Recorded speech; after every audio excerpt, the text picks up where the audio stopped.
restored their ranks. And we cannot tum our hacks on them, under penalty of having this cotter far bigger ours, block off our path to the politically unorganized workers in the mass movement when they become radicalized. But I ran across somewhere that you're not really against opponents' work if it is handled right. On page 16 of Dobbs' article I read, "We do not minimize the importance of opponents' work against the Stalinists. We are fully in favor of opponents' work in Stalinist organizations. They don't minimize the importance of opponents' work. Then what did you start a war against Bartel for? Oh, I forgot, he was overemphasizing this work. He went overboard by opening all the sluice gates and flooding the Alp in New York with 2 people. How many people in your opinion should be sent in to properly keep this work in a subordinate position? They don't minimize. We have a memorandum from Dobbs' faction associates in Chicago on opponents' work. Listen to it. We have recently recruited a young member from the Progressive Party. He was impelled to the SWP by the Stalinist move to scuttle the PP. Since his joining the SWP, the Stalinist proposal was overridden and he still retains his membership in a suburban branch now consisting of about 10 members. It is proposed that he remain a member of the PP and one other comrade be assigned to help him. The age range of the PP group runs from the middle 30s to over 60. It contains some workers. 655. Our political aim, in whatever work in this milieu proves appropriate and feasible, is twofold: 1. Recruit to the SWP, 2. Destroy the remnants of the PP as an independent organization. We recognize the progressive aspects of the internal revolt against the Stalinists within the PP on the part of those who do not wish to dissolve into the Democratic Party. This is outweighed, however, by the continued existence of an opponent organization. Therefore we have no interest in conducting ourselves in this party in such a way as would help its reconstitution and reorganization. Our tactic within the PP has nothing in common with fraction work within unions, NAACP, etc. This is opponents' work as traditionally considered. In making personnel assignments for opponents' work in the PP, we consider that the following activities take priority in the next period, not necessarily in order of importance: 1. The paper campaign; 2. May Day banquet; 3. Regularization of trade union fraction meetings; 4. Assignments for fraction work in NAACP; 5. Internal discussion. As you can see, they're just like Dobbs, they don't minimize the importance of this work, provided you give it its proper subordinate position. Item 6 of a 5-point agenda. It reminds you of the old doggerel, where the daughter is asking her mother, "Mother, may I go put to swim?" "Yes, my darling daughter. You may hang your clothes on a hickory limb. But don't go near the water." In the light of this damning record, which I recited to you from the documents, Comrade Dobbs has the cool effrontery to write that the stew that he dishes up is the course charted by the convention resolution. He must have the first rejected draft in mind. Oh, you may say, you have only read sections of the resolution which bear out your case, but there are paragraphs that lend themselves to Dobbs' interpretations. I have read sections which demonstrate that on a number of questions, he is in clear opposition to the party position. But I don't deny that there is an element of ambiguity in the resolution. And that is the precise purpose of the present discussion, to help resolve all ambiguities, and seeming or real contradictions. 656. The trade union question. Let me now proceed to the trade union question. First, some factual information. Our present tactical course in the unions dates from the beginning of 1950. I presented, as the official PC report, a trade union report to the same plenum where we discussed Eastern Europe. I analyzed the reasons for the shattering of the progressive oppositions in the 3 unions where we had the greatest influence, auto, rubber, and the NMU. I presented the statistics of the workers' relatively high living standards and the mood of conservatism deriving from it. I gave the reasons for the consolidation of the new social imperialistic labor bureaucracy. All these considerations now dictate the necessity for us, my report stated, to adjust our perspective to the present slower tempo of development and therefore to drastically modify our trade union tactic. The modification of our tactic must start with the resolve to get ourselves disentangled and free from the power caucuses in which we are participating, both the national ones and those of a local scale. We have just got to make that to save our cotter in the unions and be in a position to organize and shape the new struggles when the mood of the workers begins to shift and the radicalization process gains momentum. If we exhaust our resources and reserves now in indecisive engagements in which the mass of the workers are not yet involved, we will have no effectives left when the big opportunities arise at the next of events. We don't want our new trade union tactic to add up to doing nothing in the unions. We don't want to simply preserve ourselves and nothing else, or as the old man once remarked, we'll only become dried preserves. We don't want to spread the false notion that the alpha and omega of our trade union work is to avoid victimization, or that we can devise some surefire prescriptions that will guarantee our people against getting hurt in the witch hunt. No, our revolutionary trade unionists have to be trained in an opposite spirit. They have to take it for granted that there are no foolproof methods of avoiding danger, that a revolutionist discounts ahead of time that fact that risks and losses are often inevitable and are the necessary accompaniment of the fight. We do not maintain that the proposed tactical adjustment will guarantee to save our cotter and deflect away from us the wrath and fear of the bureaucracy.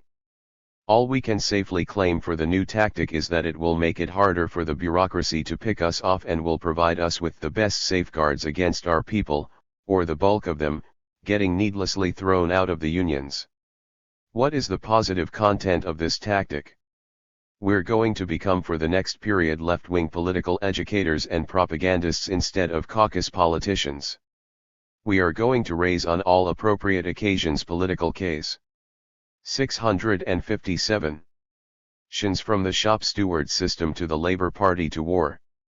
We will explain frankly the facts of life, as we see them, to our erstwhile caucus allies and try to convince them that the old-type caucuses are out of season now, that what is required are educational groups working to train the members on issues and prepare the ground for the next stage with its renewed spurt of insurgency and its more authentic left-wing formations. We will concentrate more on educating a few workers in the shop and building the party there. This report was adopted, if I recall correctly, unanimously by the plenum, and I repeated the report to possibly a dozen branches in the course of my national tour. I presented the same line, brought up to date, to the political committee before the May 1952 plenum. It was adopted. I made the report to the plenum of the National Committee in May 1952. The plenum adopted it. I presented it, as the NC reporter, to the National Convention in July 1952. The convention adopted it. I am therefore not guilty of factional slanting when I state that that is the party policy for our trade union work. Now, Comrade Dobbs is highly critical of the policy. That is his right. A man has the right to change his mind. But I ask you, in all faith, can anyone reading Dobbs' article, can anyone glean that what he is doing is polemicizing against the official party policy on the trade union question? Mind you, I say he has a right to polemicize against it. He has a right to try to overthrow it.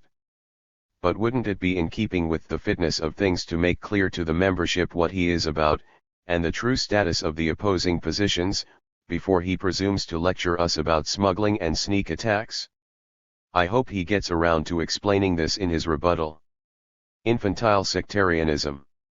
Now, I read those sections that relate to trade union work over and over and over again. And my final conclusion, so far as I can make head or tail out of it at all, is that either Dobbs is working himself up to the idea to form now a new left wing in the unions, or the policy consists simply of verbiage, reducing the whole question to foggy verbosity, to clichés and banalities. And there are sections in the article that lend themselves to either theory. We find Dobbs' vacuum theory of 1951 back with us again in the current document, although so qualified now as to virtually drain it of all content. Then we read, our task is to fill this political void with a body of left-wing militants, armed with our program, who will become the actual leaders of more and more workers even though they hold only minor union posts or no official posts at all. 658. If this has any meaning, it is to build a new left wing. And if the infantile adventuristic policy is not enough, an additional infantile sectarian twist seems to be added that the left wing is to be built around the SWP and its program.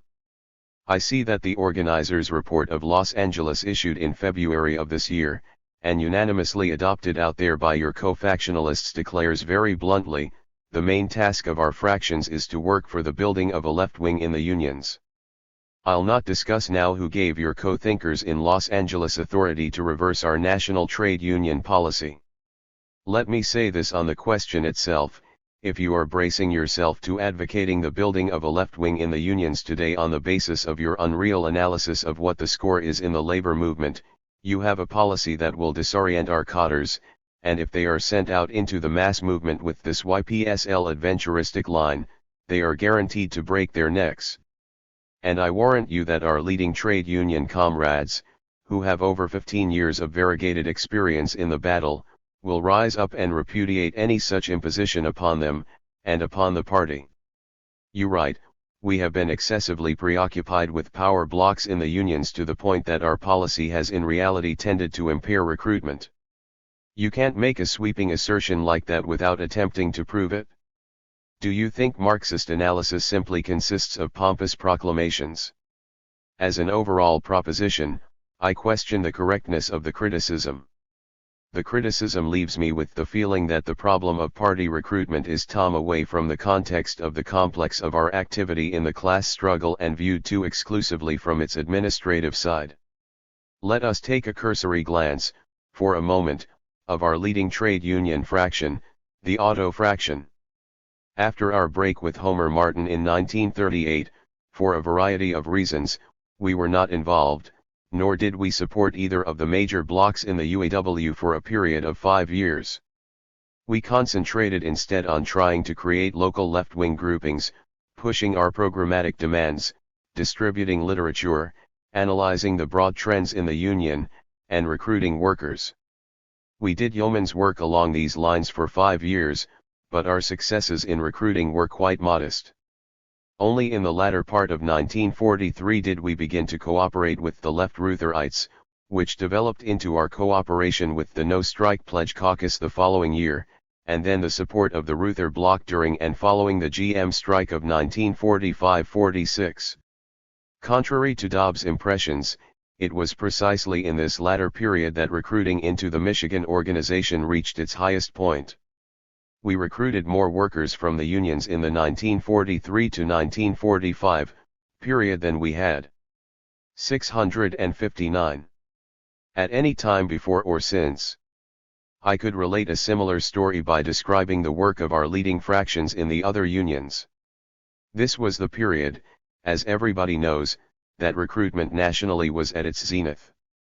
Dynamics of the labor movement.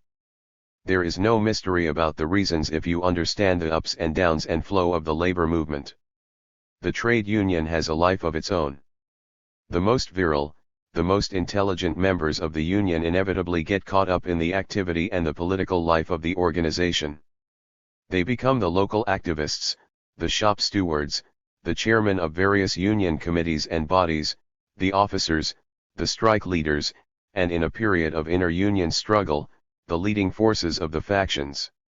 At a time such as the present, when the unions are stagnant, these elements often become conservatized and corrupted, and are least susceptible to our message, least inclined to join our type of organization. In a period of upsurge and struggle, it is these activists who form the secondary leadership, and sometimes even the prime leadership and expression of the workers' struggles and aspirations. These struggles inevitably produce different and opposing organized tendencies inside the unions. It has been our invariable experience that the periods when we are able to participate on a good basis with the militant activists in union political struggles are the very periods when the branches involved are blooming, find the greatest milieu for their efforts, when we have more workers coming around to our headquarters and affairs, and when we register the biggest successes in recruitment. Because periods of inter-union struggles represent only one aspect of rising militancy and activity of the organized workers. I am not speaking now of the wisdom of this or that tactical block, or relationship. That can only be discussed in the concrete. But to counterpose, in a sweeping generalization, recruitment to participation in the political struggles of the trade union movement reveals lack of understanding of the dynamics of building a party, at best, an oversimplified socialist agitator's approach to the problem of recruitment, rather than that of a Marxist mass leader. In his resolve to draw every possible construction against us, Comrade Dobbs erupts with this in his concluding statements on the unions. He quotes the following remarks from my convention trade union report: "In the present period our trade union forces are often augmented by mere mechanical effort. But to really maintain and integrate trade union groups in these difficult days, the mechanical aspect is the least of the problem." 660. Then Dobbs goes on to say, what Comrade Cochrane dismisses by his reference to mechanical effort is obviously the daily activity in the unions, which is the essence of all mass work. He seems to think that the most important need for our work in the unions is to rush through his project to organize a committee of high-powered thinkers and writers. However, the comrades who canyon the foot-slogging day-to-day work in the unions know their work is important. They like to have their leaders think it is important too. They want their leaders to give some attention, some thought, and some aid to them in the ever so important daily grind out of which our union cotters are being forged today. They even like to have their leaders help them do a few chores now and then, and they do have chores because there are things that can be done in the unions. Now, as everybody who listened to my convention report knows, I was talking about people getting jobs in industry, colonizing comrades. I repeated the point 3-4 times, to augment our trade union forces. When my report was printed in the paper, the phraseology was slightly edited. Several comrades who were not present at the convention wrote me letters discussing my report with me, and none of them had any difficulty catching the meaning. But Comrade Dobbs, in his factional abandon to construct a case, could not even read my report without revealing his prejudice. And while I'm on the subject, whom are you lecturing about the foot-slogging day-to-day work in the unions? Me? Our leaders in Detroit and Flint? Jules? Or our union activists in New York, Youngstown, San Francisco, and Seattle? Aren't you forgetting who's who, and what's what?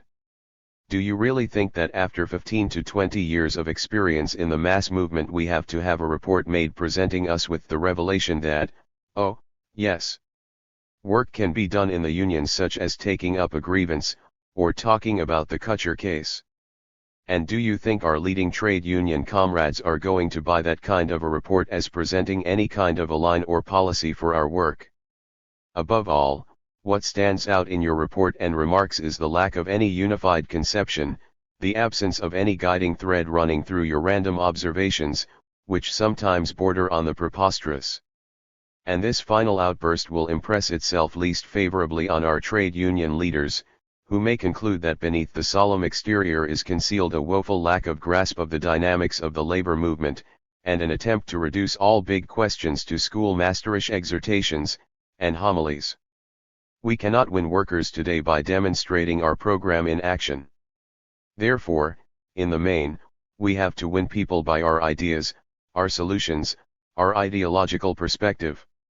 And to canyon in that capacity, and by those means, you need an understanding, and you need proper materials in the form of analysis, pamphlets, studies. We will impress advanced workers today, not primer. 661. Highly by good works, but by our clear outlook, an integrated perspective, a cohesive line, and a tenacity to hold to our path, and keep our heads. What to do next? I don't know how extensively it is necessary for me to go into questions of whether we are an independent party, or a propaganda group, as our document deals fully with this aspect of the discussion.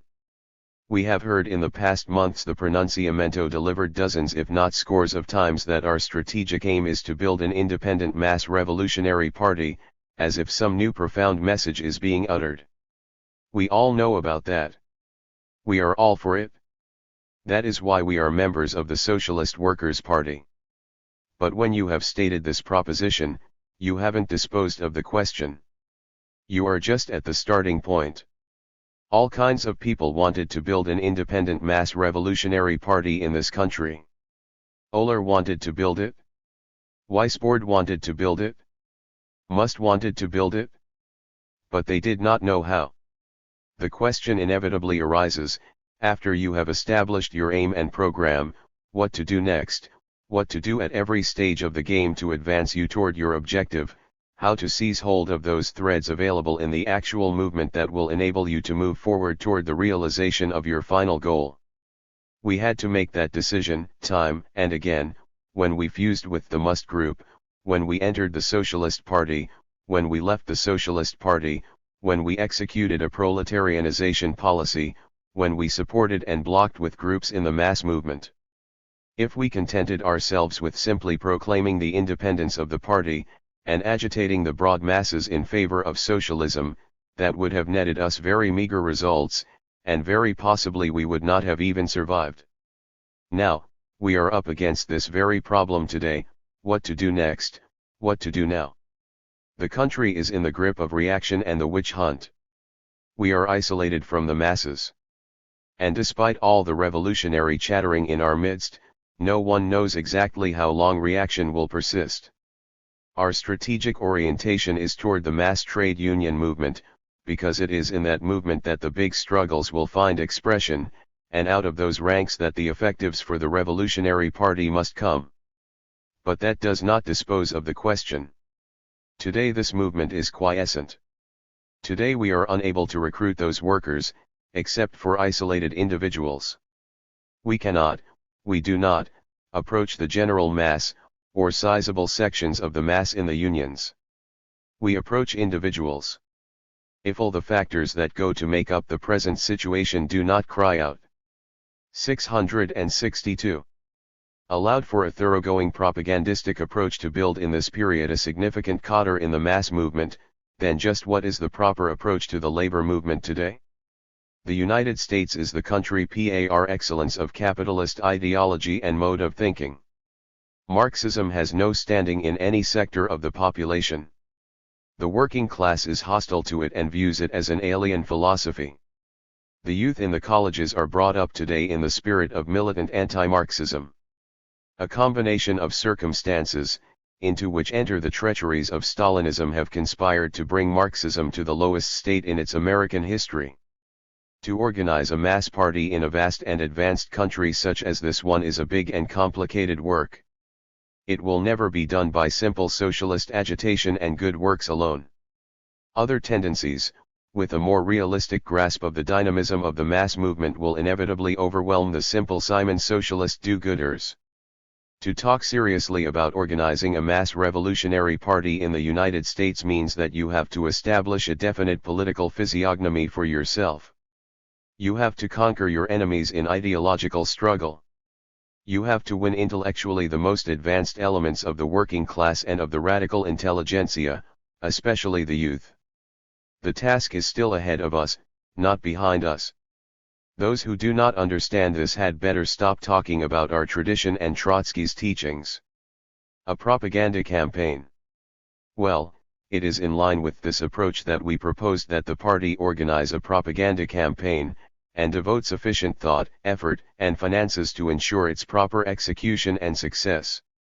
Why this proposal, demanded by the entire situation in the country and our party's position, should have evoked the pious horror, the venom, the misrepresentations, the accusations of liquidationism and attempts to scuttle the independent party, why it should have had this reaction is difficult to understand, except on the basis that some leading comrades have become disorientated. And, in an attempt to find something sure and solid to cling to, they have embraced a neo-Musteite orientation, the thin, superficial viewpoint that by good works alone, ignoring and going over the heads of the vanguard straight to the virgin masses, we could outflank our opponents and avoid all complexities in the building of a party. This fierce and hostile reaction of a section of the leadership is all the more unexplainable as there is nothing new or original about the proposal. Canon 663. made the identical proposal 4 years ago, and if you delved into Trotsky's correspondence you would find the thought wasn't even original with canon. As our document goes to great pains to make clear, the fact that the propaganda campaign is one of our primary tasks in no wise invalidates all sorts of other activities, election campaigns, defense work, etc., etc., which we are pursuing and should continue to pursue, commensurate with our overall resources, capacities, and strength. Comrade Dobbs complains, however, that we want a propaganda campaign as the top plank of the tasks of the party. He wants it, presumably, as the bottom plank, if at all. Why can't we compromise the issue? Let us agree on Cannon's 1948 formula, a synthesis under which the thought and time and energy of the party will be about equally divided between agitation and propaganda. Let us settle it on that basis. 50-50. Sectarian and ultimatist moods. Our attempt to circumvent this necessary tactic, this unpostponable rearming of the party, and your false counterposition to it of the independence of the party, as a new mysticism, is creating havoc with your own thinking, and driving you towards sectarian and ultimatist moods, toward musty-eyed conceptions and oversimplifications of how the mass party is going to be created. The first fruits of your campaign have already appeared. Your supporters in New York are embarked on a path of infantile adventurism. Your people in Los Angeles are advocating the building today of a left wing in the unions. Your supporters in Seattle are whirling dizzily on a pinwheel of synthetic activity, propelled by a self-appointed professional leadership. These are the real results of your artificially contrived campaign for the so-called independence of the party. You are leading yourselves and your supporters to disorientation and demoralization. And we urge you, get back to the tradition of our movement. Get back to our old way of viewing and resolving problems of the class struggle and party building. Get back to the path and the world of Marxist reality. For the good of yourselves. And the good of the party. 664. Concluding remarks. Outline of party tasks in concluding remarks of Cochrane's rebuttal speech. 1. We propose that we act as an independent party to the degree that we can, that it is practically possible. We propose to engage in general party activities commensurate with our resources, and our overall tasks. 2. We propose to continue to pursue propagandistic aims in the mass movement, and to make a determined and special effort to supply our comrades with the most effective possible propaganda material to enrich and fructify their work in the unions. 3. We propose to launch a major propaganda campaign, and devote to it sufficient resources and finances to ensure its success. We propose that it be done on the basis of Cannon's 1948 formula, an equal division between agitation and propaganda. 4. We propose where practicable a tactic toward the Stalinist workers and the Stalinist-influenced organizations along the lines prescribed in the party resolution. 5. This platform of party activity, to be governed by a correct overall political understanding, must be based upon a recognition of the Third World Congress positions as a basic re-evaluation and rearming of our world movement, and a recognition of the resolution of our latest party convention, in all of its aspects, as providing the necessary flexible approach to solving our tasks in the immediate period ahead. 12. Where I Stand, abridged, 1953. General Dollinger. 665. Comrades, from reports I have received there is a great deal of misunderstanding as to my having a separate position, having no position or sitting on the fence. 40. As a result I feel obligated to explain just where I stand in the present dispute in our tanks. It is true that I have refused, for the past month since the 52 convention to take a position on so serious a matter on the basis of isolated facts, rumors, charges, or what individual comrades averred were the issues in dispute. I have never hesitated to take a stand on any question when I felt I possessed enough information to justify such an act. But in the present dispute I have persistently maintained my right to wait until documents appeared with the main positions outlined clearly and unambiguously.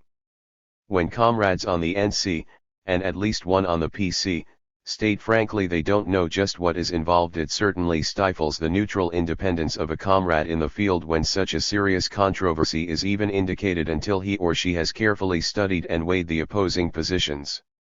We have spent too many precious years building our Cotter Party to jeopardize this glorious and historic accomplishment in any way.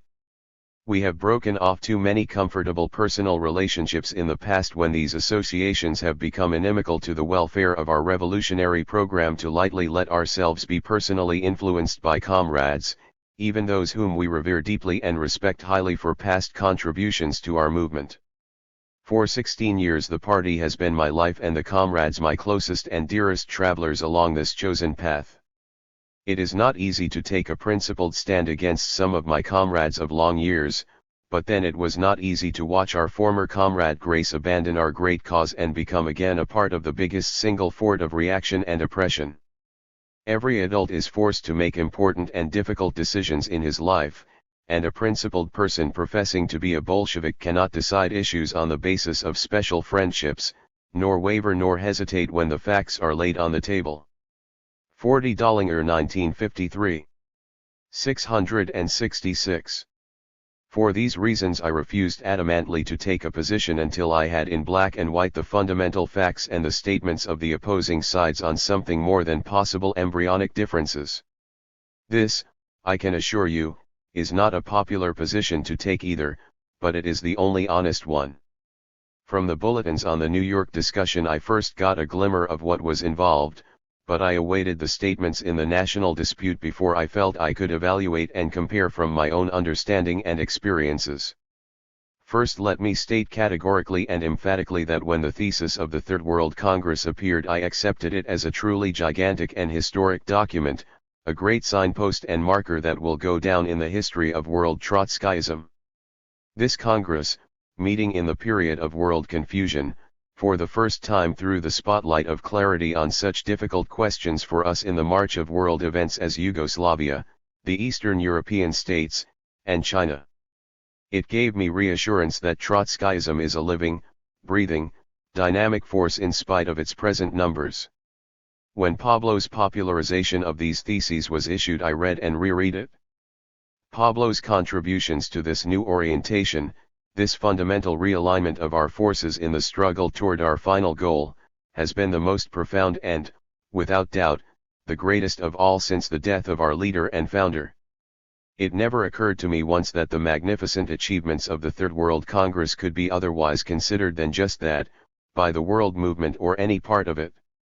Admitting my optimism and naivete in this respect, I refuse to believe that differences in the American Party could have its roots in acceptance or non-acceptance of the essence and method of this big contribution to our thinking and our revolutionary reorientation in general. I was convinced that the factional differences arose from an incorrect appraisal of the stage of development on the home scene. Realizing that a faction fight is often the price we must pay to obtain theoretical clarity and rejecting all verbal reports, I awaited with great eagerness and expectations for the discussion bulletins summarizing the disagreements. As one of our many comrades in the movement who has been ever ready and willing to carry the revolutionary banner of our party in line of duty, regardless of personal consequences, I have had confidence in our collective leadership and in our collective decisions.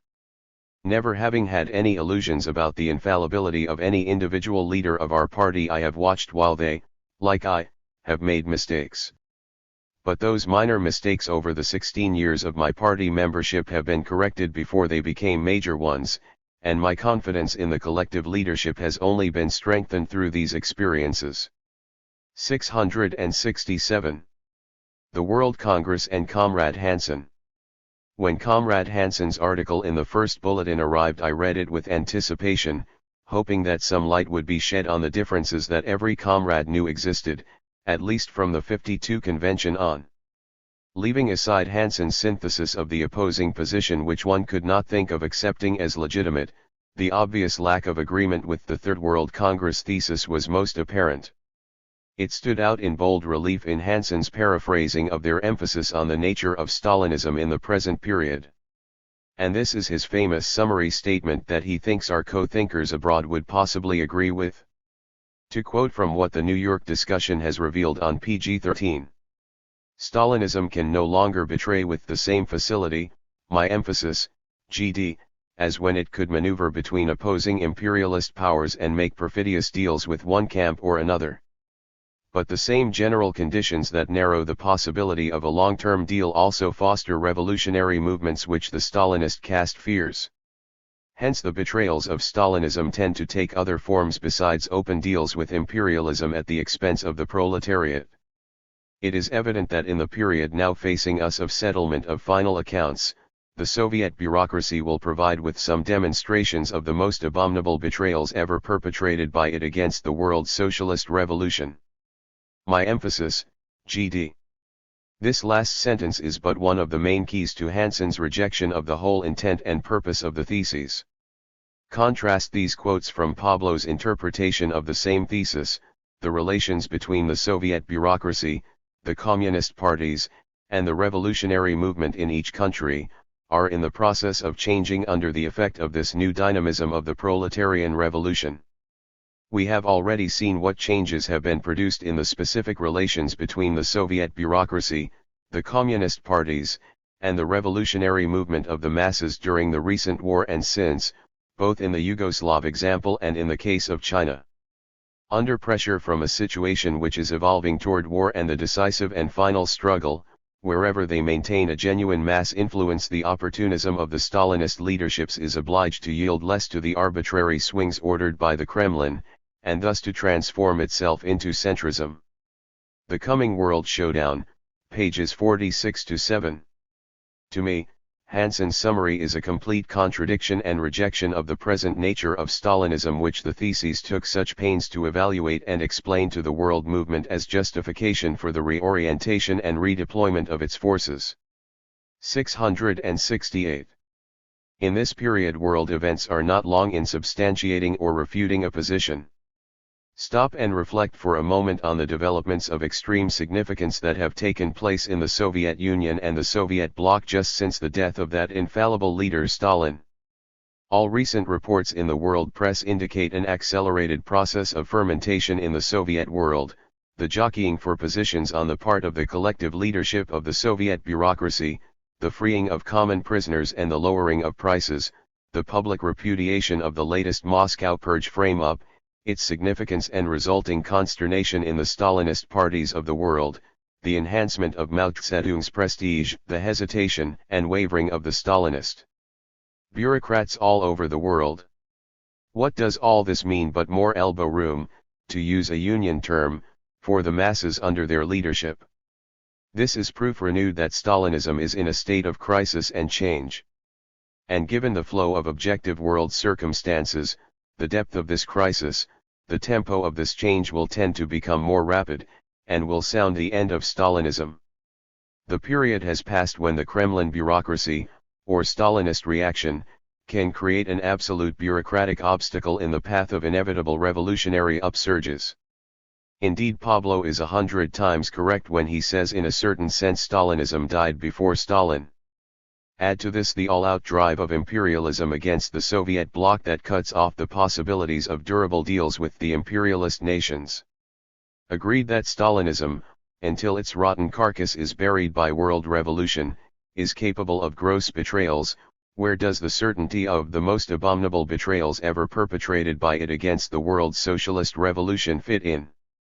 What factors in the present trend of world development will give rise to such an inevitability? Hansen does not even give it as a probability. How does this jibe with the theses and the prediction of the direction and trend toward centrism? To sing the same tune in the same key now, comrades, reflects the fact that you have not grasped the new reality. I was left with the distinct impression that one comrade, Joe Hansen, did not understand, or only deludes himself when he says he accepts the theses of the World Congress, and for these reasons was certainly unable to apply it to the United States.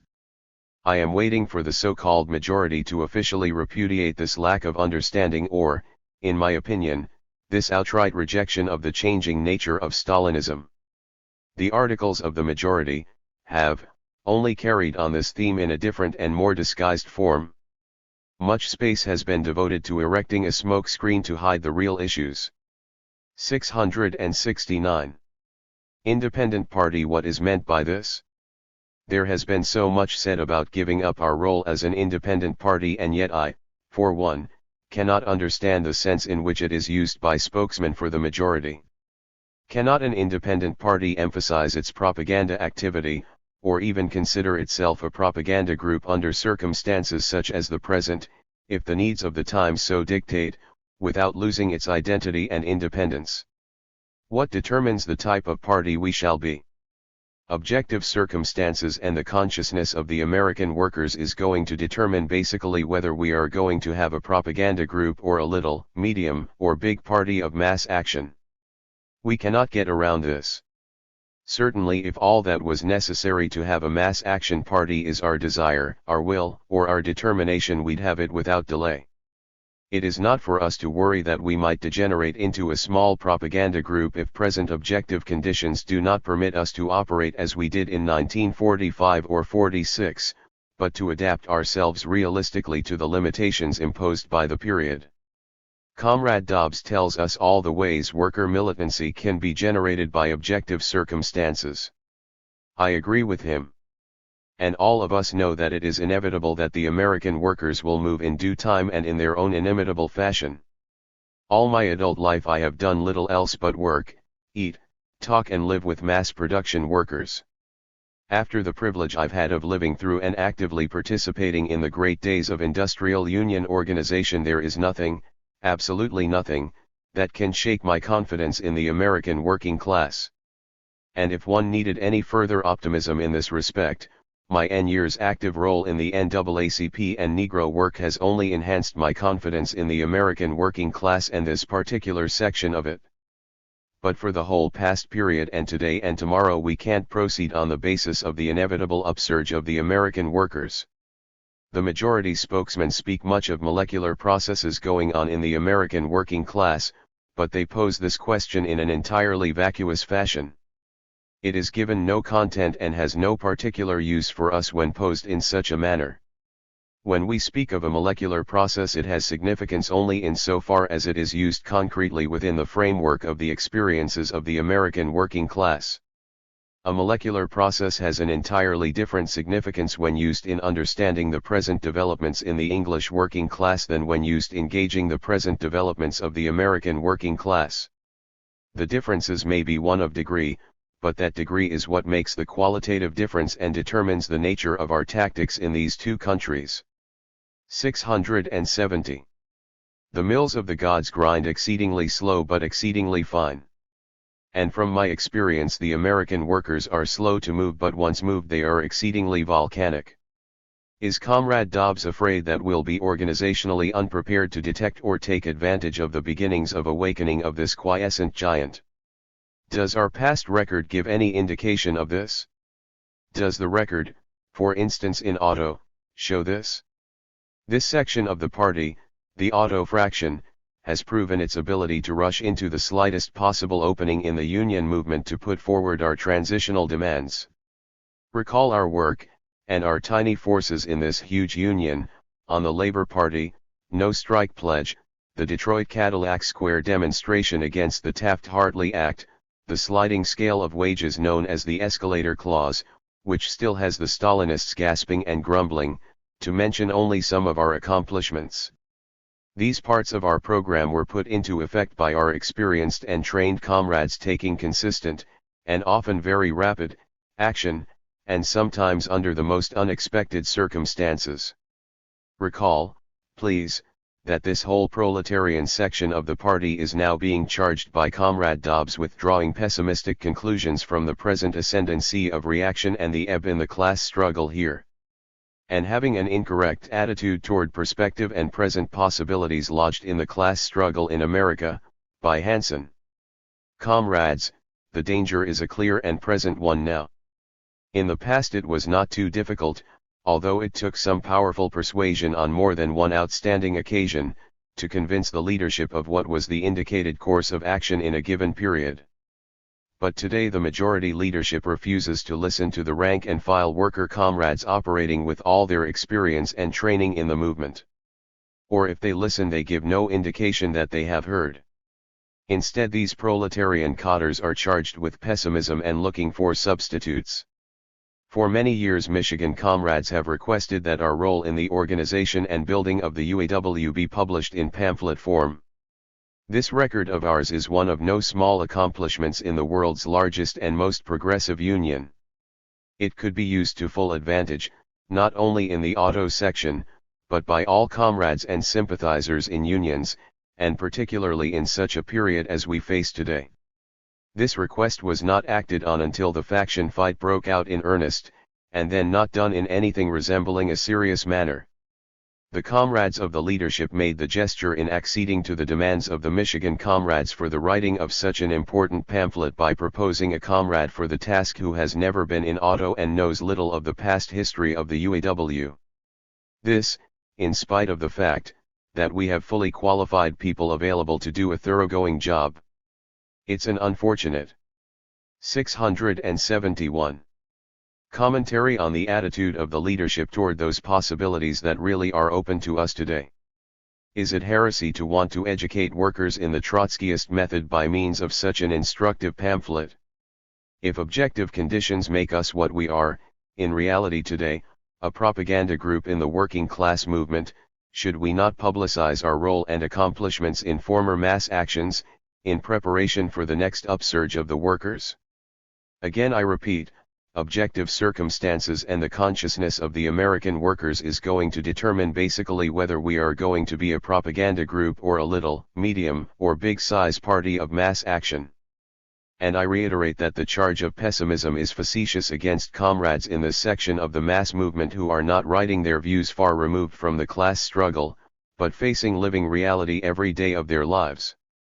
When comrades today brave threats of physical violence in carrying out their consistent activity as revolutionary propagandists in the trade union movement and courageously proceed, step by step, to give the more advanced workers a Trotskyist understanding of present developments, is this pessimism or optimism? And what in thunder does the recent sub-campaign of the paper prove? That our whole cadre has suddenly become lazy or indolent or pessimists. On the contrary, each branch can report the number of old-time subscribers who are now afraid of receiving the paper through the mail or having any connection with the ideas of Marxism. I don't need to tell you this after all the work put into this campaign.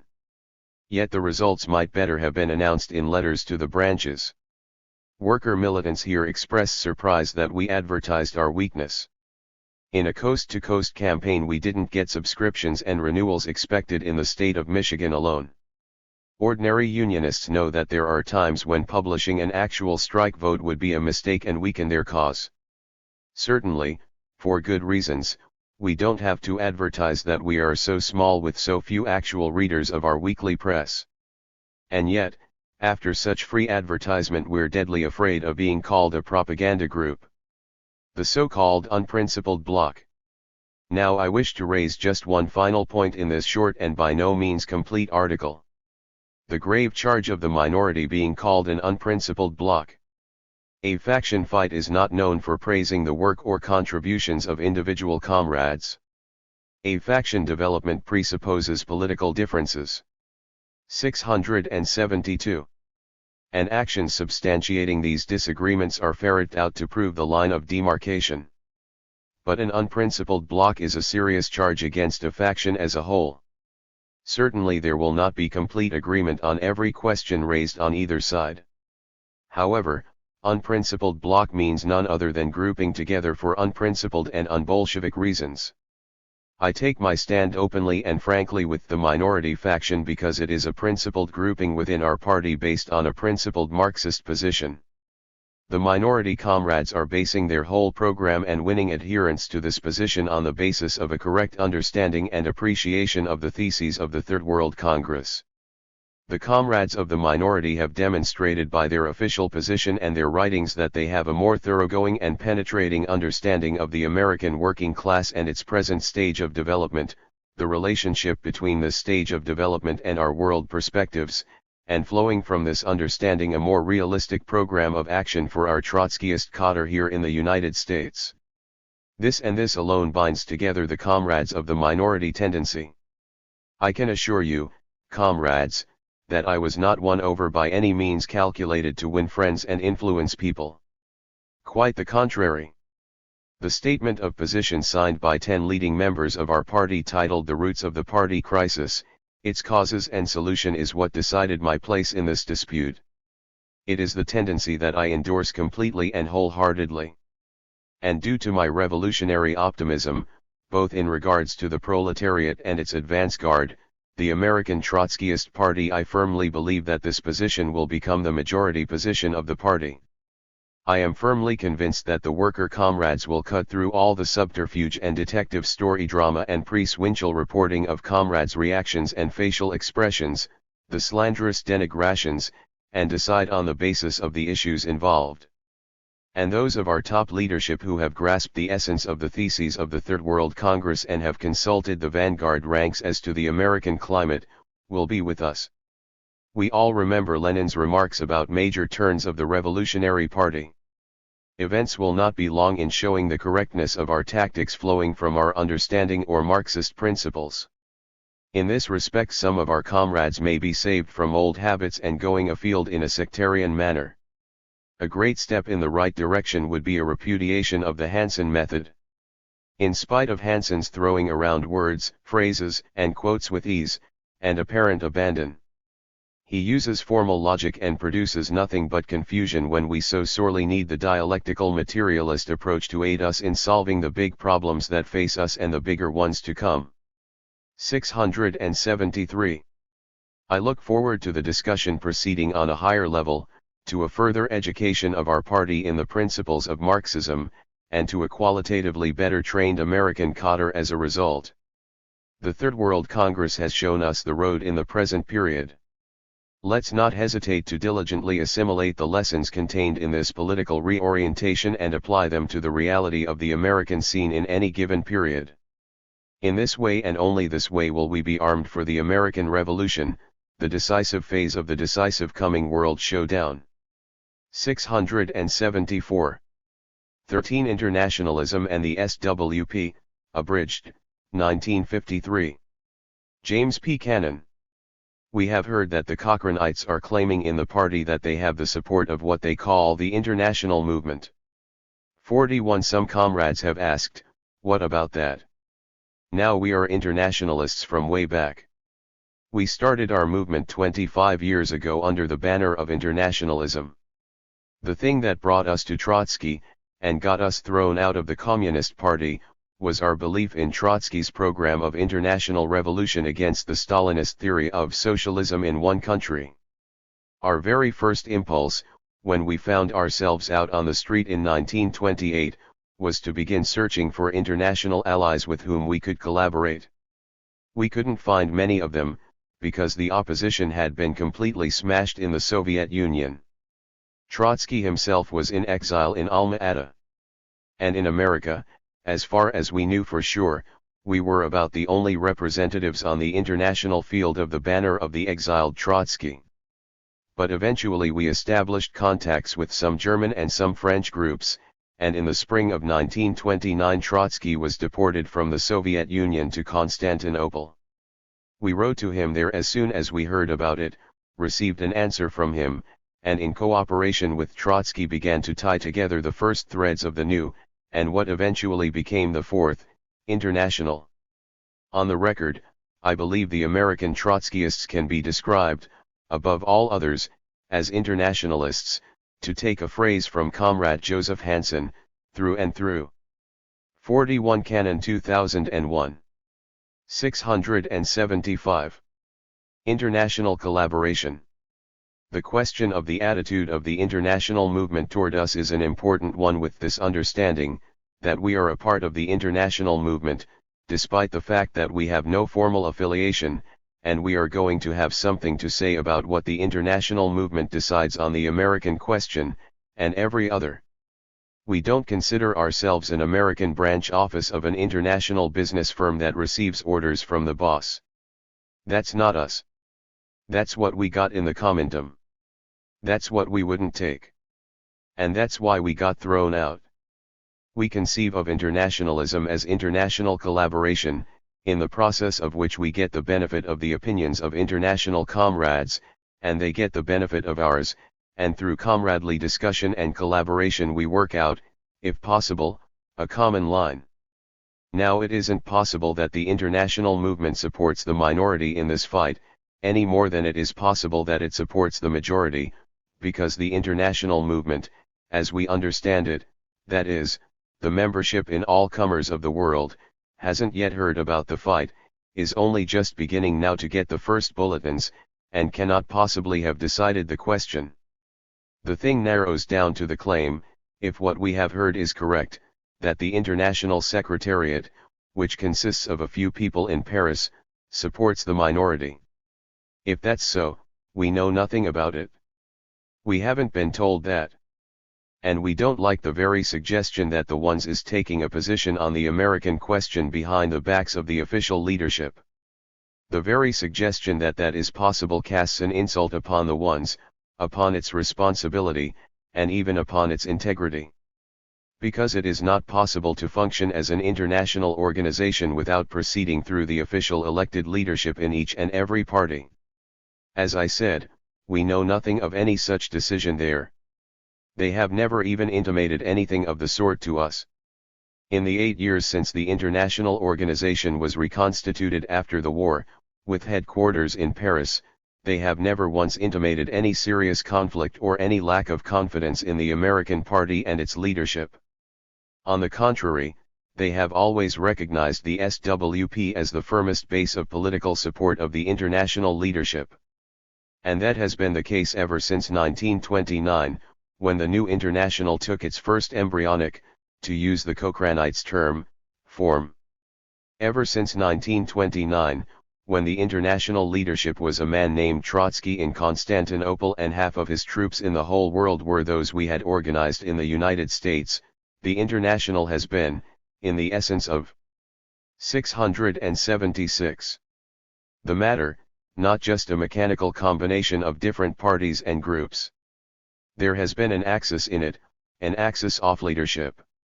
And in then years from 1929 to 1940, that axis was the collaboration of Trotsky and the American Trotskyist leadership.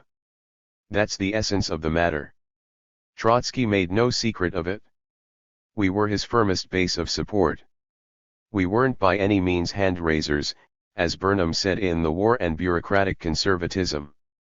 We had more than one disagreement with Trotsky. But in the general work he carried out, in his efforts to bring about a selection of forces and to get rid of misfits and people who had wandered into our movement by mistake, and in his fight for a clear political line, he always had the support of the American Party. Fight against Stalinophobia. Since 1945, with the close of the war and the re-establishment of the movement in Europe and the setting up of the International Executive Committee and International Secretariat there, the same relationship in essence as previously governed our collaboration with Trotsky, has prevailed in the new Paris American axis on all the big political questions. In the first period after the war, the Russian question aroused a great dispute in our ranks throughout the world.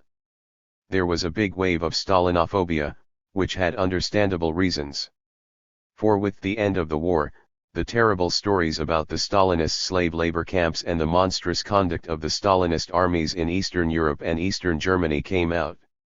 Those tales of horror, which were not exaggerated but were the living truth, created such revulsion in the ranks of the advanced workers throughout the world, that there was a big echo in our ranks, and great hesitation in our own ranks in Europe. There was a split in France over the Russian question in the immediate post-war period.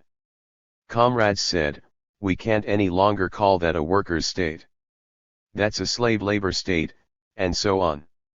At that time, the really strong, decisive force supporting 2 or 3 of the leading comrades in Europe, which really decided the Russian question once again in favor of defense of the Soviet Union, was the SWP.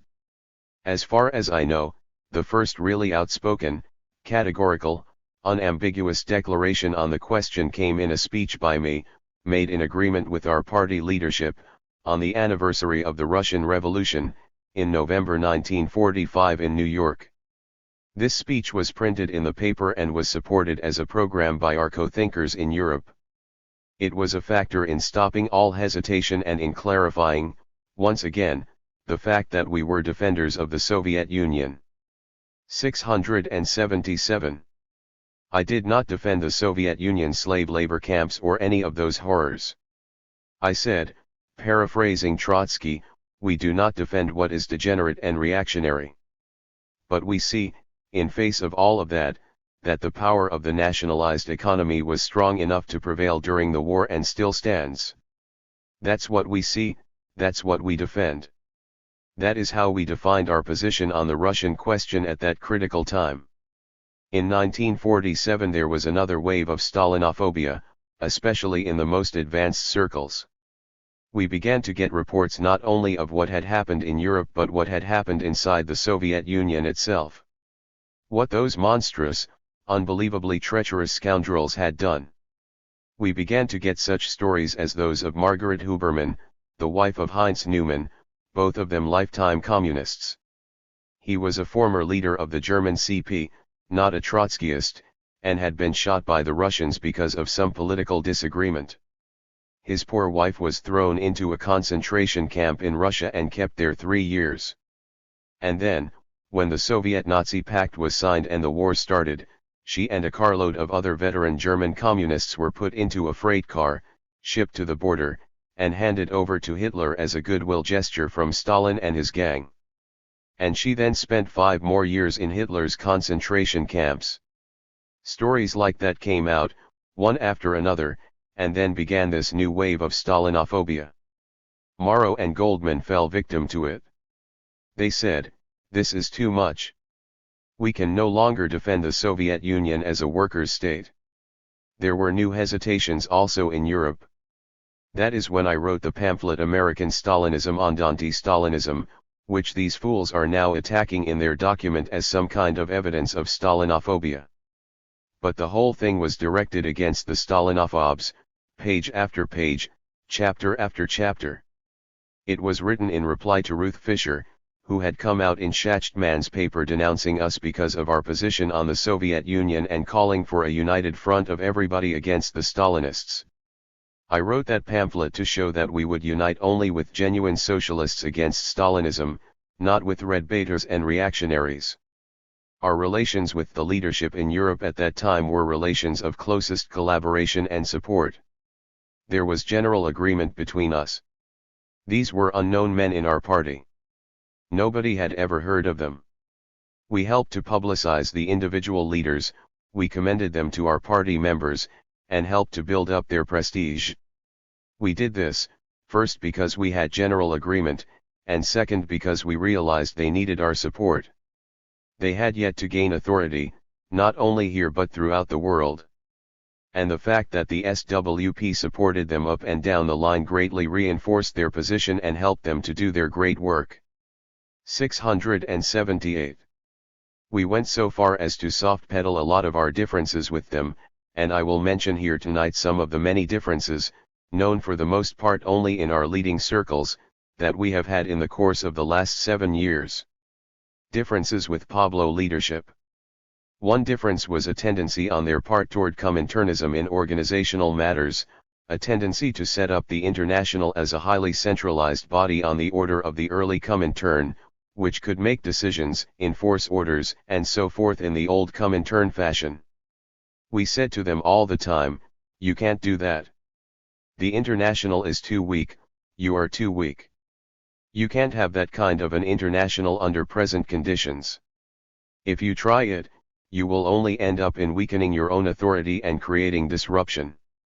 The old Comintern of Lenin's time had the concept of a highly centralized international organization from the first days, but there was a reason for it then.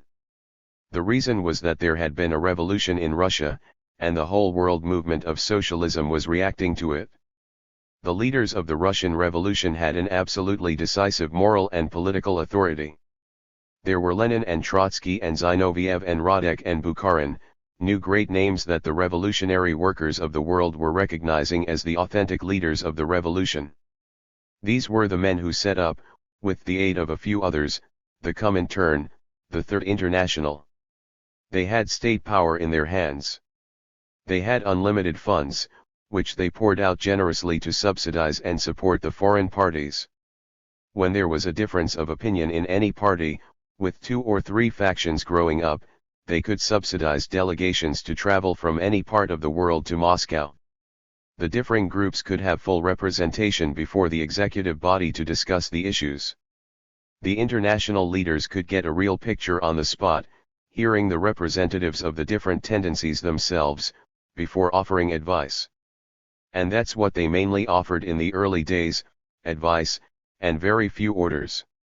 After the degeneration of the Russian Party and the emergence of Stalinism, the centralism of the Comintern, which Trotsky and Lenin had handled like a two-edged sword, which they didn't want to swing carelessly, became in the hands of Stalin an instrument for suppressing all independent thought throughout the movement. Instructed by the past experience, we understood the dangers for the present international movement. We believed it would be absolutely wrong to try to 679. Imitate a highly centralized international organization when we were so weak, when the ability to send delegates from different parties for common consultation was so limited, and when we could communicate only by correspondence. Under these conditions, we believed it would be better for the center there to limit itself primarily to the role of ideological leader, and to leave aside organizational interference as much as possible, especially outside of Europe. In Europe, where the parties are close at hand, it might be organized a little more tightly. But even there, we had misgivings.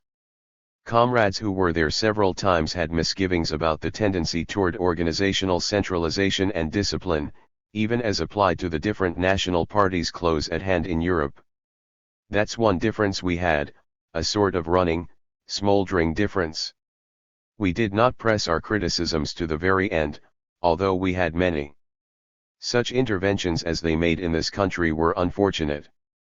It was a double mistake that they made in the case of Morrow and in the case of Schachtman. We here have had 100 times more experience, I don't say it in boastfulness, but that's the fact, 100 times more experience in dealing with faction fights and splits than they have had. Besides, we knew the people we were dealing with. You who were in the party at the time know the story. Morrow, who had done a lot of good work in the party before, began in 1945-46 to develop Stalinophobia. I don't know how others deal with that. But I'm the kind of political doctor who says, when I find a case of Stalinophobia, that I've never seen anybody with a cure for it, and it's time to isolate and quarantine it. That disease leads straight to social patriotism and reconciliation with imperialism. That's what Stalinophobia is. Stalinophobia led Morrow to begin to betray the SWP. He suddenly discovered that the party he used to love and admire so much was no good whatsoever. He was as much against the party record as the roots of the party crisis is. The party was not only wrong then, but always had been. Next, he began sidling up to the Schachtmanites, acting disloyally and carrying information to the Schachtmanites when we were in struggle with them. He even went so far as to report to them about our political committee meetings in which we discussed our struggle with the Schachtmanites, telling them what we said and what we were planning. One of our young comrades went over one evening to the Schachtmanite headquarters to buy a pamphlet or a copy of Labor Action, and there was Morrow, sitting with half a dozen grinning Schachtmanites and regaling them with a report of our own political committee meeting that he had just come from. We had a number of illustrations of that kind of disloyalty. Finally we yanked up little Felix, what is he called, the Joan of Arc, the hero martyr of the Cochrane. 680. Ites. We just yanked him up and said to him in a plenum resolution, you've been doing so and so, which isn't right, not loyal. We censure you for that, and we warn you to cease and desist. That's all, just a little slap on the wrist. A few months went by, and he didn't cease and desist, and we got more evidence of treachery on his part. Finally, we reported it to the party. There was no rough stuff, just a general education of the party on the facts. Then we came to the convention in 1946, the convention where we adopted the theses on the American Revolution, against which he spoke. I don't know whether there is any coincidence in this or not, but he spoke against it. And when his case of discipline came up, the convention declared that in view of the fact that loyalty to the party had been violated by Morrow, that he had been warned and had not heeded the warning, he was hereby chucked out, expelled, by the unanimous vote of our convention. That's the way we do things in the Socialist Workers' Party. You know, it's deceptive. This is such an easygoing party that some people who haven't been in any other party don't know what a paradise they've got. So easygoing, so democratic, so tolerant. Never bothers anybody for anything, never imposes any discipline. Why, our National Control Commission has gone by 3 conventions without having anything to report. The only time the good-natured somnolence of the SWP begins to stir into action on the disciplinary front is when somebody gets disloyal. Not if he makes a mistake, not if he fiddles around, but if he begins to get disloyal and to betray the confidence of the party, then comes the surprise. All of a sudden this somnolent, tolerant party gets out the axe and comes down with it, and off goes the offender's head. That's what happens when you betray the confidence and the loyalty of our party. And it causes a little shock, especially on the head that rolls. But it's a literal fact that the only time we ever expelled anybody for anything was for violating discipline after repeated warnings not to do it. That's the only time. Over in Paris, the International Secretariat, which was under the pressure of the right wing in the French PCI, who were in alliance with Morrow, the ones had no sooner seen what we had done than, without waiting for your report, they adopted a resolution which without saying so directly amounted to disagreement with the unanimous decision of our convention. It gave the Morrowites a new lease on life in the party. We thought, that's not right, boys. You ought to consult us first. You ought to take into account the fact that the 1,500 people represented at our convention have some rights to be considered. If you want to be democratic, then you ought to pay some attention to what the majority thinks. 681. It was a very rash, precipitate action by a small group in Paris. We just told them, please don't do that anymore. And we didn't pay any attention to their intervention on Morrow's behalf. The only result of their action was to stir into new life a group of former Morrowites in San Diego. They had just about reconciled themselves to the convention decision. But on the assumption that the International was supporting their faction, they stirred into new life, and we lost the San Diego group of the SWP on that account. Our next difference was in the case of Schachtman. We entered into negotiations for unity with Schachtman in 1947. We laid down strict conditions, which the Schachtmanites signed on the line. First, during the period of the unity negotiations neither side would attack the other. Second, neither side would admit into its ranks any member of the other side, in other words, we weren't going to raid each other during the unity negotiations. Third, neither side would admit into its ranks anyone who had been expelled by the other side. A little time went by, and the Schachtmanites promptly printed Ruth Fisher's letter denouncing the SWP for its attitude on Stalinism. Then they printed a letter from Weber, a deserter from our party, in which he said the SWP by its policy on Stalinism was even abetting the GPU. What did we do? We looked first at the signed agreement. What does it say there? Point 1, 2, 3. We checked and found that the agreement had been violated. Decision, negotiations off, finished. And we just put a little notice in the paper, in view of the fact that the Schachtmanites have violated the agreement in this and that respect, negotiations are hereby discontinued, goodbye. That's all. It was settled by the unanimous vote of our committee. We knew exactly what we were doing. The Schachtmanites were not loyal in their unity negotiations, and we didn't propose to let them monkey with our party. We have learned how to handle these questions. It isn't a gift from any divine power. It isn't any great genius on our part. It's just that we have had so much experience with faction fights and splits, that we know what to do with them. It becomes a trade. Do you know what the comrades over in Europe did then? Germain, with the agreement of Pablo, and again without consulting our people and even without a majority of the people there knowing it, decided that they would be more clever than we were. Without consulting us, Germain addressed a letter to Schachtman saying that he was sorry negotiations were broken off but hoped they would be resumed, and that he personally would stand for unity and support the unity movement in the International. It was an open invitation to Schachtman to grab hold of this rope and make more trouble for us in the party and in the international movement. 682. As I said, that was done without consultation with us. Comrade Morris Stein heard about it only after the letter had been sent, and we didn't even get a copy of the letter. I don't attribute this to any malevolence on their part, just to their inexperience. They don't know how to deal in the formalities of organization as well as they should. Now, if Schachtman had known what the score was, he could have used this letter to advantage. But there he became a victim of his own cleverness. He thought he knew too much to be caught in another Cannon trick. He was convinced that Cannon had put Germain up to this letter in order to inveigle Schachtman again, but he was out of our clutches and he was going to stay out. He disregarded the letter with a sneer. So nothing happened. No harm came. But we noted it, all of this within the framework of our general agreement and collaboration. We noted it as an error on their part, and we let them know that that is not the right way to proceed. Another difference arose in connection with the developments in the French party. A few months after the World Congress, where the French party had supposedly accepted the Congress decision, we suddenly heard that there was a split, or a partial split, in the PCI.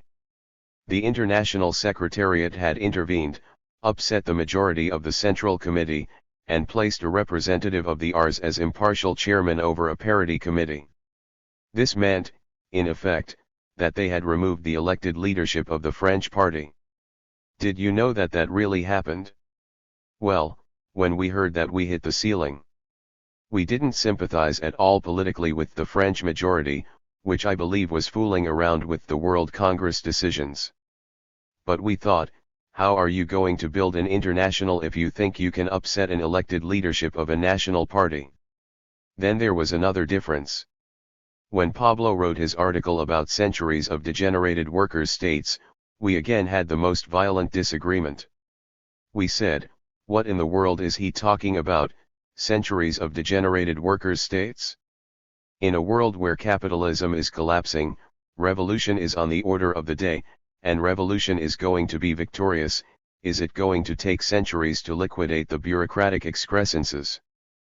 But we kept quiet about all this in the party. I did speak about it in the political committee at some length, when we were discussing the draft resolution of the Third World Congress. My remarks were incorporated in the minutes to be sent over there, so they would know what we thought about this and know that we would not support any implication in the Congress resolution of centuries of Stalinism after the revolution. That's as far as we went. I have spoken of all this to show that we have had differences, and fairly serious ones, but that we have considered them to be within the framework of an 683 overall agreement. We appreciate the great work the leaders in Paris have done, especially their important contributions to the analysis of the post-war world. We appreciate the fact that they are working with a narrow organizational base, and that they are entitled to loyal support and collaboration. These have been the general considerations. I cite them to show that if there is a Pablo cult in the party, we don't belong to it. No one has the right to assume that we, with all our respect for the work of Pablo, consider ourselves puppets who can be pulled on a string. That's not our conception of proper international relations. When Comrade Ward Novak was traveling in Europe, while this fight was brewing in our party, he had definite instructions as to what we wanted. They asked him, "What shall we do?" His answer was, "It's up to you what you do, but my advice is, let it alone."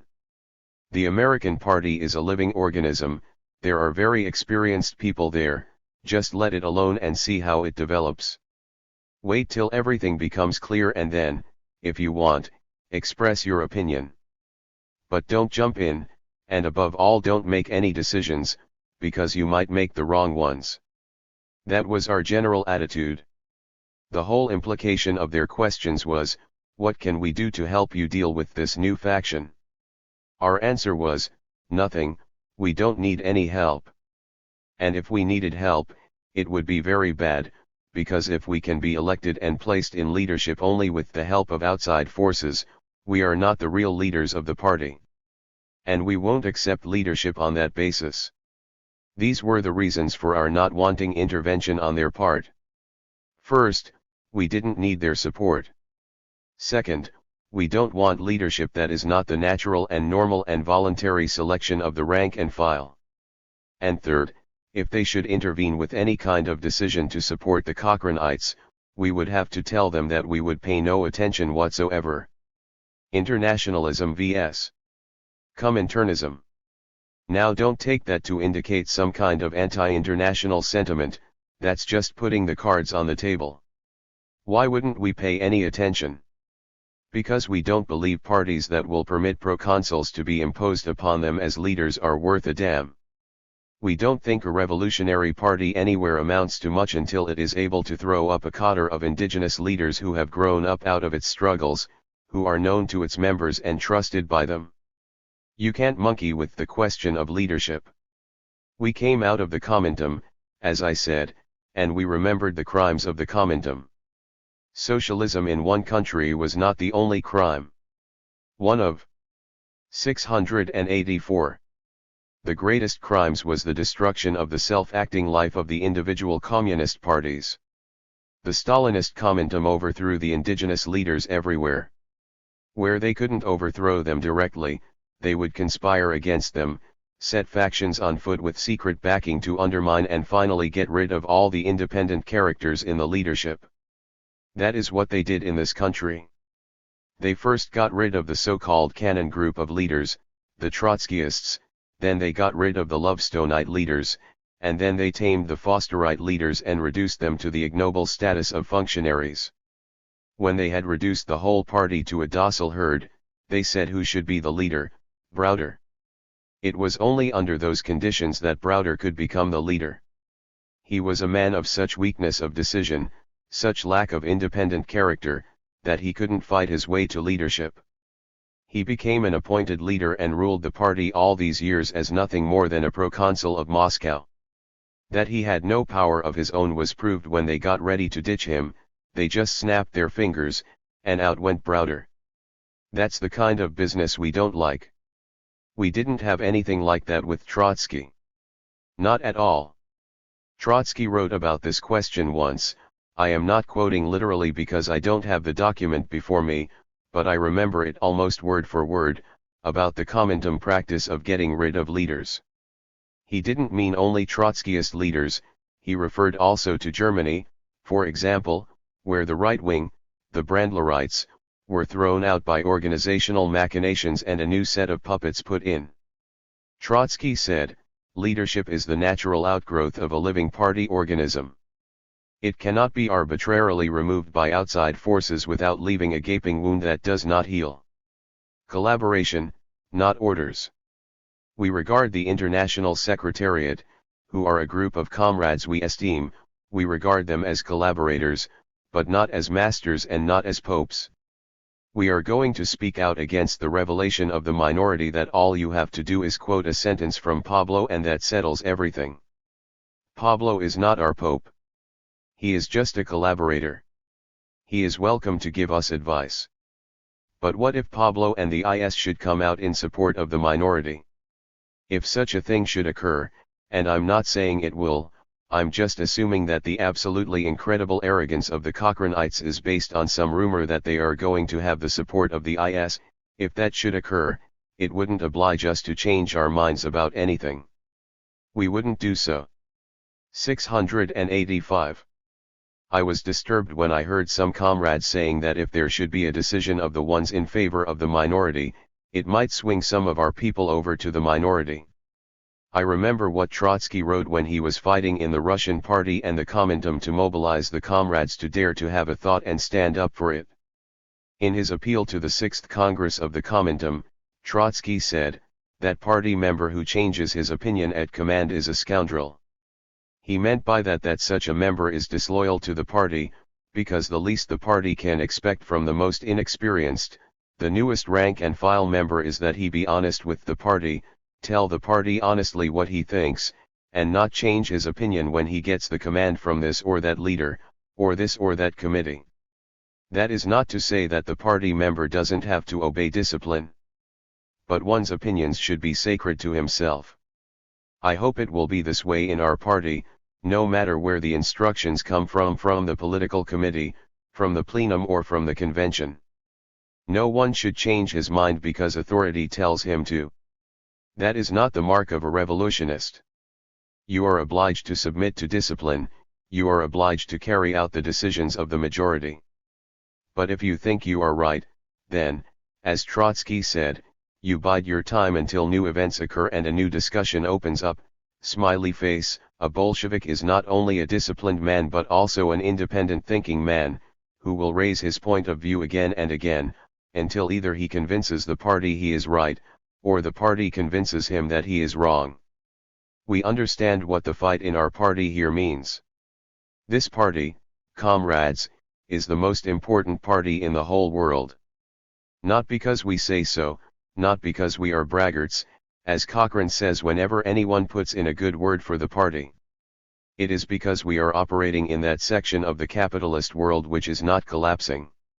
We are operating in that section of the world which is a concentration of all the power of capitalism, the United States. The revolutions taking place in other parts of the world, in China, Korea, and other areas of the colonial world, those revolutions cannot be definitive. They can only be provisional, so long as capitalism rules the United States. This party is in a crisis, and we know what the crisis is about. If it is a crisis not only of program and perspectives, the perspectives of the country and the labor movement and the party, if that is involved, and not some little difference over this or that, and if involved also is the problem of leadership, which is the decisive question of every party and every workers' movement, and every revolution, in the last analysis, if all that is involved, then this fight has to be carried through to its conclusion by the people who know what the fight is about, who know the people, who know the answers, and who are determined to carry out the answers. 686. That is what we are committed to. We hope to have the sympathy and support of the whole international movement. But if we don't have the sympathy and support of one individual here or there, or one group or another, that doesn't mean we give up our opinions and quit our fight. Not for one moment. That only means that the fight in the SWP becomes transferred to the international field. Then we take the field and look for allies to fight on our side against anyone who may be foolish enough to fight on the side of Cochrane. Then it would be a fight in the international movement. I am absolutely sure that we will be victorious here, and I don't see any reason why we wouldn't be victorious on the international field if it should come to a fight. We hope to avoid such a fight. We are not looking for it.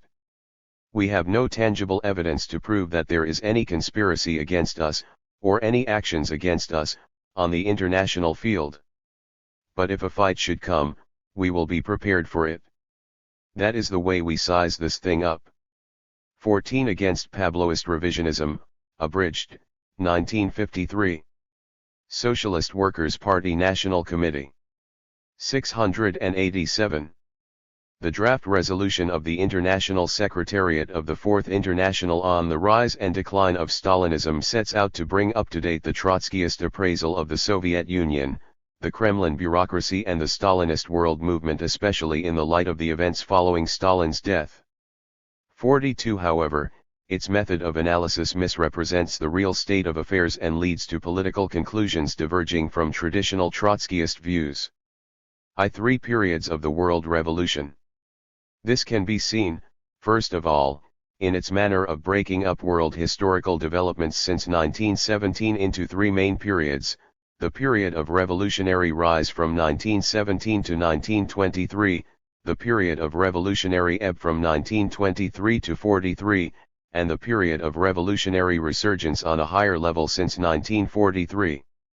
This division provides the fundamental framework for the resolution and serves as the starting point for a revision of our conceptions on the nature and role of the Stalinist bureaucracy.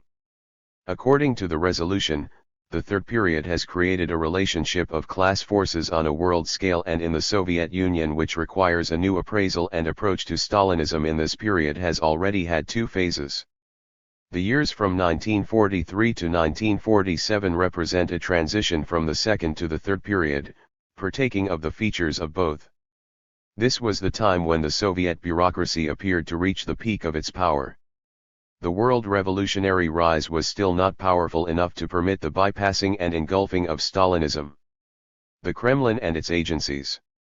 42 Socialist Workers' Party National Committee 1953. 688. Were able to restrict and control the revolution, except for Yugoslavia. The deals with imperialism, the right turns, the betrayals of the revolution continued the former era. The Yugoslav revolution prefigured the new. But since 194/7 the old equilibria have been definitively broken and cannot be regained. The new international revolutionary rise disrupted the equilibrium between the world working class and imperialism. The aggravation of the crisis of the capitalist system and the crushing supremacy of American imperialism has upset the equilibrium between the different imperialist powers. These international changes combined with the domestic changes have broken the equilibrium of social forces in the Soviet Union and undermined the objective foundations of the ruling caste. The victory of the Chinese Revolution marked the turning point in this world transformation and ushered in a new and higher stage, basically marked by a relation of international forces favorable to the revolution and evolving on a global scale more and more favorably for the revolution. The revolutionary wave spreads from country to country, from continent to continent. It has recently reached the Soviet Union itself and the buffer zone. This revolutionary wave of global dimensions and unlimited duration, will continue to mount higher, despite minor refluxes, up to the war. The war itself will coincide not with an ebb but with a new leap forward of the world revolution. This will continue until the end of the Third World War. Nothing can long withstand this all-engulfing revolutionary torrent. It will sweep all established forces into its vortex. Both imperialism and Stalinism will crack up and perish in the process. The victory of the world revolution is henceforth assured. Such is the line of development projected in the resolution. If this is really so, it will have to be recognized that we have entered upon a qualitatively different epoch in which all previous political values would have to be re-evaluated. The political ideas, revolutionary strategy, and organizational perspectives of the vanguard would have to be revised to bring them into line with the qualitatively transformed world reality and its main trends of development. 2 Changes in Stalinism. The resolution undertakes to do this in connection with Stalinism and draws some extremely far-reaching conclusions in respect to it. Let us summarize them. The fundamental historical, world and national conditions for Stalinism have disappeared. It has irretrievably entered upon its period of decline. 689. 1. The dynamic of the world relationship of forces evolving favorably to the revolution has now struck the Soviet Union, undermined the positions of the bureaucracy, upset its stability and already promoted the disintegration of Stalinism in a number of unforeseen ways. 2. The objective foundations of the dictatorship are in the process of rapidly disappearing. The relationship of forces between the Bonapartist bureaucracy and the masses is shifting in favor of the latter. The pressures exerted by these changing conditions and by the demands of the masses is more and more determining the Kremlin's course and policies. 3. The post-Stalin regime is no longer able to rule as before, it is instead obliged to liberalize itself and make more and more concessions to save its rule. This tends toward the liquidation of the heritage of Stalinism. 4. These developments release centrifugal forces which differentiate and split up the ruling caste. 5. The changes in the Soviet Union since Stalin's death constitute the relaxation of the Kremlin's brake upon the communist parties. Its tight hold over the buffer countries and upon the communist parties in capitalist countries is being loosened. These are developing new relations with the Kremlin in the direction of greater independence from it, while oppositional ideas and anti-Stalinist tendencies more and more manifest themselves. 6. Caught between the imperialist threat and the colonial revolution, the Soviet bureaucracy found itself obliged to ally itself with the second against the first. This enforced alliance with the colonial revolution is mediated through Mao's regime, with whom it must share direction of Asian communism. 7. The Kremlin is less and less able to conclude deals with imperialism at the expense of the revolution. Its room for maneuvers with imperialism and against the revolution is diminishing all the time. This new situation restricts more and more the capacity of counter-revolutionary maneuvers by the bureaucracy. Not only are its capacities for sellouts decreasing, despite its intentions, but the practical effects of its diplomatic maneuvers and popular front experiments with certain sections of the colonial bourgeoisie are more and more restricted and ephemeral.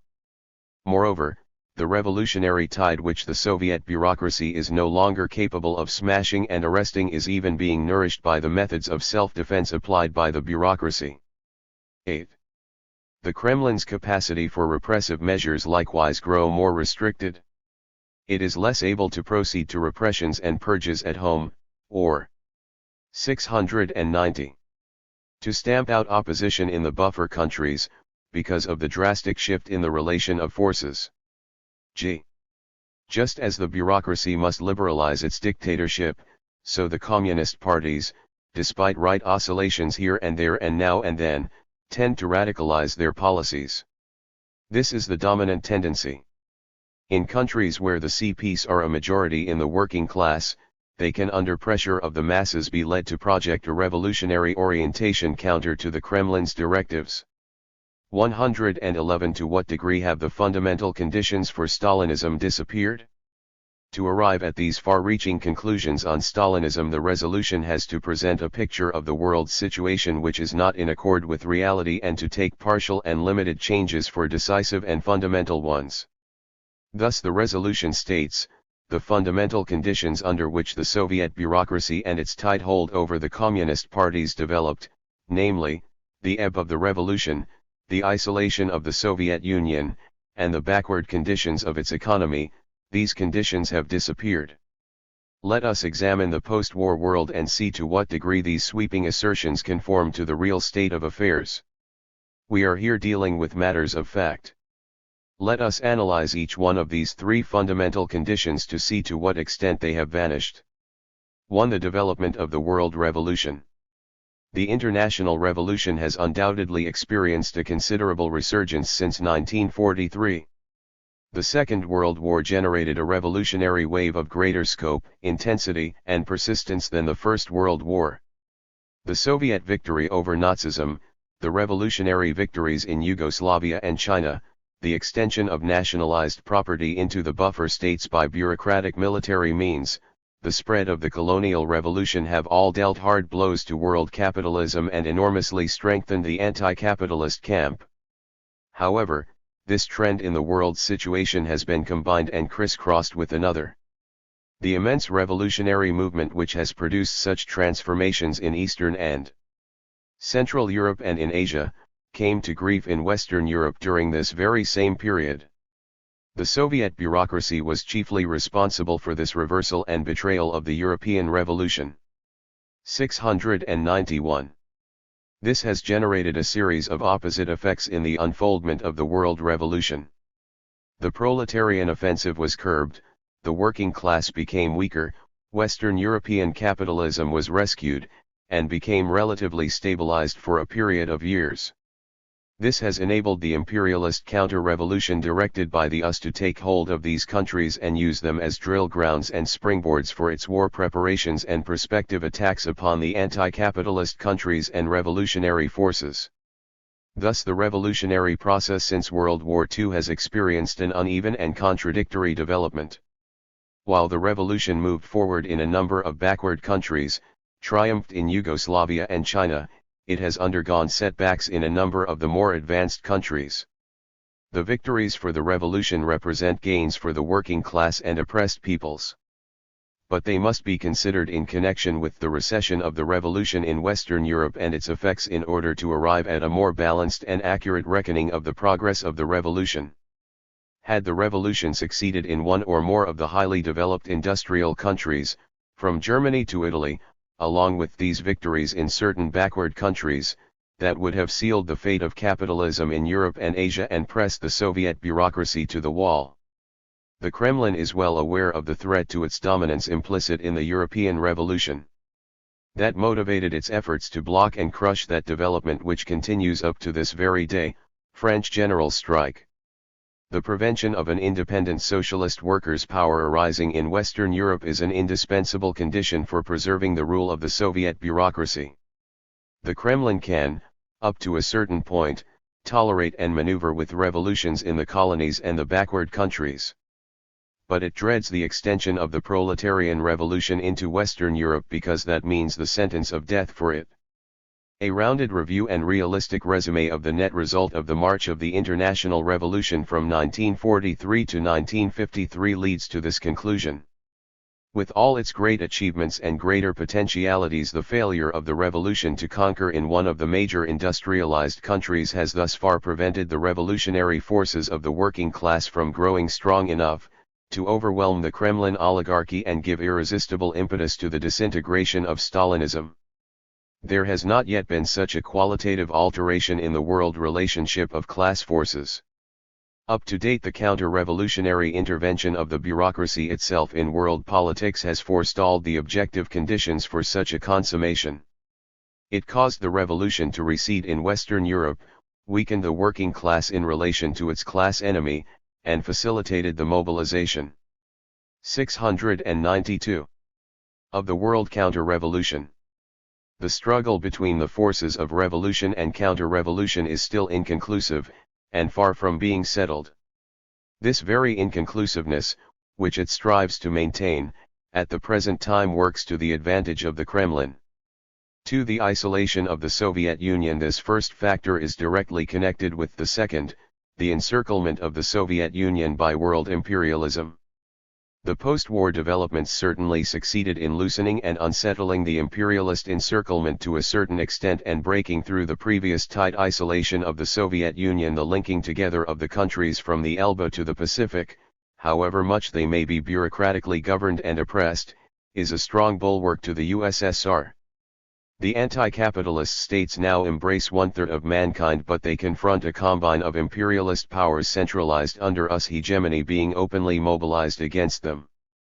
The failure of the revolution to break through to victory in Western Europe, which would have radically altered the balance of class forces throughout Europe and Asia, has permitted imperialism to reassert its encirclement and intensify its pressures against the Soviet Union on all planes. This isolation is felt in the economic, political, and military fields in varying degrees. Despite all their achievements, the industrial capacity of the states in the Soviet bloc is far below that of the capitalist states. This unfavorable balance could be rectified only with the inclusion of the industrial complex of Western Europe. But this is now cut off in large part by the economic blockade, which is an element in the isolation of the SUG. The moves being made by the Kremlin to curry favor with the bourgeois governments of France and Italy, and its maneuvers around the German question, testify to its attempts to overcome its isolation. Instead of attracting workers in the advanced countries, the Kremlin's policy helps to repel them and thus aggravates the social isolation of the SUG from the class forces which alone can guarantee its defense. Finally, the US is engaged in forging a military ring around the periphery of the Kremlin-dominated territories, and exerts unremitting pressures from all directions upon it. The Soviet bureaucracy must reckon with this at all times, both in its domestic and foreign policies. The looming menace of a and H-bomb attack determines its plan of production. This takes first place in the strategical plans of the Soviet General Staff. The menace of imperialist encirclement and aggression determines the policies of those communist parties under the Kremlin's control. 693. Before the last World War, the Soviet bureaucracy could and did maneuver between two opposing blocs of imperialist powers. Today its capacity to exploit the inter-imperialist contradictions is extremely restricted. The Soviet Union won in the Second World War through an alliance with the strongest sector of world imperialism. In a new war, the Soviet Union, its satellites, and China would have to fight against a coalition of all the imperialist states. How, then, can it be so unqualifiedly asserted in the resolution that the isolation of the SU has disappeared? The isolation has been modified and mitigated, but not at all removed. The pressures of the imperialist environment weigh upon the entire life of the Soviet peoples. The Soviet workers, with memories still fresh of the last war, fear the outbreak of a new one. This is still a potent factor in restraining them from open conflict with the bureaucracy for fear of aiding imperialism. Thus, the very encirclement of the SU which the policies of the Kremlin serve to sustain, and even augment, remains one of the factors in maintaining its grip upon power. 3. The development of Soviet economy. Marked advances have been made in Soviet economy, especially since 1947. However, these have been extremely uneven. Agriculture lags far behind industry, far behind the needs of the mass of the Soviet people. Soviet advances have led to an improvement in the living conditions of its citizens, especially in urban centers. They have still greater hopes and expectations of betterment in their material conditions, which the post-Stalin regime has had to take into account. The new rulers have made certain concessions in the sphere of consumption and promised still more. But the question at issue is this: has there been so drastic a change in the Soviet economy as to eliminate the objective material basis for the bureaucracy? That would entail the production of consumers' goods and food in sufficient abundance to guarantee necessities to everyone, satisfy the demands of the working people, and thus eliminate any need for bureaucratic arbiters to decide the distribution of the available products. Has Soviet economy, with all its indubitable successes, reached that point, or even approached it? The citing of general production figures and their global comparison with those of other countries will not help here. The decisive point is not how much more is being produced than before, but is enough being produced now to take care of the basic demands of the people? The facts are that the rise in the economy has sufficed to provide a minimum for most workers, to eliminate famine conditions, and ease some economic tensions in the sphere of consumption. But side by side with the general improvement, there have been considerable increases in consumption for the 694 more favored layers. From the aristocrats of labor, up to the tops of the bureaucracy, there is an inclination to grasp for more. Malenkov is compelled to give a bit more bread and other articles to the masses. But at the same time the Kremlin makes sure to provide more new cars, refrigerators, television sets, etc., which are exclusively within the reach of the upper layers of Soviet society. All this accentuates the contradiction between the rulers and the ruled, heightens social inequalities, and makes the situation more intolerable to the workers. There is a sharpening conflict between the working class growing in numbers and skills and the bureaucratic guardians of privilege. The economic and cultural backwardness is in the process of being overcome. But to assert that this has already taken place is to falsify the real state of Soviet economy today. This does not at all mean that the bureaucracy can or will perpetuate itself in power indefinitely. That depends upon further developments of the world revolution, which can definitively remove the hostile pressures of world imperialism, and not simply temporarily ease them, and overcome the scarcity of consumer goods by placing the industrial resources of more advanced countries at the disposal of the Soviet economy. It depends even more upon the development of the deepening conflict between the bureaucracy and the masses. The Soviet people will not wait for the elimination of the economic roots of the totalitarian bureaucracy in order to embark upon a mortal struggle against it. As Trotsky pointed out, the social conflict can explode into political revolution as a result of the intensification of antagonisms to the boiling point. Economic contradictions produce social antagonisms, which in turn develop their own logic, not awaiting the further growth of the productive forces. Revolution betrayed, p. 48. Thus a sober analysis of the world's situation and its development during the past decade discloses that the three major objective factors responsible for the rise of the Soviet bureaucracy have not been changed in a fundamental sense but only to a certain extent. The Kremlin bureaucracy has to operate today under new but not decisively different circumstances. Its further lifespan will depend upon the struggle of the living forces in the world arena and in the Soviet Union over the next period, and the emergence in this struggle of a Trotskyist party capable of leading the Soviet masses in insurrection against the ruling caste. 695. 4. The new relations and role of the Soviet bureaucracy.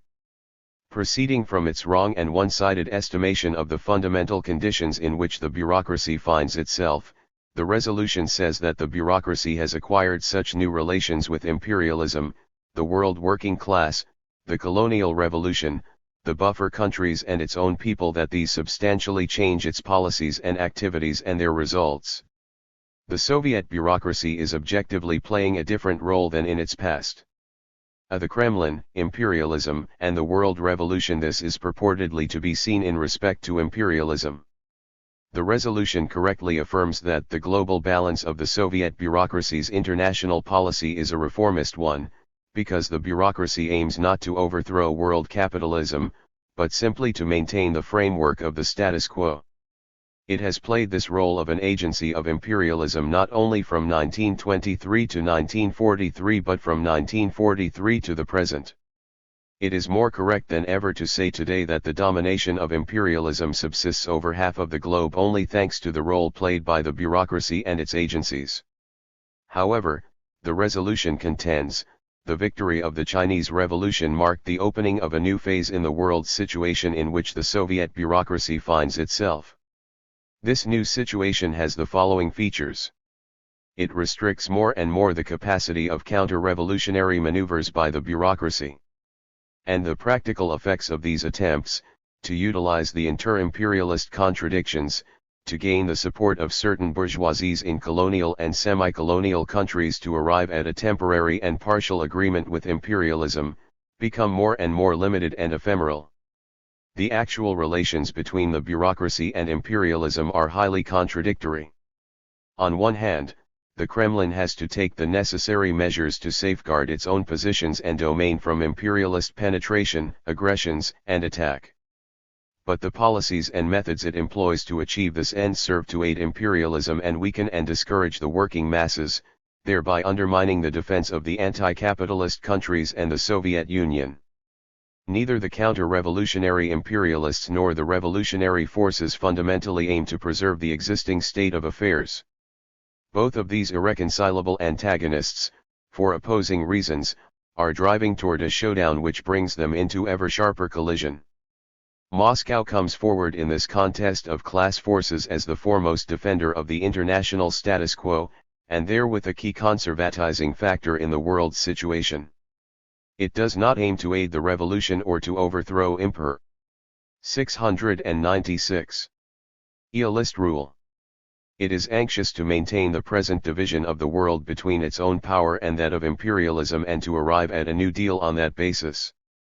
This is consciously formulated in the conception of peaceful coexistence between socialism and capitalism repeated by the new Kremlin leaders and echoed by the Stalinist parties.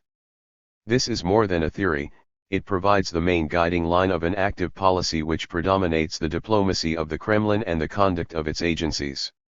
The Kremlin exerts its utmost influence to preserve even the prevailing Cold War status quo as a lesser evil.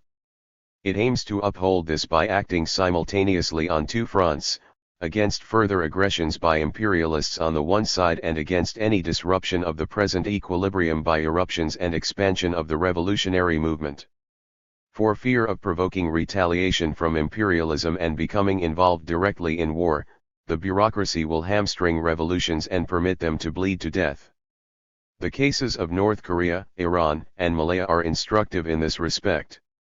Moscow gave the North Koreans supplies enough to drag out the war but not enough to win, even when its armies were sweeping the invaders toward the sea. Whereas Washington did not hesitate to intervene with full force and openly in Korea, Moscow stayed discreetly within its own preserve.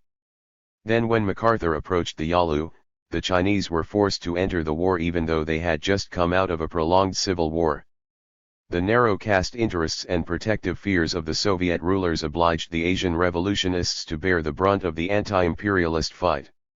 As the pressures from imperialism mount, the Kremlin's disposition is to gain time for itself at the expense of the world working class and the struggles of the colonial peoples.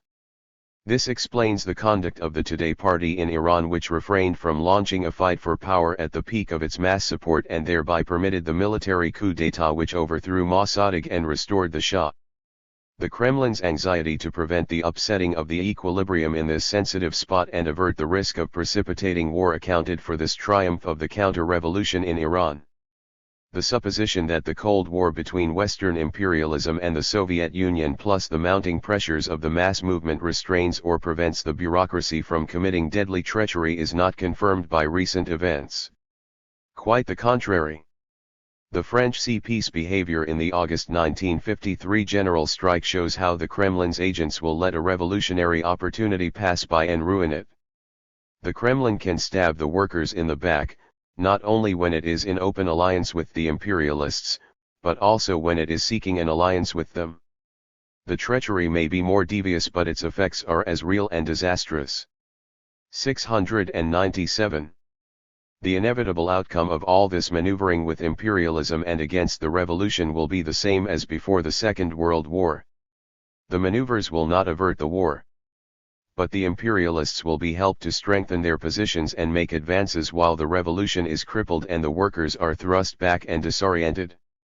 Unless the workers in the advanced capitalist countries undertake a revolutionary offensive of powerful proportions, the imperialists will be enabled to unleash the war at a time and under conditions most advantageous for them. The bureaucracy hates and fears the world revolution and strives to head it off, restrict, control, subvert and strangle it. But it is not omnipotent. It cannot do what it wants, in the way it wants, when it wants. But this does not mean that the Kremlin has abated its hostility toward the world revolution or altered its treacherous attitude toward it. This can be seen even in the victories of the revolution in Yugoslavia and China.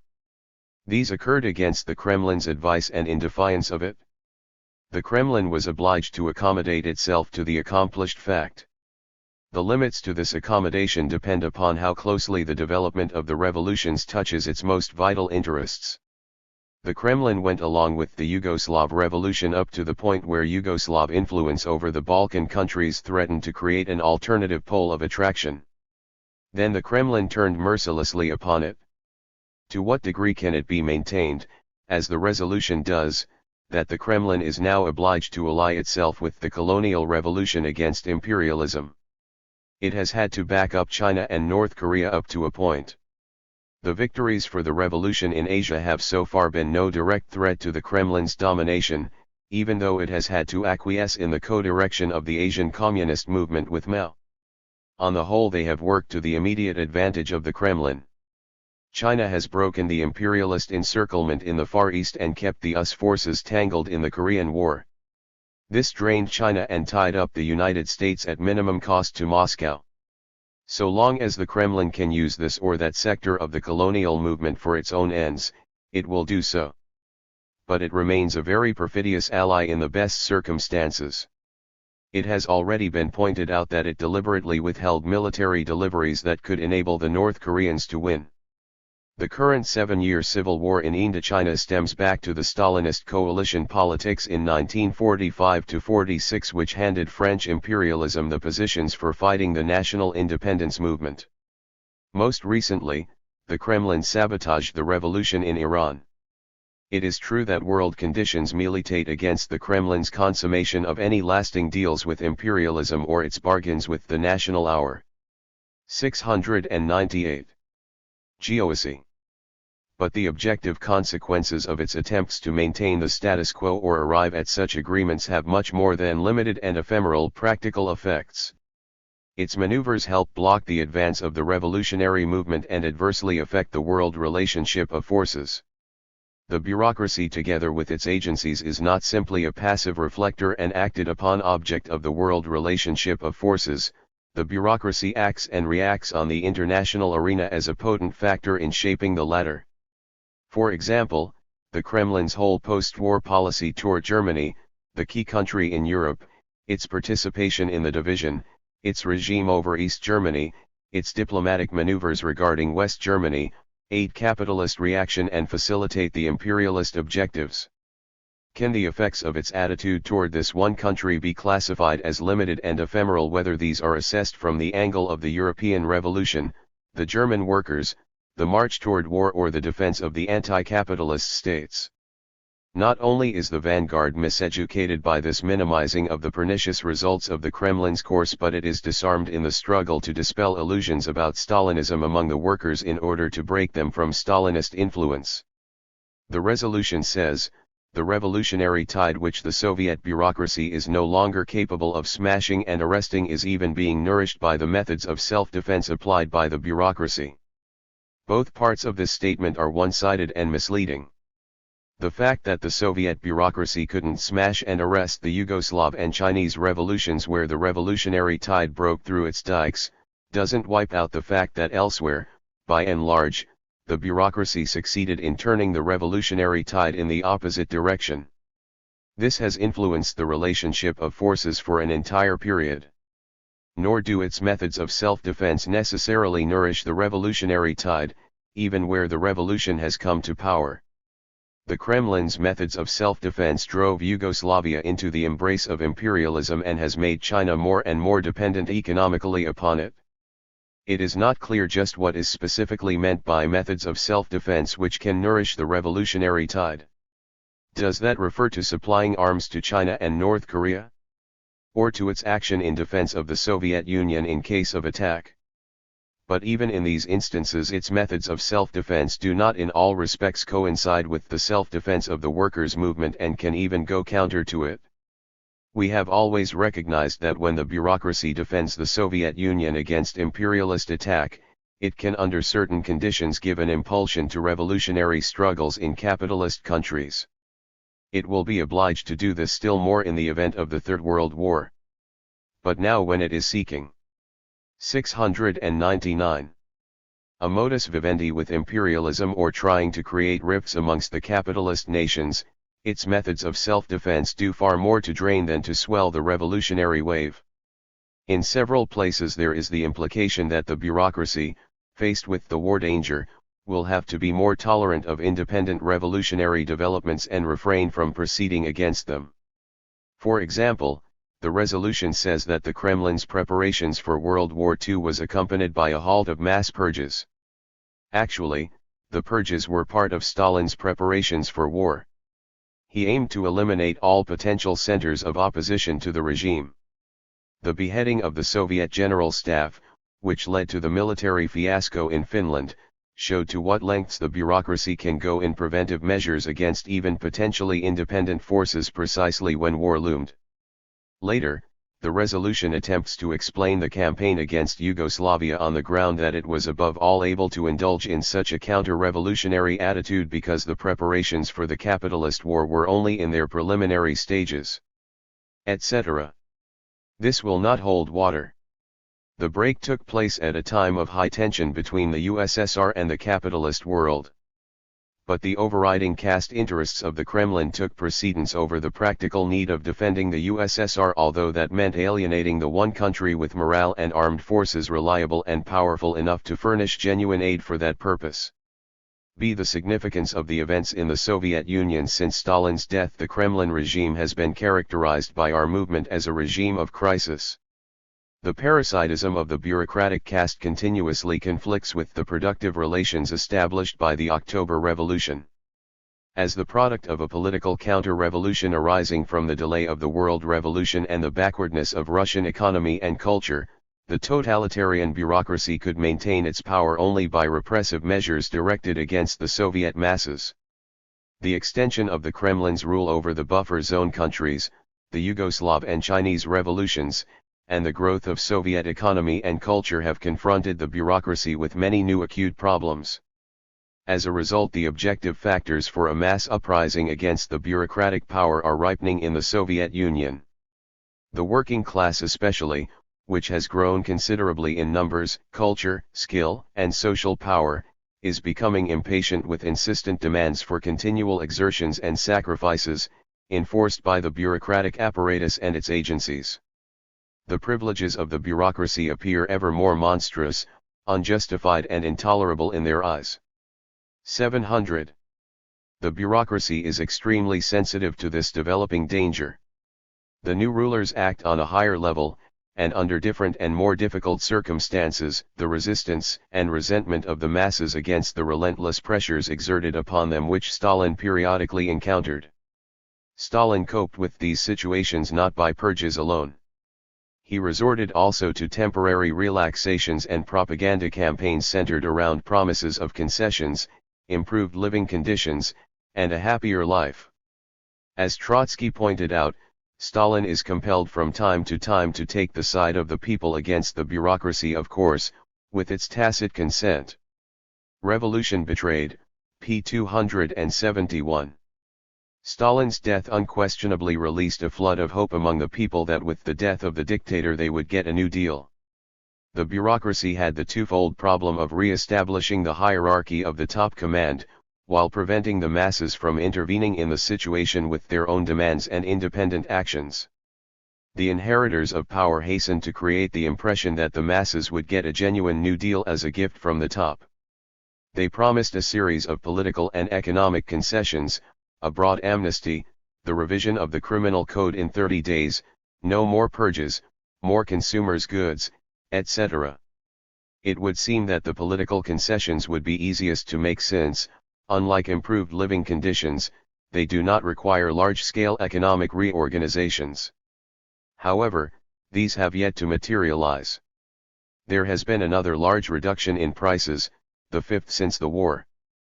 But a genuine improvement in living standards first necessitates a drastic readjustment of the economy, and above all, a tremendous increase in agricultural production, which has remained stagnant for many years. The bureaucracy is aiming to do this by raising the incentives of the individual peasant and the well-to-do members of the collectives. At the same time, the bureaucracy had to decide quickly who would assume the role of principal arbiter and purger-in-chief to remove all ambiguity on that score and forestall any moves by the masses to take advantage of fissures in the bureaucratic apparatus. This was the meaning of Beria's downfall, which has been followed by a purge of his associates in the various republics. These developments proved that the bureaucracy cannot devise new methods of rule. It may make concessions but must maintain intact at all times the mechanism of repression which guarantees its regime. Between the totalitarian methods of the bureaucracy and the democratic methods of working-class power there will be no intermediate methods of rule. A new power and new methods of rule can come into being only through forces outside the bureaucracy and in opposition to it, through the overthrow of Bonapartist rule by the masses. 701. The Trotskyists base their revolutionary perspectives upon the maturing contradictions between the bureaucratic setup and the working masses, which will lead the latter toward a forthright challenge to the totalitarian dictatorship. The East German events prefigure the developments within the Soviet Union in this respect. We must analyze the concessions in the light of the nature and position of the Stalinist bureaucracy and the developing contradictions within Soviet society. The resolution, however, exaggerates the changes in the objective situation, endowing them with an automatic propulsion which obliges the bureaucracy to liberalize itself, introduce new methods of rule, liquidate the heritage of Stalinism, suppress its most hideous and characteristic features, and deliver more and more concessions. The resolution states, that regime, Malenkov's, can now maintain itself only by suppressing, temporarily or definitively, the most hideous aspects, that is to say, the most characteristic ones of the regime. It does not specify which one of these hideous aspects has been eliminated or is about to be. The privileges, the police regime, the relentless squeeze on the workers in production, the national oppression, concentration camps, purges. The implication is that the terror of Stalin's epoch is on its way out. But there were fluctuations in the application of this terror during Stalin's day too. The difference now seems to be that the diminution of terror under the Malenkov era is a growing trend, the most distinctive feature of the decline of the Bonapartist dictatorship. The essential liberality of the new regime is only underscored by the next prognosis that it is not excluded that before falling, the Bonapartist dictatorship will suddenly once again have recourse to the bloodiest terror. This signifies that terror has become not an essential but an exceptional episodic and incidental expression of the bureaucratic state. To reinforce its contention that the post-Stalin regime is compelled not only to do away with the most terrible traits of Stalinism, but to placate the masses to an ever-increasing degree, the resolution exaggerates the scope of the concessions. It refers to a broad amnesty which seems to have died, since it was not mentioned at the last session of the Supreme Soviet in the decree submitted for approval. It speaks of the revision of the penal code which was promised within 30 days and still remains to be promulgated 7 months after. The liberation of the doctors was originally interpreted as an irreparable blow to the system of frame-up trials and purges. But since then Beria's purge and trial has been announced. It takes the condemnations of police arbitrariness for good coin, setting aside the fact that verbal criticism of police excesses 702 were not unknown under Stalin. Indeed, the GPU was purged several times during Stalin's regime. It regards the stress upon collective decision as a definitive dismissal of the cult of the chief. But this is only a transitional stage between the demise of the former chief and the elevation of a prospective replacement. During his rise to power, Stalin likewise counterposed the collectivity of the Central Committee against the aristocrats, that is, the Bolshevik leaders most popular amongst the masses. As we have pointed out, this does not mean that no concessions have been made or that they amount to nothing. They are largely economic in character. What Malenkov has done is to dramatize the gradual improvement in living standards since 1947 and even expedite them. But even in the sphere of consumption the Kremlin will be unable to satisfy the demands of the masses. It will give to one section of the population at the expense of another. While offering new incentives to the peasants, it does not increase the general level of workers' wages, and it takes care to increase the privileges of the bureaucracy itself. How should the concessions be judged? Concessions are of genuine value if they open opportunities to the masses for self-action which can then be used to further their own aims. The new regime has not yet offered the slightest opening of that kind, and it is not difficult to understand why. The totalitarian government cannot tolerate the least freedom of action for the workers which would weaken its stranglehold upon them. The resolution occupies itself with dubious speculations about the centrifugal forces which are cracking the monolithism of the ruling group and generating differentiations within the party and its leading circles. It says that the monolithism of the Bonapartist type is being ruptured beyond repair under pressure from other segments of the bureaucracy and the masses. The Beria purge is adduced as evidence of this growing disunity. There is no doubt that the death of Stalin upset the regime's stability, set a swarm of centrifugal forces into motion, and provoked a crisis which has still to be overcome. The transfer of power in a tyranny is always a delicate operation containing dangers. Having lost its old personal center, the bureaucracy as a whole is impelled to seek, create, and rally around a new one as the principal point of support to safeguard its privileges and regulate its internal conflicts. That is the principal reason for the elevation of Malenkov and the speedy removal of Beria. The resolution makes much of the heterogeneity of interests amongst the various layers of the bureaucracy as the material groundwork for its growing differentiation and conflicts. It refers in addition to the aging top layer of the 703 bureaucracy as presumably not so much concerned with increasing privileges as conserving them. This overlooks the fact that even at the top the bureaucracy steadily renews its personnel, and at all levels its appetite for privileges grows with eating, especially in a country which has far from reached the living standards of the Western world. The bureaucracy as a social layer is stratified according to its conditions of life, its positions of power, scope of privileges, etc., which give rise to jealousies, rivalries, and clique contests of many kinds. But as the sole commanding and favored stratum, it is united against the bulk of the population by common bonds of material interest. It is the sole force in the Soviet Union and buffer countries which is armed and organized. The bureaucratic caste cannot tolerate any deep divisions of policy within its ruling circles for any length of time, or permit any crack in its repressive apparatus which the masses may utilize for their own purposes. It hides them and hastens to cement them as promptly as possible. Since it has no constitutional or democratic ways of resolving internal conflicts, it resorts to the method of purges. The purge is a weapon directed against the bureaucracy itself from on high as well as against the people. It is an indispensable mechanism of Bonapartist rule. Will the purge method be more and more shelved as the liquidation of Stalinism proceeds, as the resolution implies? Apart from a vague reference to the changing relationship of forces, the resolution brings forward no evidence for this. In fact, the opposite would be indicated. If antagonisms within the bureaucracy deepen, it would seem that purges to resolve them would be in order. If opposition is growing among the people, it would seem that the commanding caste would be obliged to resort to its time-honored methods of repression. Trotsky observed that the more the course of development goes against it, the more ruthless it becomes toward the advanced elements of the population. Revolution Betrayed, p. 277. Now it appears, according to the resolution, that the more the course of development goes against it, the more lenient and conciliatory the regime must become.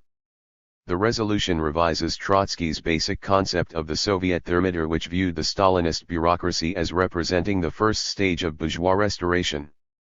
The privileged caste, viewed qualitatively in the structure of Soviet society, is a bourgeois-minded formation still confined within the integument of the remaining conquests of the 1917 revolution, nationalized property, planned economy. By its position in Soviet society, the inherent tendency of the caste as such is anti-Soviet, restorationist. This orthodox Trotskyist view has been dumped by the authors of The Rise and Decline of Stalinism. 704. The concept of the counter-revolutionary stage of Soviet the Neater has been liquidated, surviving in the document only as a vestigial phrase, a reduced number of the Neaterians, old revolutionary militants of the pre-1917 vintage. As a substitute for Trotsky's basic sociological concept, we are given an impressionistic view of the psychology of the tops of the bureaucracy, who, we are assured, are in their majority no longer a young and rapacious social layer, striving to conquer privileges in the field of consumption in the midst of prevailing poverty. The majority constitutes a layer of men of mature years or heading into old age, attempting to conserve the best possible living standards for themselves. In line with this superficial view, the document sees reflexes of capitulation and desertion to the bourgeois camp, under the impact of signs of proletarian awakening, confined to very limited layers of the bureaucracy. By dumping the orthodox Trotskyist concept of the caste as in essence representative of the tendency toward capitalist restoration, the development of which can be followed in a wealth of forms in Soviet life, the Pavlovites open the road to the completely revisionist concept that the bureaucracy can right itself. This is not explicitly stated, but certain conclusions in the resolution flow from this revisionist premise. For example, that in place of the reinforcement of restorationist tendencies within the peasantry and the bureaucracy, the opposite development is the more likely. The document emphasizes the new revisionist position, and also its confusion. The coming decisive battle within the Soviet Union will not be waged between the restorationist forces aiming to restore private property and the forces defending the conquests of October. It will be, on the contrary, waged between the forces defending the privileges and administration of the bureaucracy and the revolutionary working class forces fighting to restore Soviet democracy upon a higher level. In opposition to this view, which opens the road to capitulation to the bureaucracy, we emphasize the orthodox Trotskyist position. The coming decisive battle within the Soviet Union will be waged between the restorationist tendencies in the country represented by the Stalinist bureaucracy as such and the regenerative tendency represented by the revolutionary working class forces. On one side will appear the bulk of the bureaucracy, defending its privileges and police rule and thereby the tendency to restore private property. On the other, the proletarian vanguard leading a political revolution that will sweep out the usurping bureaucracy, restore Soviet democracy upon a higher level, and thereby directly align the Soviet regime once again with the world's socialist revolution. The proposition that no significant segment of the bureaucracy will align itself with the masses against its own material interests does not mean that the bureaucracy would not manifest deep cleavages under the impact of an upris. 705. Ing. Such disorganization, disintegration, and demoralization was observable in East Germany. But the function of a revolutionary policy is to organize, mobilize, and help lead the masses in their struggles, not to look for and even less to bank upon any breaks in the bureaucracy. In its whole treatment of the events since Stalin's death and the new course of the Malenkov regime, the resolution lays down the political premises for a reappraisal of the nature of the Stalinist bureaucracy and the kind of action the workers must take to overthrow it. While it does not spell out these revisions, it opens the door for others to do so, as we shall see later. See the Kremlin and the Communist parties. The resolution states that the Kremlin's rigid grip on the mass Communist parties is weakening. It gives three reasons for this deduction: the growing power of the mass movement exerted on these parties, the loosening of their relations with Moscow, and uncertainty about the Kremlin's authority and policy in recent months. No specific evidence is cited to substantiate this speculation, although the development cannot be ruled out in advance in specific cases. Such has certainly been the case with the Yugoslav and Chinese CPS. But there are no overt signs of a similar occurrence elsewhere yet. To buttress this point, the resolution cites the Kremlin's inability to re-establish any international since 1943. Actually, Moscow finds any international more of a liability than an asset. It wishes to keep the CPS separated and to control them by other means. This alleged relaxation of Kremlin control is associated with the penetration of ideas opposed to the interests of the Kremlin bureaucracy within these organizations, and a process of modification in the hierarchical, bureaucratic relations previously established. That is how the disintegration of Stalinism is beginning. Vague as these observations of tendencies are, they seem to point to the growth of new ideological currents and organizational relations within the shell of the CPS, which will apparently continue inside them until the reformed and rebellious parties become strong and independent enough to throw off the Kremlin's stranglehold.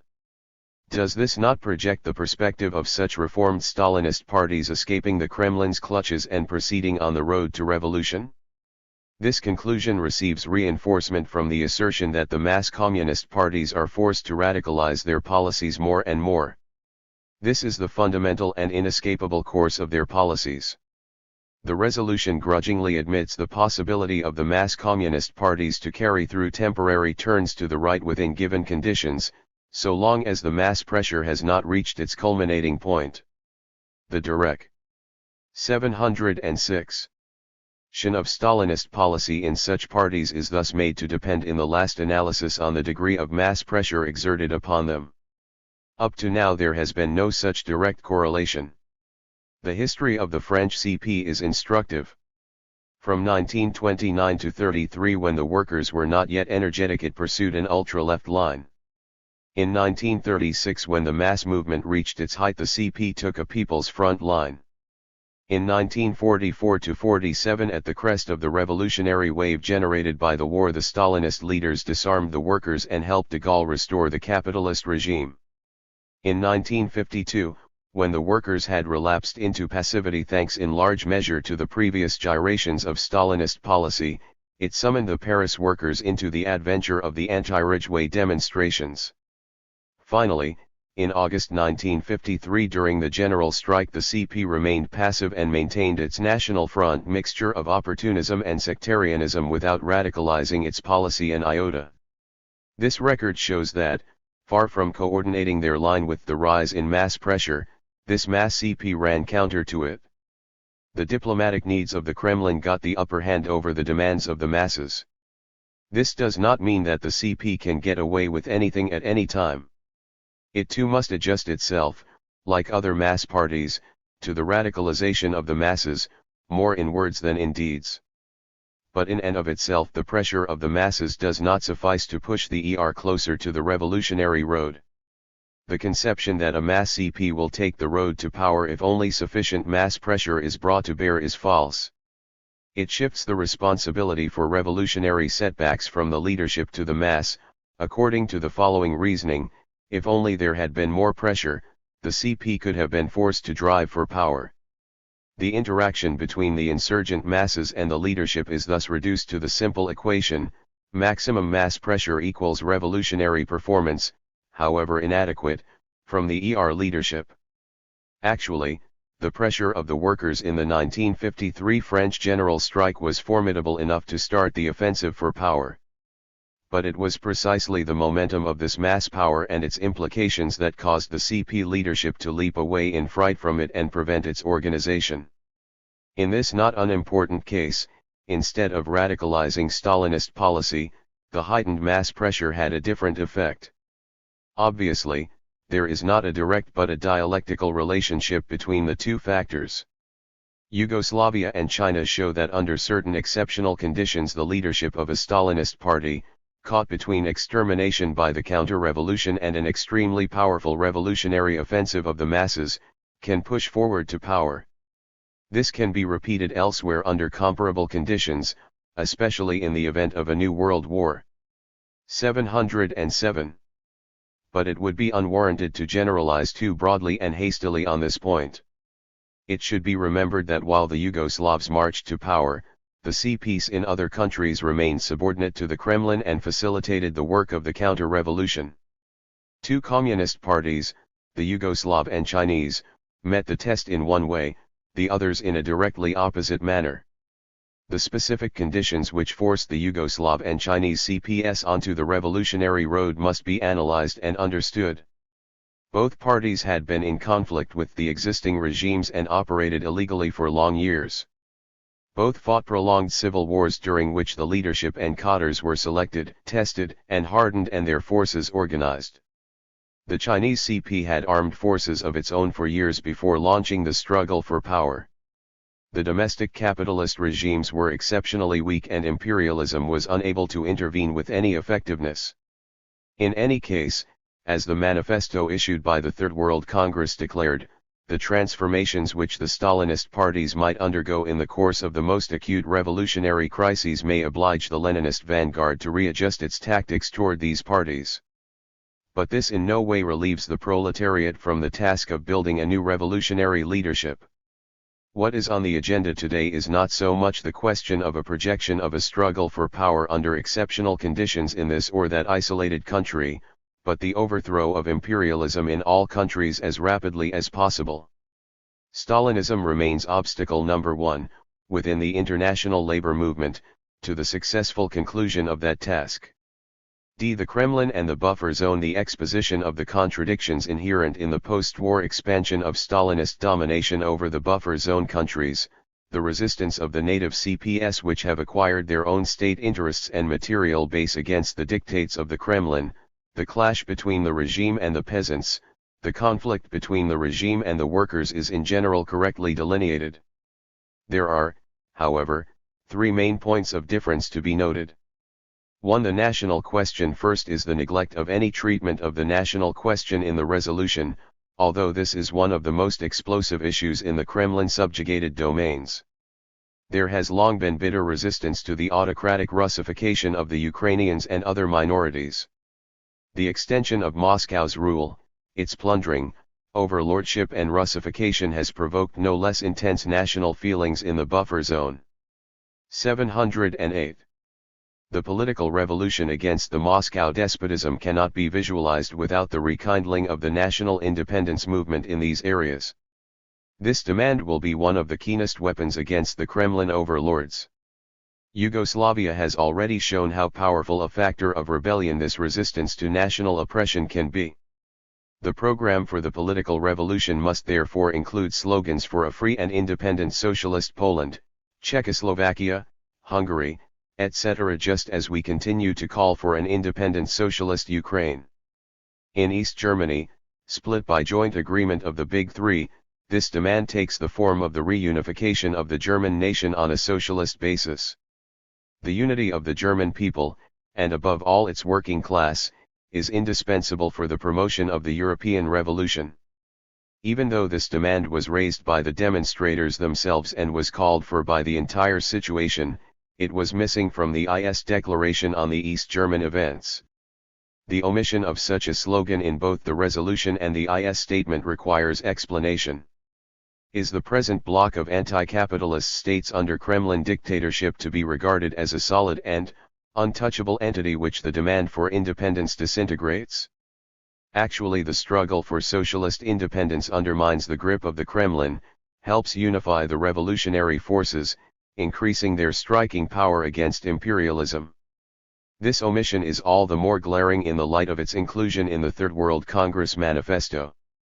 Long live the independent socialist republics of Poland, of Czechoslovakia, of Hungary, of Romania, of Bulgaria, and of the Ukraine.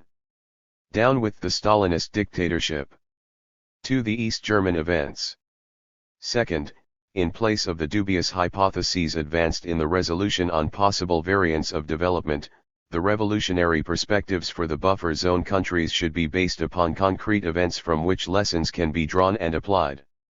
This means that the treatment of the overthrow of the Kremlin autocracy and the disintegration of Stalinism must take the East German uprising as its point of departure.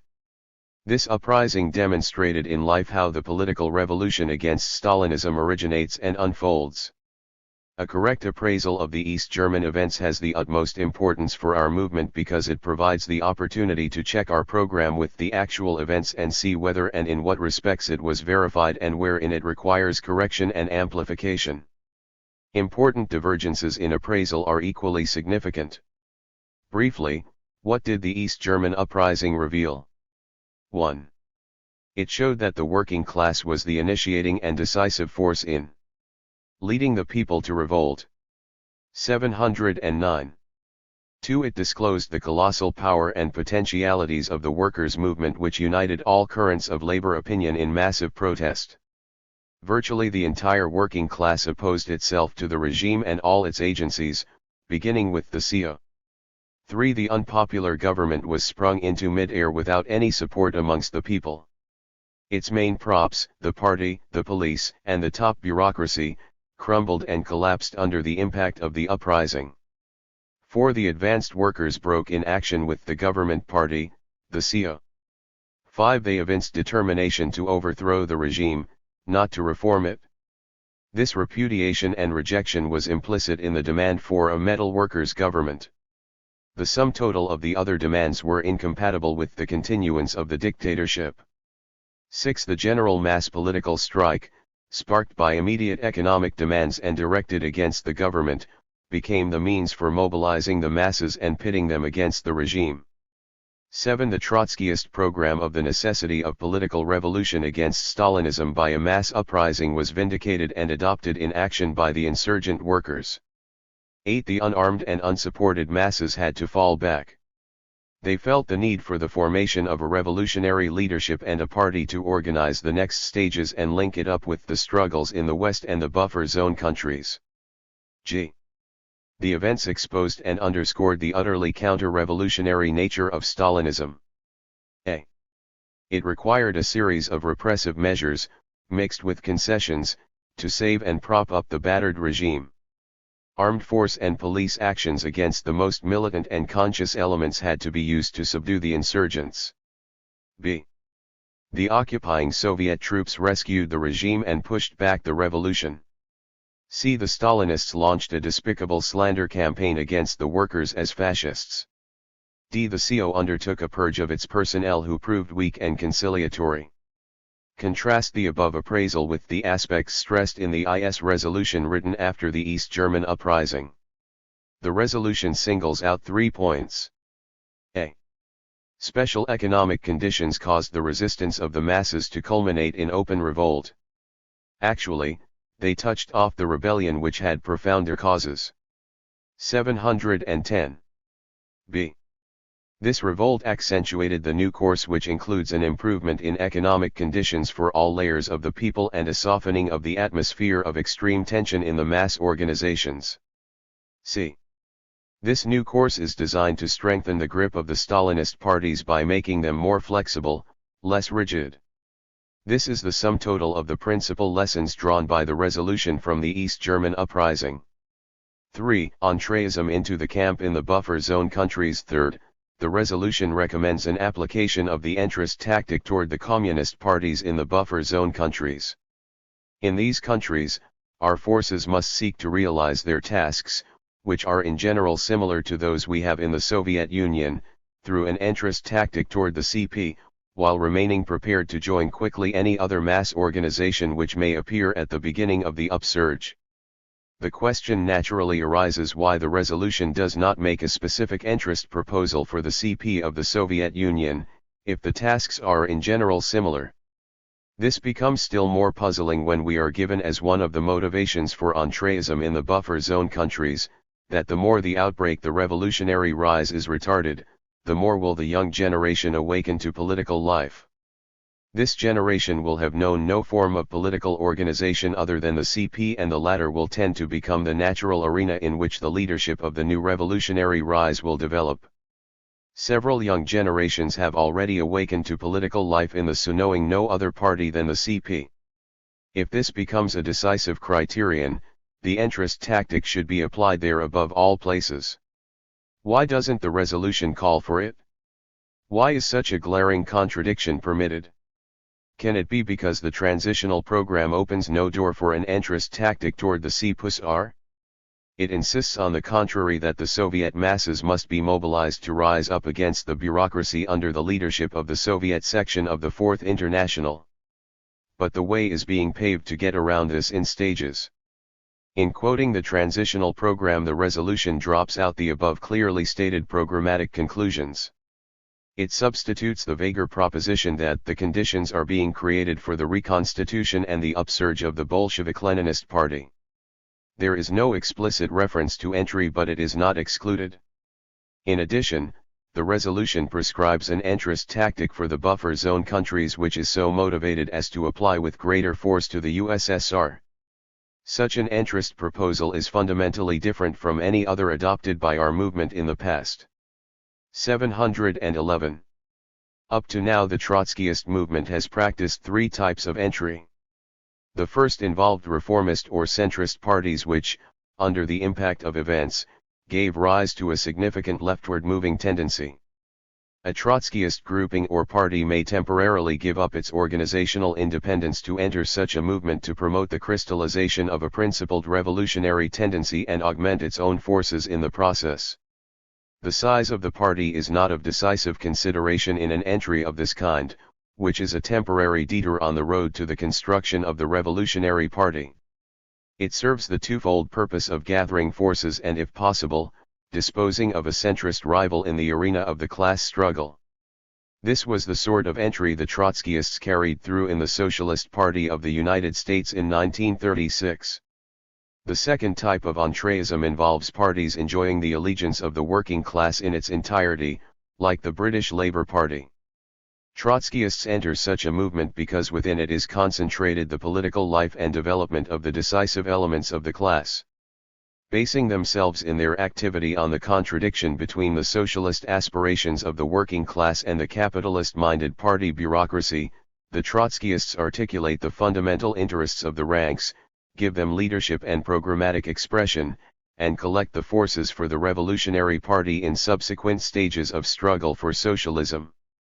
The third type of entreism has been developed since the Third World Congress. It essentially represents an extension of the second type to the Stalinist parties enjoying a considerable mass base in the capitalist countries, such as France or Italy, or fighting a civil war for power as in Indochina. Here the Trotskyists base themselves upon the contradiction between the urge of the masses for the conquest of power and a fundamental social change and the policies of the CP bureaucracy subservient to the Kremlin, with the aim of directing the movement into revolutionary channels. Because of the monolithic character and bureaucratic regime of these parties, which does not permit opposition tendencies to operate, this entreism encounters great difficulties and complications and must be of a special kind. This tactic remains in the experimental stage and must be carefully checked at every point to assess the results. The interest proposal so lightly introduced into the resolution for the buffer zone countries is of an altogether different type. It involves entering a party that holds state power and is the direct and principal oppressor of the working masses. The fundamental antagonism within these countries, as in the Soviet Union, is between the organized and armed bureaucracy, ruling through the CP, and the unorganized and disarmed working class. To go into the CP is not to acquire closer contact with the best elements of the working class but to 712.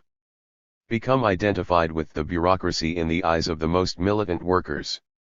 A party member is forced to become an instrument of oppression in the day-to-day friction between the bureaucratic regime and the working class. A revolutionary worker would seek to make contact with the discontented workers repelled by and from the CP in as prudent a manner as possible. The resolution does not proceed from the existing antagonisms between the workers and the Stalinist regime and the revolutionary impact the development of these antagonisms is bound to have, proposing organizational forms in preparation for that day. Instead, it bases itself on the static concept that Stalinist workers will continue to remain in the CP while the Social Democrats will remain in the social democracy.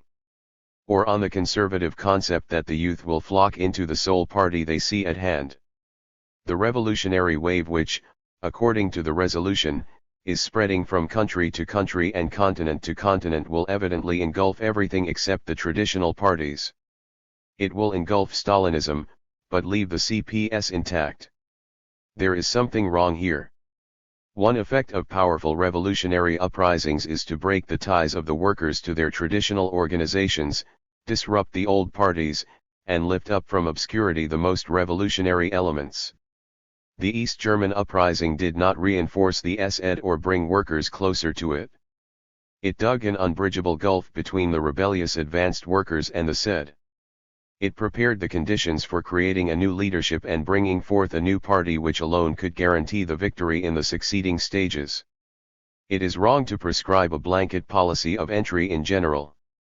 An entrust proposal for any country has to be justified by a concrete analysis and appraisal of the specific combination of circumstances in the given country, the party to be entered, its relation to the working class, the Trotskyist forces available, the real possibilities, etc. The resolution, however, motivates its general prescription for entry by the conciliationist concept that the leadership of the workers' insurgents in the buffer zone countries will necessarily come out of the CPS. This notion that the parties of the ruling bureaucracy will produce the leadership to overthrow the regime directs the workers away from reliance on their own forces and the formation of their own instruments of struggle. Since entry is a tactical, not a principled question, a Trotskyist group might enter a given CP in the buffer zone to take advantage of a serious crisis within it. But its decision would be predicated on the specific favorable conjuncture for such intervention, and not on illusory general characteristics of these parties. An entrust tactic may be dictated in regard to the Yugoslav and Chinese CPS, which led revolutions. To this day the leaderships have to lean to some 713.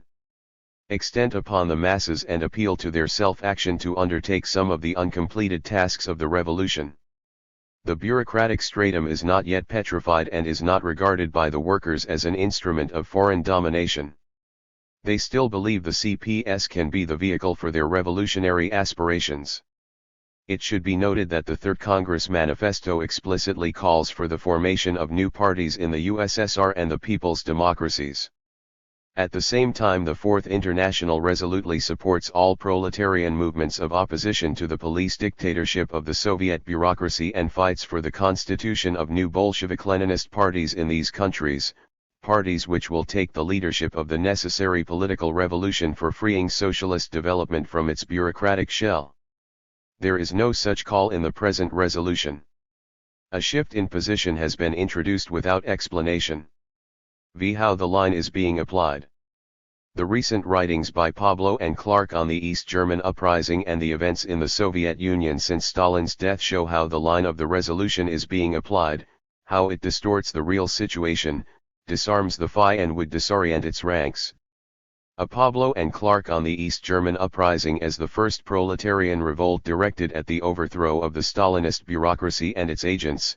The East German uprising possesses immense significance for the entire world working class, and especially for its Trotskyist vanguard which alone heralded and worked for this line of action. What does the declaration issued by the IS during this gigantic mass movement do and propose? 1. Instead of exposing and denouncing the Kremlin and East German Stalinist leaders as mortal foes of the workers and heads of the counter-revolution, the one statement plays up their concessions and assures that these will continue.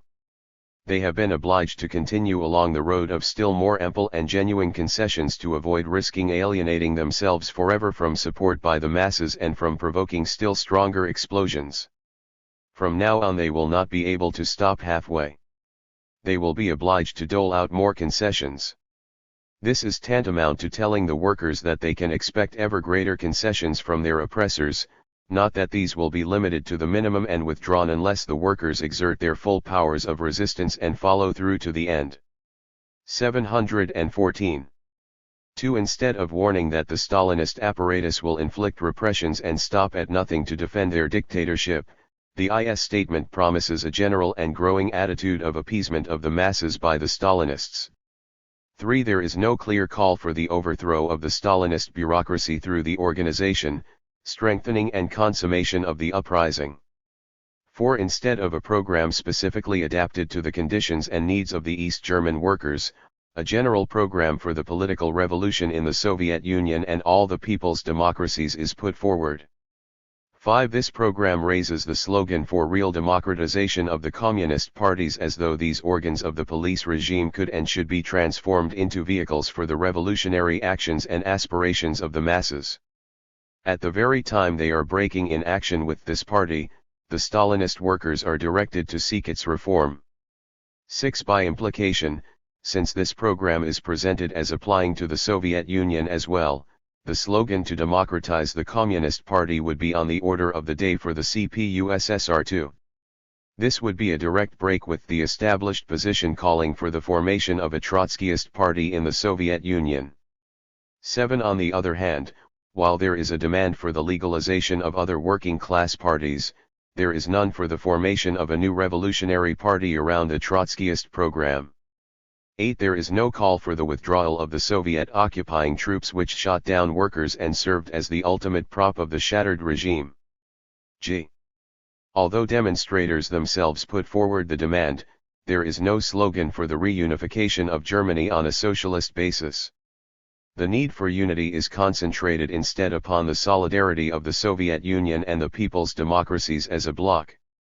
The resolution concludes with acclamation for the socialist rebirth of the Soviet Union, the people's democracies and the international working class movement. Wouldn't the German workers also care to hear acclamation for the socialist reunification of their own divided country? 10. While the Stalinists slander the workers as fascist hirelings, the statement cavalierly observes, the Soviet leaders and those of the various people's democracies and the CP could no longer falsify or ignore the profound meaning of these events. Where is the revolutionary spirit of irreconcilable combat to topple a powerful and perfidious enemy in such a line?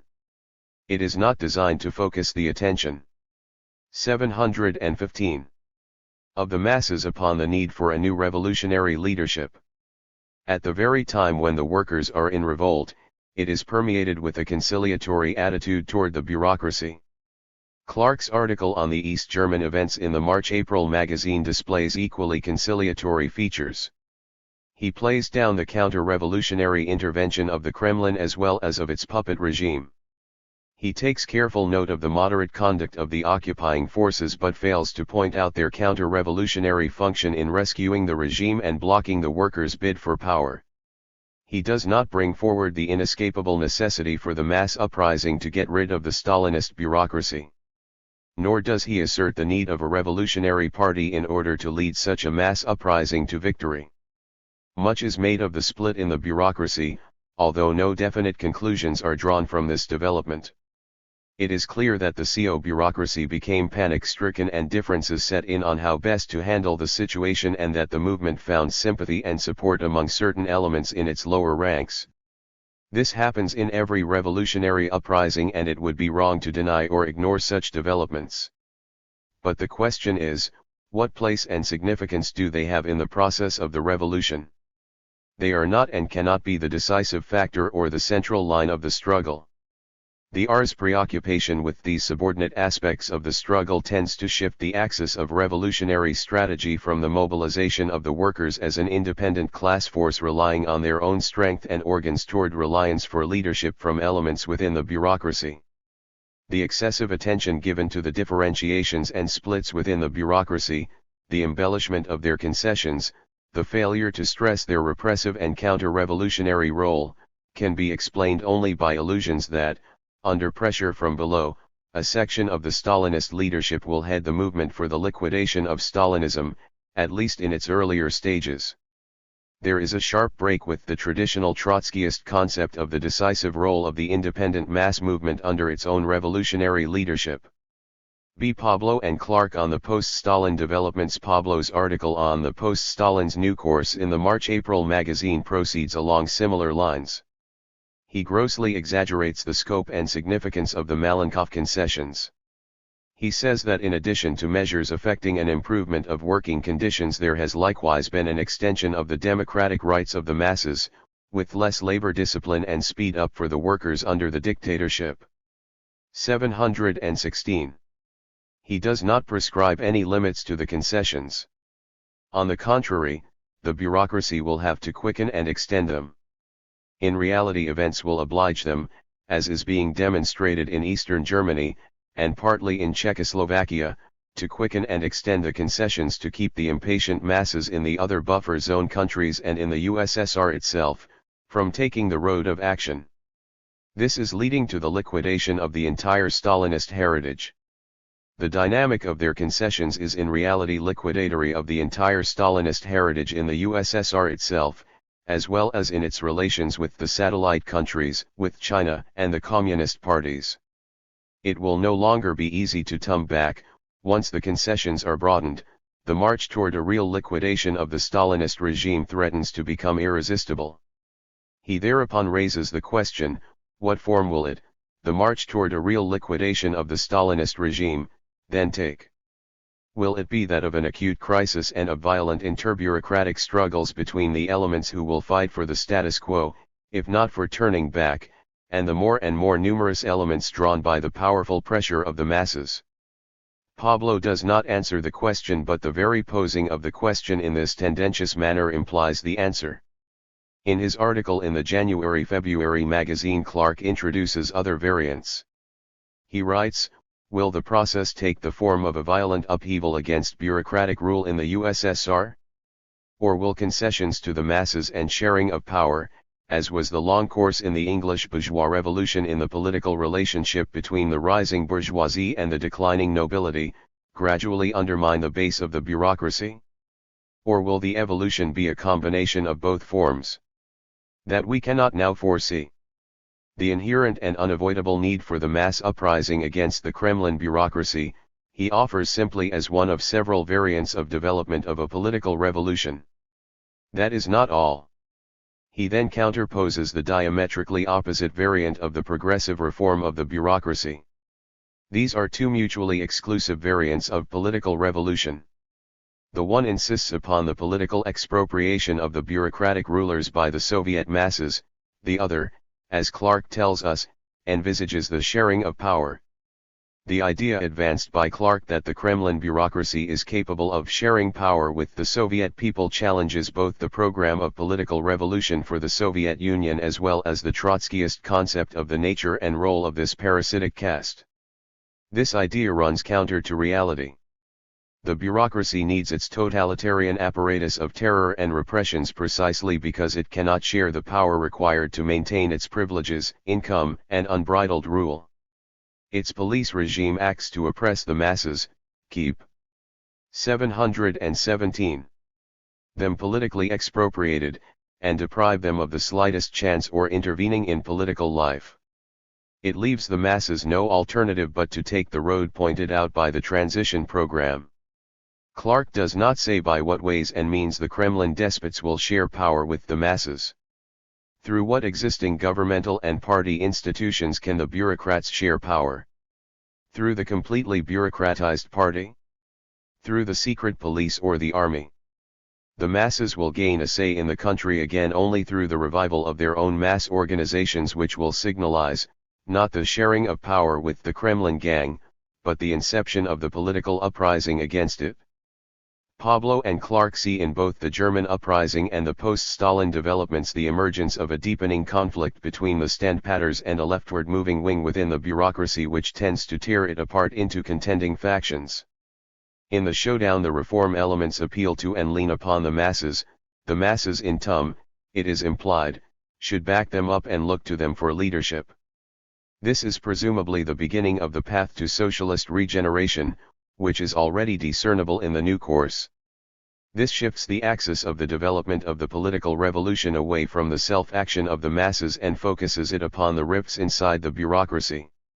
Thereby the Trotskyist concept that the extension of the world revolution will inspire the Russian workers to rise up on their own account and overthrow the Stalinist bureaucracy gives way to a different concept. The changed international and internal situation coupled with mounting pressure from the masses, unlooses forces within the bureaucracy itself which work toward the liquidation of Stalinism. The transformations emanate from on top as an outcome of the mass pressures from below. The working class is transformed into a pressure group, and the Trotskyists into a pressure grouping along with it which pushes a section of the bureaucracy leftward toward the revolution. In this way, the bureaucracy is transformed from a block and a betrayer of the revolution into an auxiliary motor force of it. See what must such conclusions point to? Such sweeping conclusions on the changing characteristics of the Kremlin dictatorship and the dissolution of world Stalinism have a logic which is bound to assert itself. If the objective processes are marching along so fast and so far, then an equivalent reorientation must be effected by the revolutionary vanguard if it is to be on top of the unfolding events.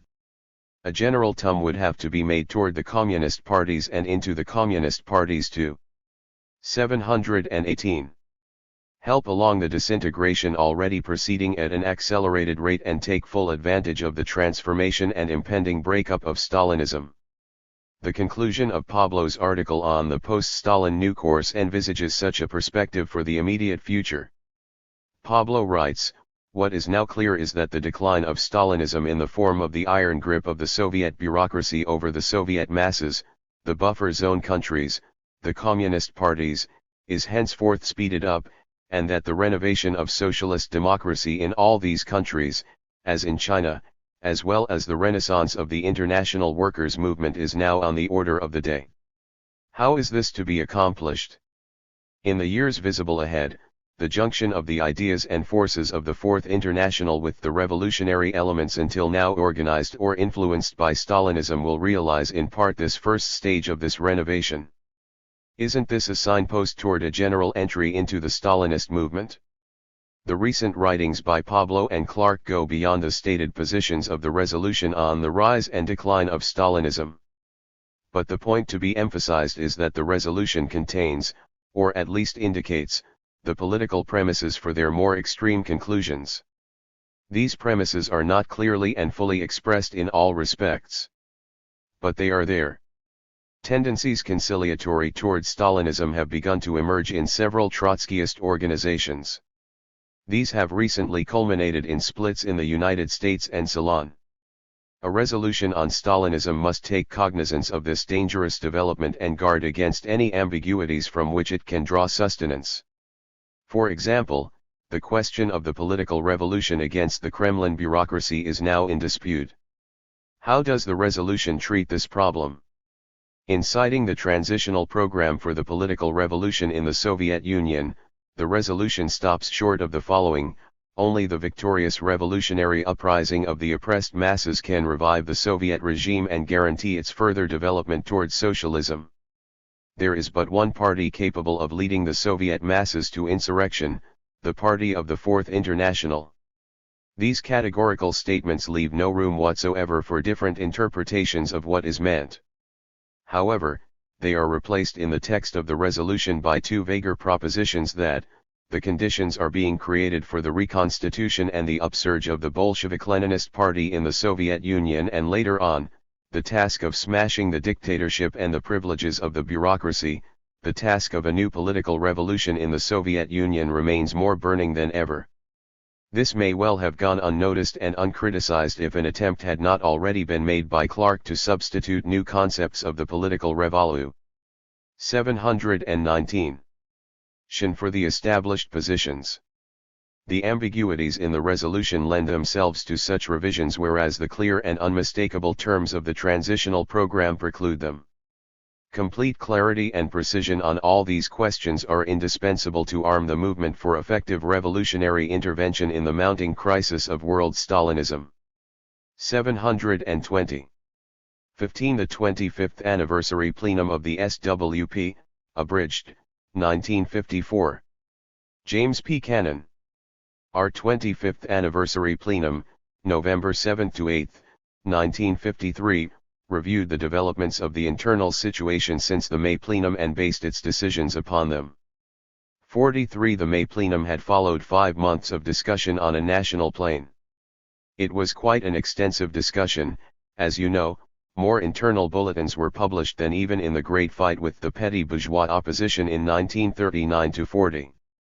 This discussion had already shown quite clearly, we thought, the revisionist positions of the Cochranite minority on the most basic questions of the American movement, on the perspectives of this country, of the labor movement, and of the party.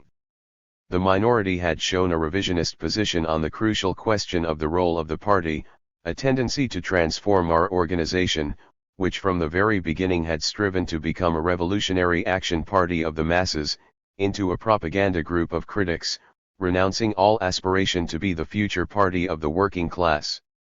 The discussion had already shown at that time, that although the careful formulations of the minority could not then be justly called pro-Stalinist or Stalinist conciliationist, the leaders of this faction had nevertheless recklessly encouraged a sentiment of Stalinist conciliationism in the ranks, and did nothing to restrain it or oppose it.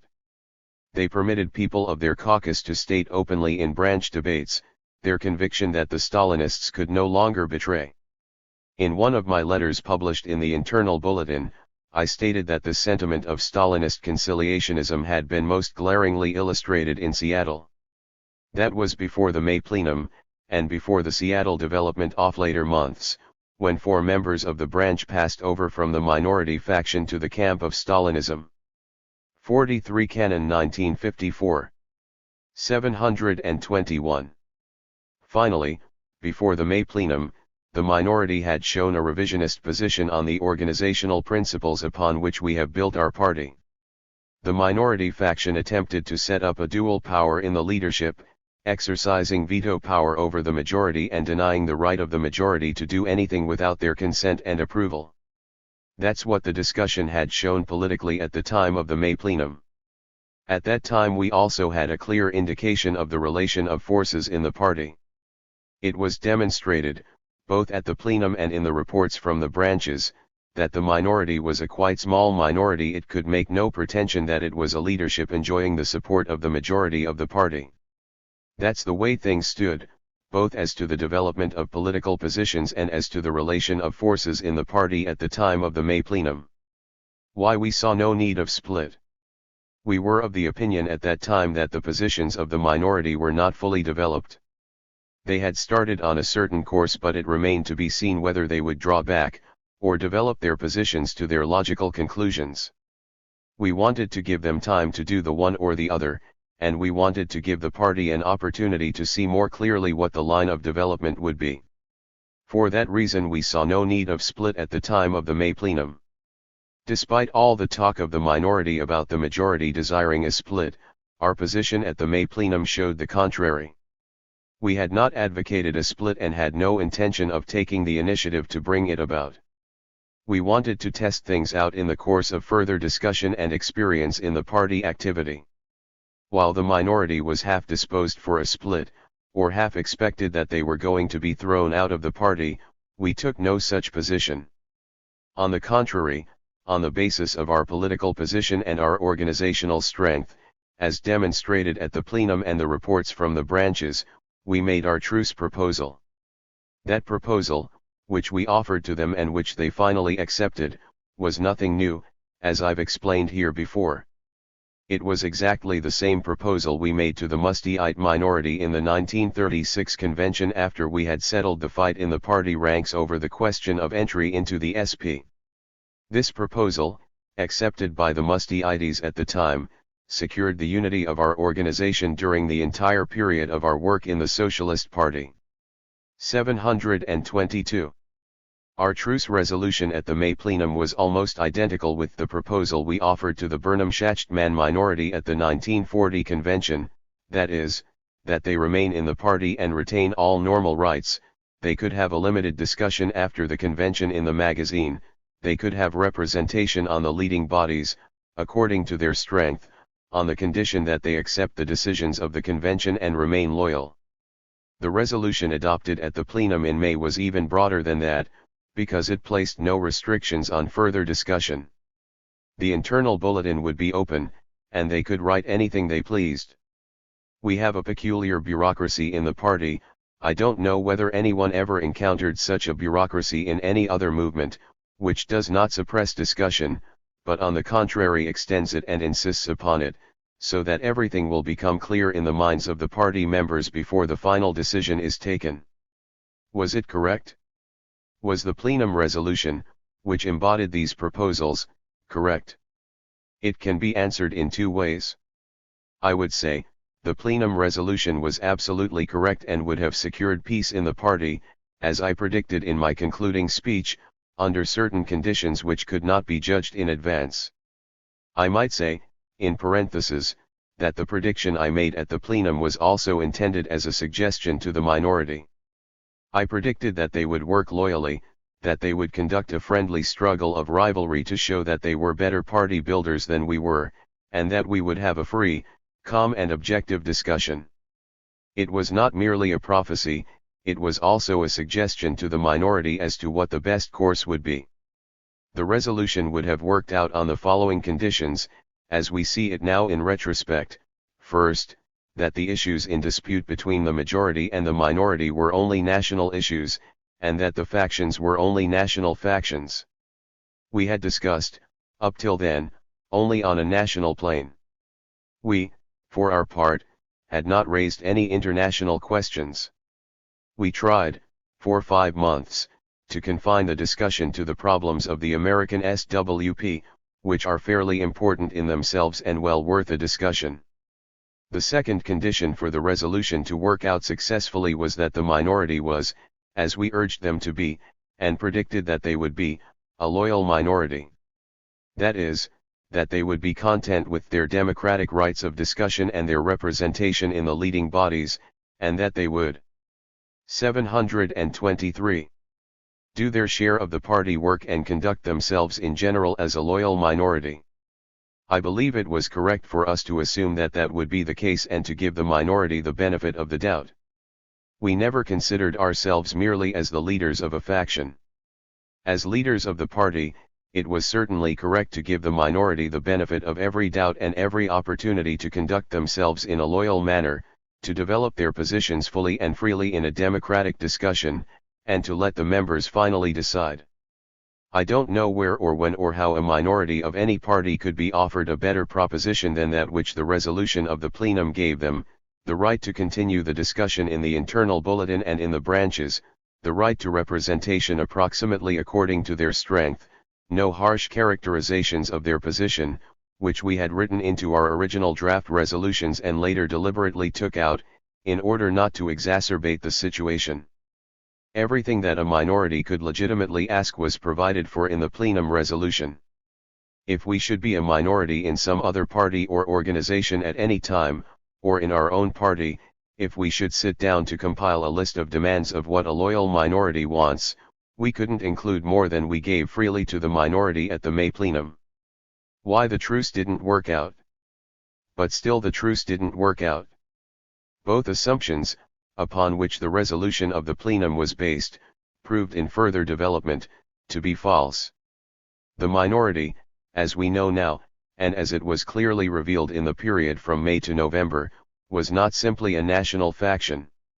It was the emanation of an international revisionist tendency, which we know now, as we didn't know then, has been organized in a secret international faction for a long time. The minority had been a part of that secret international revisionist faction from the very beginning. We began to suspect this toward the end of the discussion before the May plenum. But we didn't know it, and we did not act, as one should not act, merely on suspicion. We noted the extraordinary assurance of the minority, their repeated insistence that they were Pabloites, and that they represented the real thought of Pablo. In the beginning we thought this was absurd. We saw absolutely no justification in the documents of the Third Congress for the revisionist policy they developed in this country. But the more their claims were repeated, the more we heard about it, the more we began to have premonitions that there might be something to it. 724.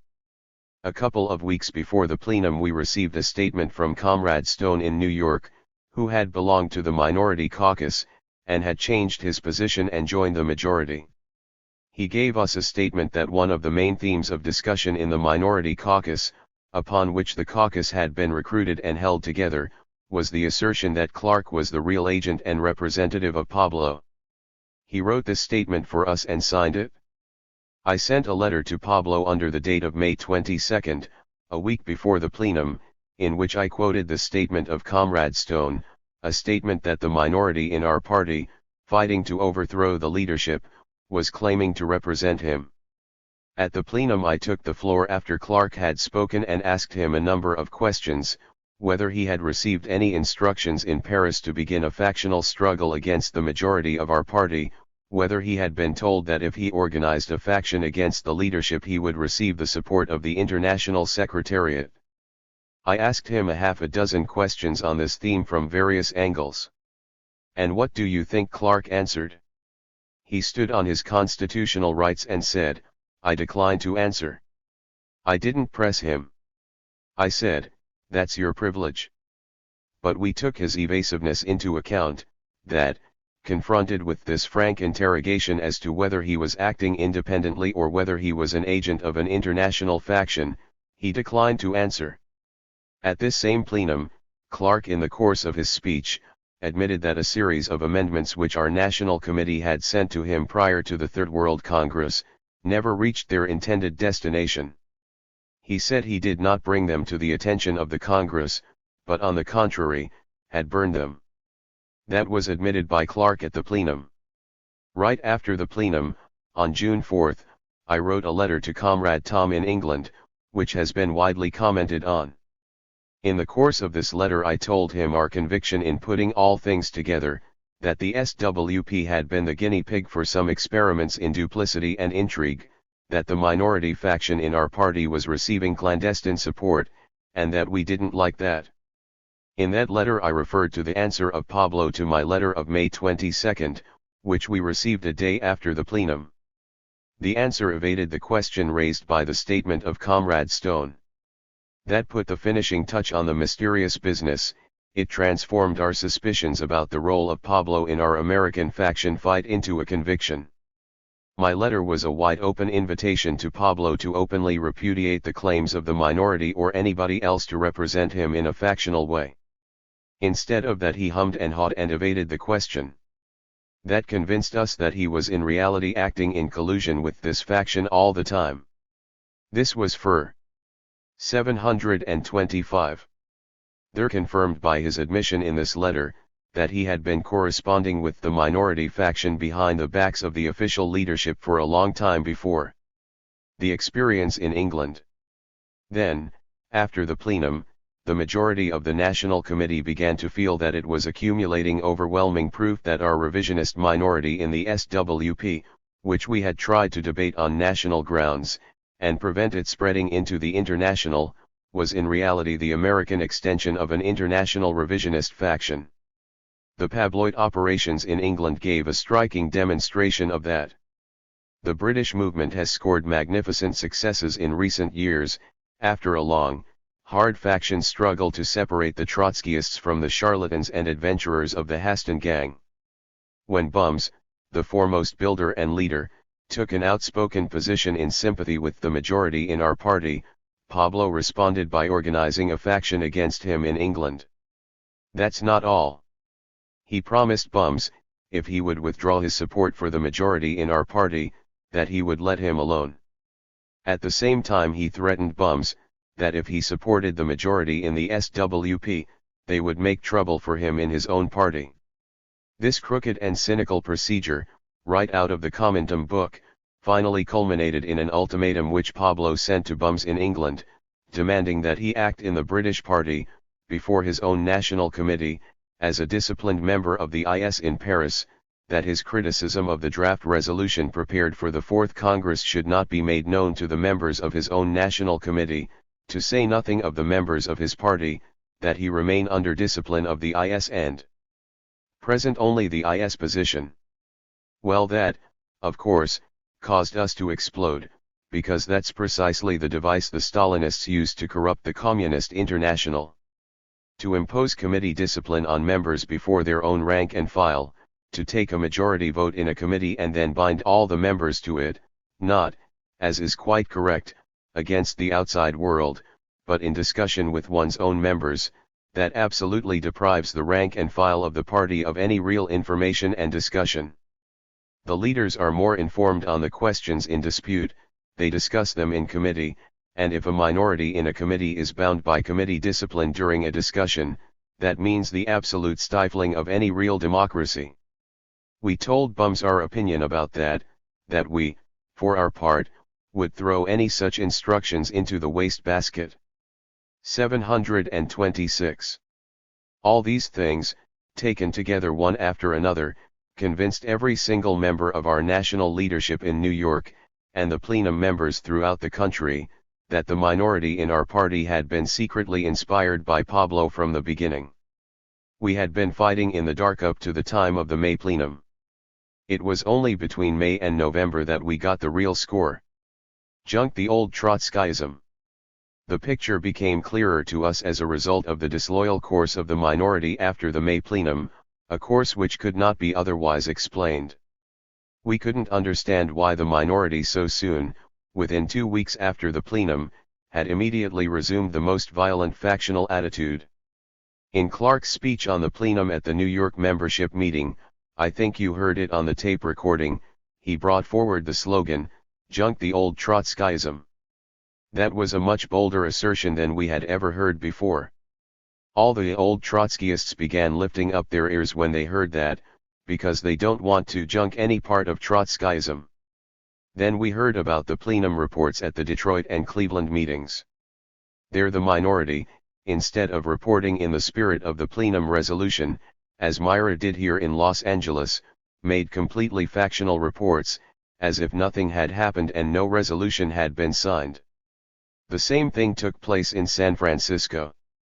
The San Francisco minority got the word from New York and erupted in a factional manner very shortly after the plenum. Then factionalism began rolling like a snowball. The plenum resolution, signed by both sides, provided explicitly that majority rule, whichever side had the majority locally, should prevail in the branches in relation to local administration, and that on the other hand the minority must be guaranteed its democratic rights. In New York we had the majority, and our comrades proposed to have a convention where that majority would be formally registered and a new executive committee elected accordingly. The minority objected violently to this simple, normal, and necessary execution of the plenum resolution. It was a sin and a shame, they said, for the majority to dump Bartell, as if Bartell was organizer of the New York local by divine right. That isn't our opinion. Our opinion is that the organizer of a local holds office by virtue of the wishes of the majority of his local organization. If they want to change organizers or change executive committees, that's no offense at all, that's merely the exercise of their democratic rights, which was specifically reiterated in 727. The plenum resolution, that the right of majority rule in branches and locals should be respected. The sin against the holy cow. Then, at the city convention in New York, they sprang their big sensation. The method of stampeding a meeting of party comrades by sensations, the method of exposing something they have never heard about, and have no means of verifying at the moment, the tendentious quotation from letters and documents they have never read and have had no chance to study in their entirety, that is the method of demagogues, and Lenin said, a demagogue is the worst enemy of the working class. It seems that Pablo, in addition to, or rather as a part of his general Stalinist methods of organization, when I say Stalinist, I don't mean that as a factional exaggeration, I mean pure and simple Stalinist organization methods, without any trimmings or reservations. That's what they are. It seems that in addition to that, as a part of all that, he has a sort of stool pigeon and spy service to intercept private letters and purloin documents circulated privately among the leaders of the majority faction. One of Pablo's spies and letter thieves, in pursuit of his grimy assignment, picked up my caucus speech on internationalism and the SWP and my letter to Tom in England. This notorious Tom, by the way, whom the Pabloites have tried to cast out as a pariah, happens to be one of my best friends, a comrade whom I esteem very highly, in whom I have complete confidence. He is one of the oldest Trotskyists, one who has done more than any of us to help the international movement during and after the war. Bartel, the great sensation-monger, exposed my letter to Tom at the New York local convention last August, as though a great crime had been committed. He offered the letter as definitive proof that this canon, who is not satisfied with his long record of criminal activity, has committed now the unmentionable crime, the sin against the Holy Ghost. And what do you think that was? I criticized Pablo. I took the name of the Holy Cow in vain. I said, openly, in a letter and in a speech, that I didn't consider Pablo my pope, that a sentence from him does not settle any question for me. That was the crime. The significant thing about the big exposure that Bartel waved before the New York City Convention was not the merit of my particular criticism that could be debated, but that I had criticized. And everybody began to wonder, what kind of eerie world have we wandered into? It's as though we have a cult. 728. And a Messiah here, and the question is not whether the criticism is just or unjust but the fact of the criticism itself. They expected to stampede the whole party organization around the slogan of defending Pablo's untouchability. Of course, they got a big surprise there. Instead of stampeding the party, they simply aroused the anger of the party members in New York, who don't want to be put in the category of cult followers of anybody. Moreover, when they got a chance to read the whole text, they didn't see anything wrong in the criticisms I had made nor in the fact that I had made them. Our faction comes first. Coincident with this development of a Pablo cultist attitude in the party, you heard repeated reports that the minority began an almost total abstention from party activity, and that they were defaulting in a body on their financial pledges. The Cochranites did something that I personally had never seen in the movement before, never, that is, a minority faction going on a sit-down strike against the party. In my time I've seen all kinds of factions and faction fights, but I never saw a minority undertake to sabotage party work, and not only that, party finances too. Their participation in the activities of the New York local dwindled down to token participation. Right after the plenum they had made pledges to our party building fund, similar to the pledges they had made in the past. This showed that at the moment they had accepted the truce and were going along as a loyal minority. They never paid their pledges. When they were called to account for that, they answered brazenly, "Our faction comes first." In the New York Bureau of the Executive Committee, the great Bartel was taxed with the conduct of the minority. "Your people are not paying their pledges and that looks like factional sabotage. Can't you do something about it?" He answered, "We don't tell them not to pay their pledges to the party. All we tell them is that their pledges to the faction come first." That's the kind of cynical answers that were given. In the branch meetings when it came to finances and the roll was called, each member would come forward with his payment on his pledge, according to the established custom. The minority members would come up with token payments. If they were due to give $10 they would give 50 cents or something like that, to add insult to injury. And if they were asked, "What does this mean?" they would say, "We have to support our faction." 729. Every minority that has any sense knows that if you sabotage party work and party funds you only antagonize the loyal party members and destroy all chance to get a hearing from them. The Pabloid minority didn't seem to care about that. They acted for months as people who were already outside our ranks. A cold split. The comrades kept writing to me from New York, as they wrote to the other NC members in the field, and they called it a cold split. Even Brightman, who is the most restrained and moderate of all our people, referred to it in a personal letter as a de facto semi-split. And I, out here in the halcyon land of the Sundown Sea, with the smug objectivity of one who is not involved in the immediate faction fight, kept counseling the leaders in New York to be patient, don't crowd them too hard, give them a chance to straighten out, and so on. But they didn't straighten out at all. They went from bad to worse in that respect, until the party members throughout the country began to ask the national leadership, how long is this to go on?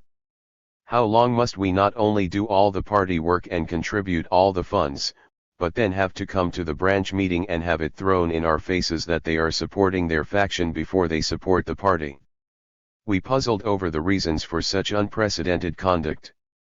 What had caused this sharp tum of the minority, from the stand they took on the last day of the plenum when they signed the truce resolution?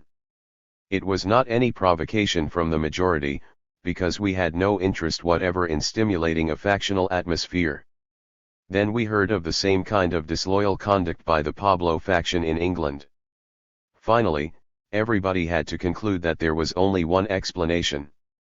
It was absolutely clear that this was part of the international policy of disrupting and breaking up the old Trotskyist cotters, the old Trotskyist parties, and getting them out of the road.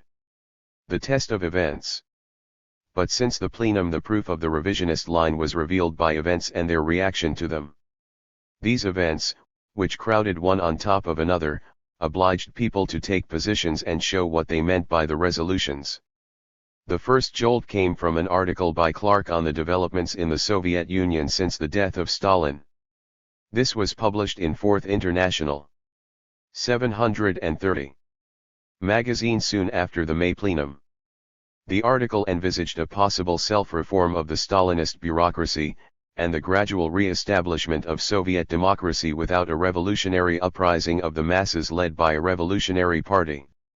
This is directly contrary to the program of the Fourth International.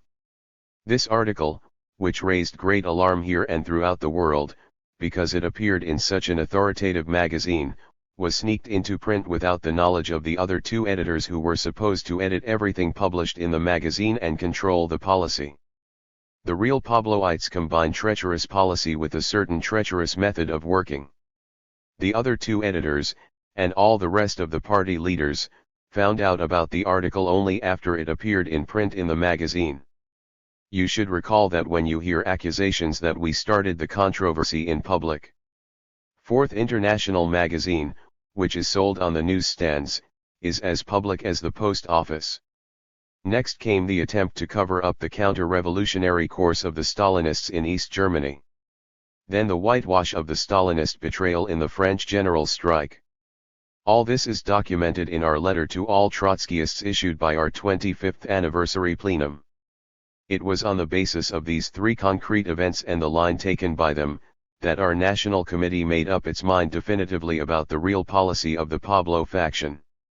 We didn't try to read something into a resolution which might not possibly be there.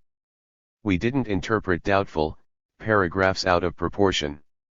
We judged the Pabloites by the way they conducted themselves in action, on the events in Russia, in East Germany, and in France. And on that basis we say the Pabloites revealed an anti-Trotskyist position in the most important questions of external politics. Cotter-wrecking expedition. Parallel with that, we saw them speeding up their internal program of disrupting the Trotskyist cotter formations in the different countries one by one.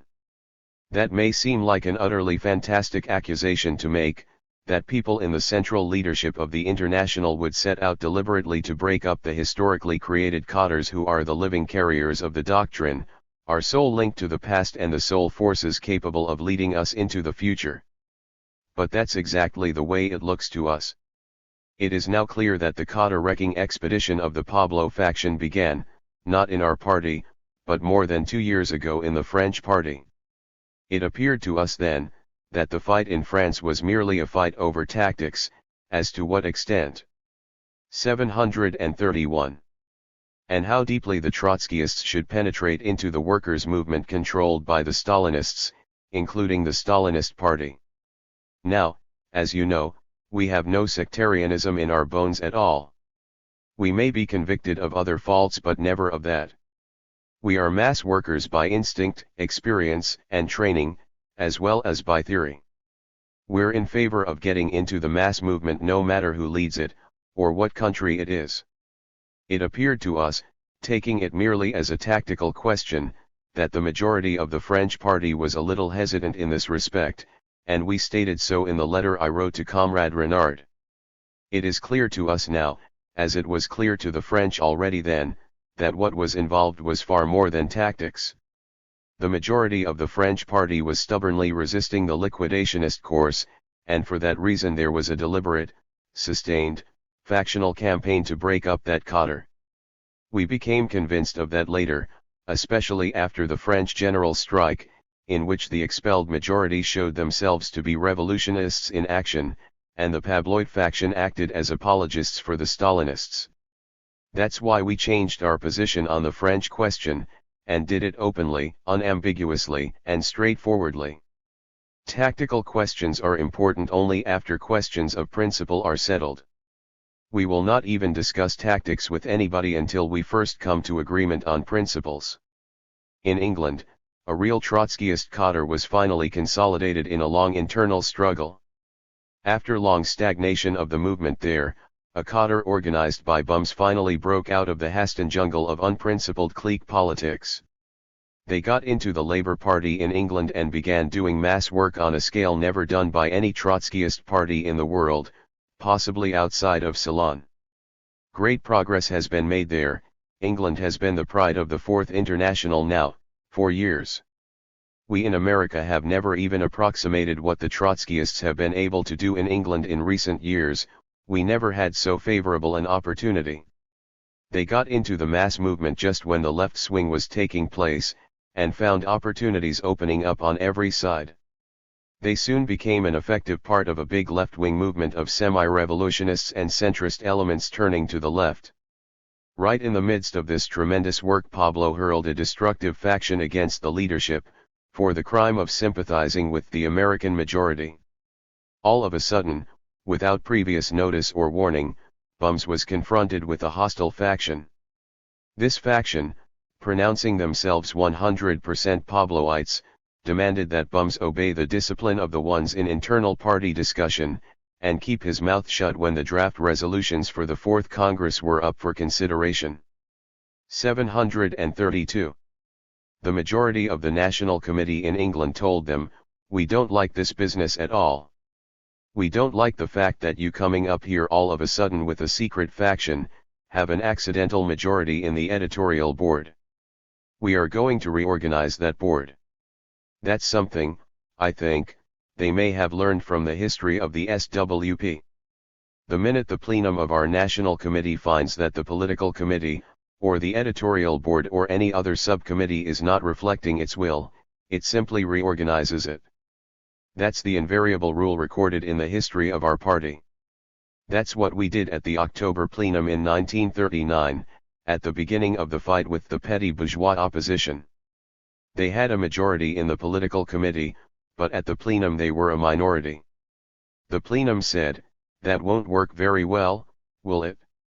If the majority in the political committee is against the majority in the plenum, the conflict of authority has to be resolved one way or another.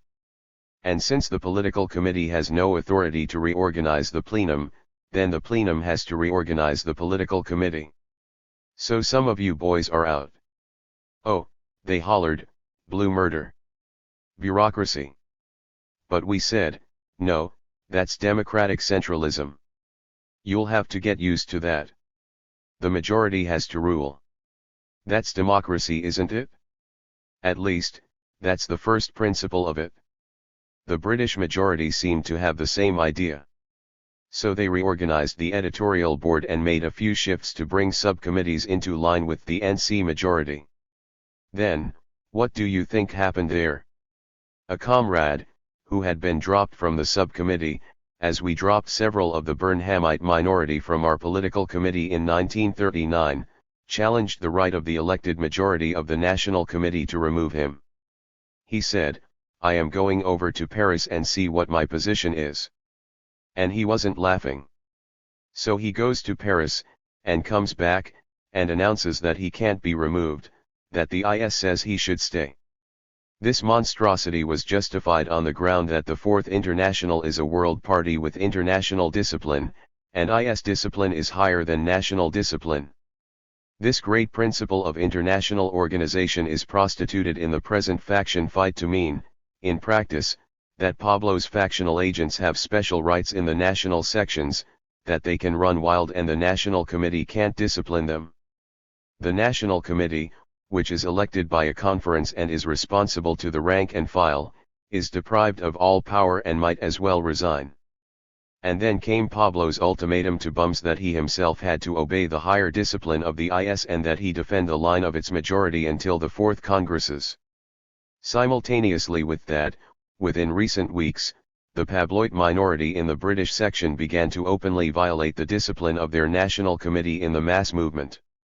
Now, if there's one unpardonable 733 crime, it's that. I surely don't have to explain that to a Trotskyist trade unionist. Open violation of discipline in the mass movement creates an absolutely impossible situation. It is the most disruptive thing imaginable. It can blow up all your mass work in a short time.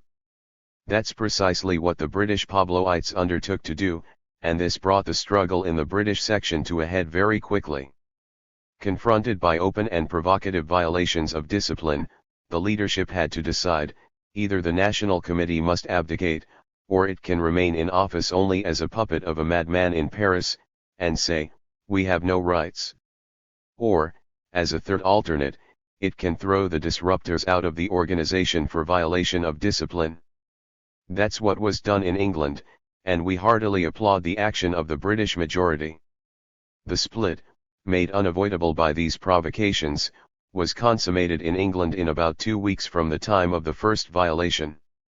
A large majority of the party rose up in arms against the disruption in England, as they did in the United States, and supported the majority of the National Committee. The Pabloid formula. You knew that for months the Cochranites were violating discipline, in the essence of the matter, that is, by neglecting to participate in party activity and by sabotaging party funds. They have not done this simply out of stupidity. It has been a deliberate program, carried out on the theory, assiduously cultivated by the Pablo faction, that international discipline is higher than national discipline.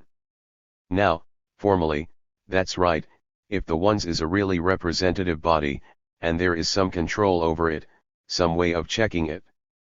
But as the Pabloites employ it, it is the perfect formula to disrupt any section of the Fourth International before the discussion gets a good start. Under that formula, as the Pabloites invoke it, no matter how big a majority you have in the National Committee, elected by your membership, under observation of the membership, subject to control and recall by the membership, its authority is cancelled out immediately. The Pabloid cultists are under no obligation to obey the political committee, or the plenum, in New York or London, because they have received a special license from Paris. They can do as they please. At least they thought they could. And they did until they finally came to the high point of our 25-year struggle, not only the high point of this year's work, the point to which we were building for 6 months, but the 25th anniversary of our struggle in this country, against all obstacles and difficulties. 734. The celebration of our 25th anniversary coincided in New York with the wind-up rally in our election campaign, the best we ever had. The Cochranites organized a boycott of this anniversary celebration and campaign meeting. They deliberately organized it. They put their supporters under discipline to boycott the meeting. They even tried to induce sympathizers to remain away. When that happened, we said, this is a public demonstration against the party's 25-year struggle. In effect, if not in actual design, it is a demonstration of solidarity with the Stalinists who expelled us 25 years ago. That's what we were celebrating, among other things. We were celebrating the action of the original nucleus of American Trotskyism, which raised the banner in the Central Committee of the Communist Party and were expelled 25 years ago, almost to the day of the meeting. We took that boycott as a demonstration against the party, and a demonstration against our candidates in the election campaign. And we said, this is enough, these people are no longer comrades of ours. They are a gang of strike breakers. By walking out and boycotting our 25th anniversary celebration, they have consummated a definitive split in our party. That was the opinion all the National Committee members expressed as they assembled for the 25th anniversary plenum. We said that the task of the plenum was simply to recognize the fact, and to act accordingly, to recognize that the internal debate was ended and that no more compromises are possible. You can compromise with people in a union in a discussion and debate as to whether to go out on strike or not. But you can't compromise with anybody who walks through the picket line after the strike has started. That's the way we felt about these people. Our whole attitude changed when they boycotted that meeting. We said, no more internal debates with these people. The rights of a minority in our party are very many and they are carefully guarded, and always have been. But nobody has the right to be disloyal, no matter who sponsors him. That was the sentiment of the plenum, and on that basis, as you know, it adopted a motion to suspend the NC members who organized the boycott. A constitutional provision gives the National Committee the right to suspend members of the National Committee, for cause, by a 2/3 vote. And that's what we did. We didn't expel them, we suspended them. They have the right of appeal under the party constitution. They, and others who solidarized with their strike-breaking action, have the right to ask for reinstatement. The plenum attached only one condition: the boycott of our 25th anniversary celebration must be disavowed. Anyone, anywhere, who objects to this condition brands himself thereby as an enemy of our party and has no right to remain in our party. 735. One may ask, why such a drastic sweeping action? Why not merely warn them? The answer is, they were warned. We warned them at the May plenum. And we gave them another chance, a wide-open chance, after the August plenum. They were warned at every meeting in New York: you are not doing your party duty, you are sabotaging party funds, you know the party cannot tolerate that. They paid no attention, the warnings were all disregarded. Our tradition. As a matter of fact, they were warned by the whole 25-year history of the party. All anyone would have needed to know what the plenum was going to do about this boycott of our 25th anniversary, would have been to read the party history. It is all written down in the precedents of the past. This is the most democratic and easygoing party in the world. It lets its members do any damned thing they please. It never invokes any rigorous formalistic discipline, never drives people too hard, at least I've never seen anybody driven too hard. But this same party, from the very beginning, never permitted anybody to challenge the party in a public action. No matter how big they were nor how big they thought they were. Never once. The boycott, and this is the way you have to look at it, was not an individual dereliction, it was an organized public action. I believe the party should be patient and careful and go slow when an individual comrade gets out of line. We shouldn't be in a hurry to expel an individual the first time he stubs his toe or does some things he shouldn't do. We've never been in a hurry in that respect. But this boycott was not a case of individual indiscipline which could be handled in leisurely fashion by the Control Commission. This was an open insurrection against the party, an act of war. Debate ends when the shooting begins. The party had to shoot back, that is, if it wanted to survive. We considered this boycott a deliberate split, part of an international conspiracy, and it had to be met as such. If we had not acted at the plenum, if we had let the boycott of our 25th anniversary go by as a mere peccadillo, we would have condemned the party to months of chaos while the Cochranites prepared a formal split at their leisure, without paying any attention to any discipline whatever. If they could get away with a public boycott of such a meeting, the Cochranites would have concluded that they had a license for anything. They would have run wild, internally and externally, and there would have been no way to restrain them. The political committee would have been powerless. Between plenums, the political committee, under the Constitution, has no right to suspend NC. 736 members. The Constitution gives that right only to the National Committee as a whole. A mere censure and a warning, after all that had been done, would have been a betrayal of the responsibility of the plenum, which would have been greatly resented by the party members. The party showed its Trotskyist caliber. This fight, as I see it, has been a big test for the party, hemmed in as it is by all the spears of reaction, under all the pressures of the most powerful imperialism in the world. The SWP is the only revolutionary party in this country, and it has to meet the full weight of opposition from every comer. It is simply an objective statement of fact to say the party stood up under this test and showed its Trotskyist caliber. That's the basic fact, and we have to proceed from that.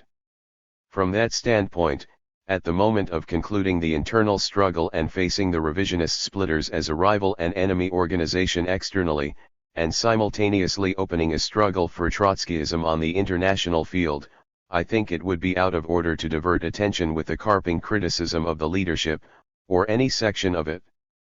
The party ranks are in no mood to welcome such an attitude at the present moment. There will be plenty of time and opportunity to review everything later on. Right now we want complete solidarity in the fight to protect the Trotskyist heritage in this country and throughout the world. This fight is being led by our National Committee as a whole. It would be a disservice to the party to divert attention from that main fact, and seize the opportunity to pick a flaw here and there in the way things were done by one individual or another. The important thing to remember now is that the overwhelming majority of the leading cadre of the party saw the situation before it was too late. It doesn't matter if some were a little too fast or others were a little too slow. Now as to how the split left the party. This split, like others we have gone through in the past, was thoroughly prepared and motivated. For that reason, like the other splits in the past, it caused no demoralization whatever, as far as I know. On the contrary, the party is bounding forward with intensified activity and stronger confidence than ever in its great historic mission. I witnessed that personally in New York, at the first membership meeting after the plenum. There was no moaning or whimpering, no disloyal complaints or carping criticisms, nothing but a confident, matter-of-fact discussion of plans and proposals to develop the party work. It was the same all over the country, according to reports. I didn't visit any other sections, but such were the reports received by the national office in New 737. York. The party members, who had gone through the long struggle with the Cochranites, all thought the time had come to bring things to a head. When they heard about the boycott, they were sure it was time to call a halt, and they were fully ready for the plenum decision. There was no opposition, no trace of complaint, from one end of the country to another, when the plenum decision came out. On the contrary, there was immediate approval from the rank and file of the party. They had had enough of the cold split and the sit-down strike. The formal split in all the branches was carried through with precision, without the slightest hesitation, within 1 week after the plenum. That wouldn't have been possible without thorough preparation, because our party members, like any other rank and file, are not anxious to have splits. Our hands are now free to help the orthodox Trotskyists in the other parties, in the struggle against revisionism on the international field. The National Committee is now turning its attention to this responsibility. The open letter of our 25th anniversary plenum, addressed to all Trotskyists throughout the world, presents our indictment of Pabloism for its pro-Stalinist policy, as revealed in action in great events since the May plenum. The plenum's letter also indicts the Stalinist organizational methods of Pabloism. This letter signifies a definitive break with Pabloism, and there will be no turning back. The rebirth of Trotskyism. It may be charged against us that we were late in discerning the revisionist character of Pabloism. That is only partly true. We characterized and fought the American manifestations of revisionism from the very beginning. We were late, it must be admitted, in tracing the revisionist faction in our party to its fountainhead in Paris. We were late also, a quarter of a century ago, in getting a clear picture of Stalinist revisionism in the Comintern. We didn't catch up with the real meaning of Stalinism until 1928, 5 years after the fight first broke out in the Russian party. But even at that, we were earlier than some others. The fight of 1928, out of which our party was created, evolved in about the same way as the present one, from the national field to the international. And in my opinion, the plenum's letter has no less historic significance than our declaration against Stalinism on October 27, 1928. The reason for our delay in joining the international fight this time, as I have said before, was the deceptive, two-faced methods, the treacherous double talk, by which the Pablo cult, like all other revisionists in the past, concealed its real program. The Third Congress resolutions, as written, gave no sanction for 738. The policy actually carried out in recent months on events in the Soviet Union, East Germany, and France. They gave no sanction to disrupt and split all the old cadres. In my opinion, the most that can be said against the Third Congress resolutions is that they contain some ambiguous formulations which can be interpreted in different ways. That was the trick. The ambiguous formulations were put in the resolutions on purpose. The Pabloites showed us what they meant by them in their policy on the Soviet Union, East Germany, and France in the past 6 months, and by their attempts to split and break up the old Trotskyist cadres. It certainly must be admitted that we did not see what was really going on too soon. We were a bit late, as in 1928. But not too late. We are caught up now, and we are going to stay caught up, as we did after 1928. It is our duty to help the international struggle because we have the strongest organization, the strongest cadres, which have had the most benefit of direct collaboration with Trotsky, and probably the most collective experience. The revisionists have turned out to be a small minority in every party where the fight has come to a showdown. We have reason to believe that it will be the same in the other sections, now that the fight is brought out into the open by the open letter of our 25th anniversary plenum. The aims of our letter are quite simple and clear for all to see. It calls, not for a split but for the unity of all Trotskyists on the basis of their common programmatic principles. It proposes an honest, democratic discussion among Trotskyists to prepare an honest, representative, democratic Congress of Trotskyists. That will be accomplished. Morris Stein aptly characterized the open struggle against revisionism as the rebirth of Trotskyism. The international fight will not be the funeral of Trotskyism, as our wish-thinking enemies say, but its triumphant resurrection. 16 Trotskyism vs. Pabloism, Correspondence, Abridged, 1953-54. George Brightman and Ernest Germain, Ernest Mondel. To Brightman 44. November 15, 1953. Dear George. 739. Unfortunately, your letter of August 22 reached me only yesterday, when I returned home from my journey to the East. Unfortunately, so many sad and unbelievable developments have taken place in the meantime that it may look odd to answer now this letter of yours. I'll do it anyhow, be it only for friendship's sake. Nobody was happier than I and all of us in the center about what happened at the one but last plenum. We all were as enthusiastic as you were about the maturity shown by the majority leaders at that occasion. We hoped sincerely that a period of calm and positive discussion would set in. That's why we wrote our letter, meaning every single word of it, but it's quite difficult to convince of that people who start looking for duplicity behind every move you do. That's why we were shocked in the rudest manner by reading Comrade Cannon's letter to Tom, written 24 hours after the plenum letter, which convinced anybody who isn't a babe in the wood that not only was there going to be no truce but that the war was going to be introduced immediately from your party into the whole international movement, the word war being no exaggeration because the very word military discipline was used. I think this fact, as well as Comrade Cannon's speech to the majority caucus before the plenum on internationalism, of which the minority got hold only after the agreement turned the tables. I am not responsible in any way for the minority's attitude after the plenum, and neither is Gabe nor anybody else in 44 Brightman and Germain 1954. 740. Paris. I don't know what they did and if they really broke the truce. But if they did it, the only real cause was Cannon's speech and Cannon's letter. I had not much sympathy for the minority's point of view on questions of American policy. It is quite possible that some nervousness got into their leaders.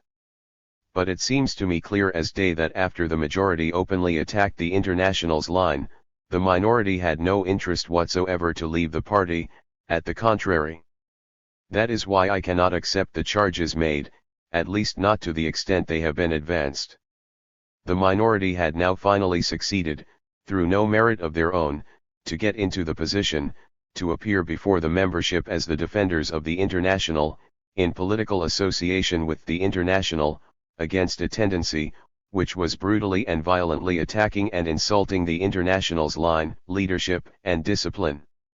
Under such conditions, the minority had every interest to stay in the party and to let a political discussion develop. Under such conditions, the majority had every interest to break any discussion prematurely by organizational means. The answer to the question, who is responsible for the split, is easy when we start from the old method of asking cui prodest. In whose interest was it? And this brings me to the crux of the matter, the unbelievably light-minded, irresponsible way in which the leaders of the majority, in which I have had for many years the utmost respect and confidence, have started an international faction fight which, to all intents and purposes, can only result in a major split from the international movement. In Comrade Cannon's speech before the majority caucus on internationalism there was not one word expressed on matters of political differences.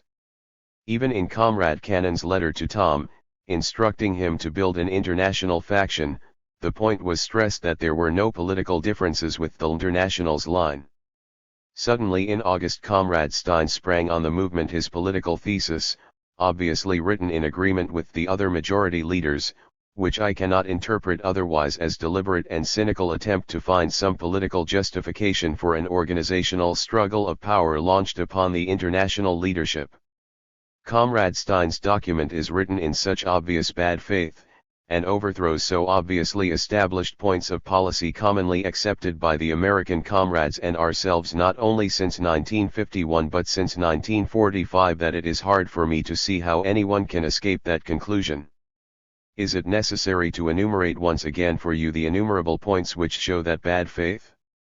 Do you really believe that we are capitulating before Stalinism, we who have been busy building the Trotskyist movement, not without success, all over the world? More concretely, do you believe that I, who have predicted perhaps alone in the whole world what would happen in 741 Russia and the rest of the Stalinist sphere of influence this year 12 months ago, have capitulated before Stalinism? I am the author of the first draft of Rise and Decline. How can you hope to convince anybody in the movement with such incredible slander as that, saying that this draft proposes to do away with our orientation toward political revolution in the USSR and puts instead the perspective of self-regeneration of the bureaucracy, when in the most explicit way the opposite is stated in the document? When we explicitly warn the movement against any illusion as to the possibility of regenerating the Soviet Union in a reformist manner. When over and over again we identify socialist regeneration and political revolution.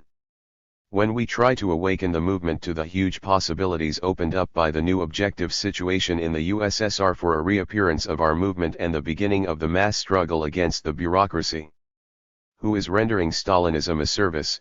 Those who try to mobilize our movement for profiting from the crisis of the bureaucracy in order to launch our movement again in the countries where it actually disappeared, who try to reassemble forces for Trotskyism in Eastern Europe and look for means for doing the same thing in the USSR, those who want to organize for helping the masses overthrowing the bureaucracy, or those who concentrate in exactly the same conditions upon launching their forces not against Stalinism but against the Phi leadership? The strength of the revolutionary movement is a necessary precondition for revolutionary victory, but not a necessary precondition for the unfurling of mass revolutionary struggles. At the contrary, these struggles, which originate in the objective historical process, must create favorable conditions for solving the crisis of revolutionary leadership. And now Comrade Morris comes along and throws at us the same kind of accusation about revolutionary romanticism which we heard from all these skeptics, and that after China, Korea, Malaya, Iran, Egypt, North Africa, Bolivia, Eastern Germany, Ceylon, and the literal spread of world revolution, naturally not world revolutionary victories, from continent to continent. Is it necessary to tell you that we have come out for the withdrawal of occupation troops from Germany in the Chi, in the German Review, in the resolution on Germany published in the IS Internal Bulletin? Anybody can read it for himself. If this slogan was not put in the first appeal of the IS, it is only because we wanted at that time, when the struggle was still going on, to concentrate on the slogans the fighters in Berlin had used themselves, where no one had used that slogan, and for good reasons. Did the people come on the street in the February Revolution with the slogan, "Withdrawal of the Cossacks"? When you are busy making a revolution, and not only writing about it, the winning of the troops. 742. Wherever it is possible becomes task number one, not the deliberate provocation of these troops into hostile actions. Even the correspondent of Schachtman's review understands this simple basic truth. How is it possible that a member of the New York City Committee writes this unbelievable slander that the international Pabloites refuse to call for the withdrawal of the Russian troops? Who has whipped up such a hostility towards the international that such kind of hysterical lies can be spread and believed?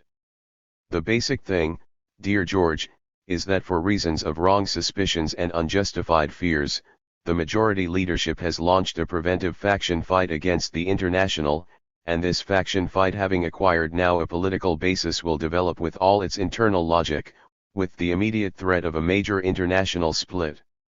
The challenge that the majority leadership has thrown at the international is a challenge of the very principle of a democratically centralized world party, with one line and one discipline applicable to strong as well as to weak groups. It is a challenge to our whole line, worked out in many years of efforts, to break away from sectarian isolation and sterile dogmatism, and to build in practice, not in talk, groups intimately linked with the mass movement of their countries and capable of applying revolutionary Marxism to all new events and phenomena. All the successes we have obtained, in Britain, in Bolivia, in Ceylon, in Germany and elsewhere, are exclusively due to this new course of Trotskyism which was unanimously adopted at the Third We. To try and turn back the wheel of history, and re-establish a kind of movement as that which existed in 1939 is suicide for the fight. We shall never tolerate such an attempt to destroy our movement. We shall oppose it with all means at our disposal. And we shall gather the overwhelming majority of the international in this fight. Make no mistake about it, dear George. Our movement is now passing through its worst crisis since its inception. We were proud of the SWP, its achievements, its regime, whatever it stood for. I was proud to be called a Cannonite by all the hostile elements and deserters of our movement. I have been traveling up and down Europe for 7 years defending Cannon and Cannonism without any feeling of bad conscience. I knew, as all of us knew, that Cannonism stood for principled politics.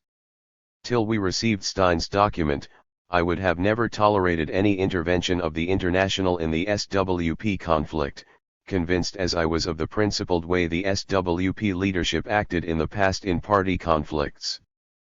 But our confidence is now completely shattered. Our main allegiance is not to a person, or a cadre, but to program, principles and a world organization. Nobody will blackmail us into abandoning ideas which we know to be correct, the only ideas on which our movement will be really built.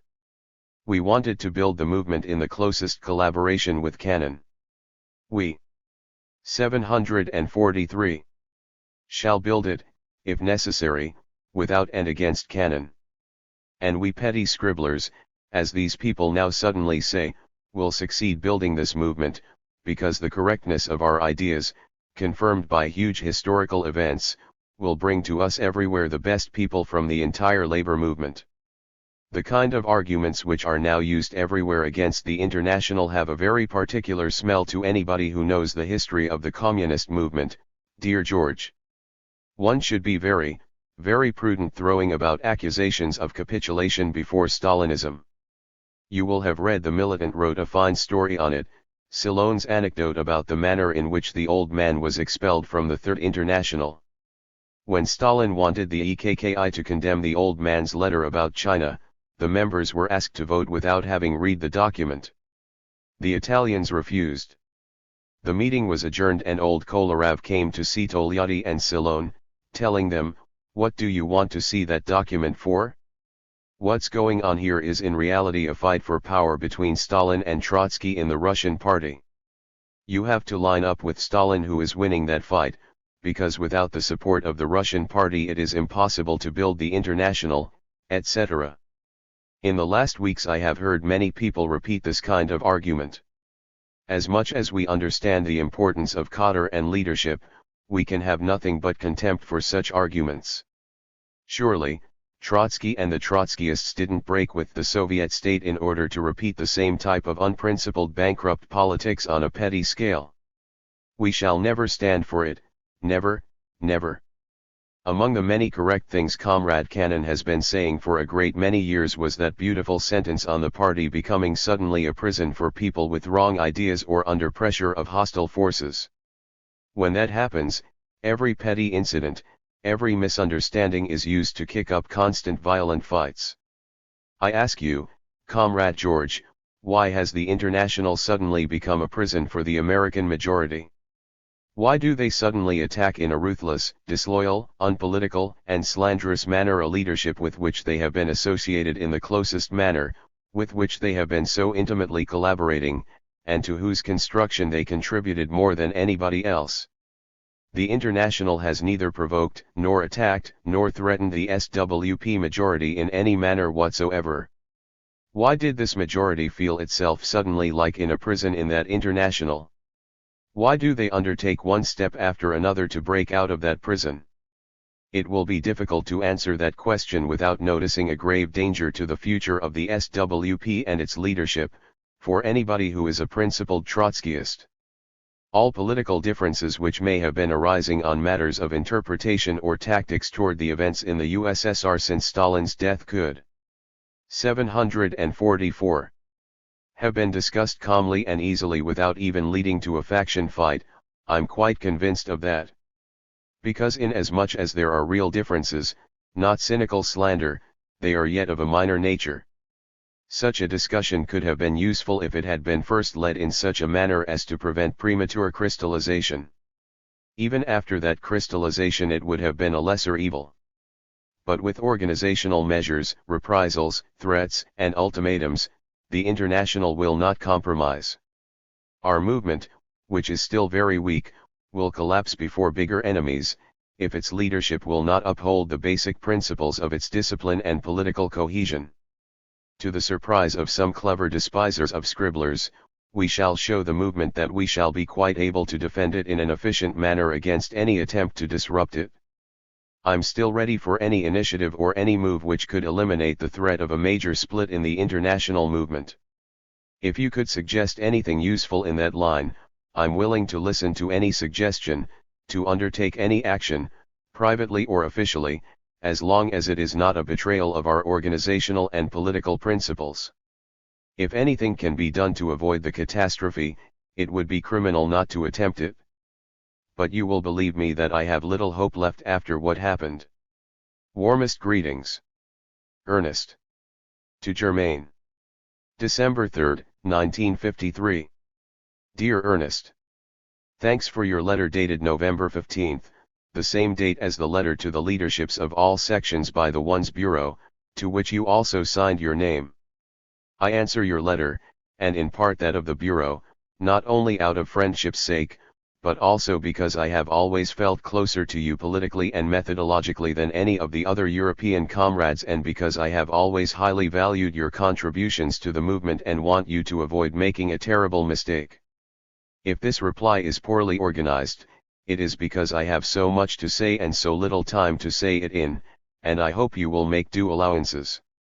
If what I say is offensive to you, you will know that is not my intention. If you do not care. 745. To answer me, I still believe that you will ponder what I write here, and I hope that you will do so objectively. The first differences we had with Clark, and the first signs we had of an unhealthy development in the IS, appeared at the beginning of 1951, at the start of the 3WC discussion, when Clark wrote to us that it would be necessary to crush and maybe even expel the majority of the French party, Frank and you, because of the incipient differences around the discussion. You then were the Stalinophobes. Knowing Clark, and knowing his close affinity with Pablo, we realized that he was not expressing a personal opinion. We were alarmed by the ultimatist, bureaucratic conception that it expressed about the international leadership, and Stein, on our behalf, wrote him a sharp letter, warning him that the view he expressed was ruinous and would destroy all possibilities of collective leadership. This marked the beginning of Clark's break with us. As he told us at our May plenum, our reproach to him was a stab in the back. Evidently, however, it had a restraining as well as an embittering influence, because although he wrote us back a hot letter, he decided he had to be more careful. We were all happy to see a united IS leadership emerge from the discussion. But we could not help wondering what was going on in Pablo's mind that would enable him to even tolerate the course that Clark had projected. Then, after the 3WC, came the fight in the French party, ending in the intervention that removed the leadership from direction and the split. Before the split occurred, we heard a report from Ward. We were appalled by what the IS had done.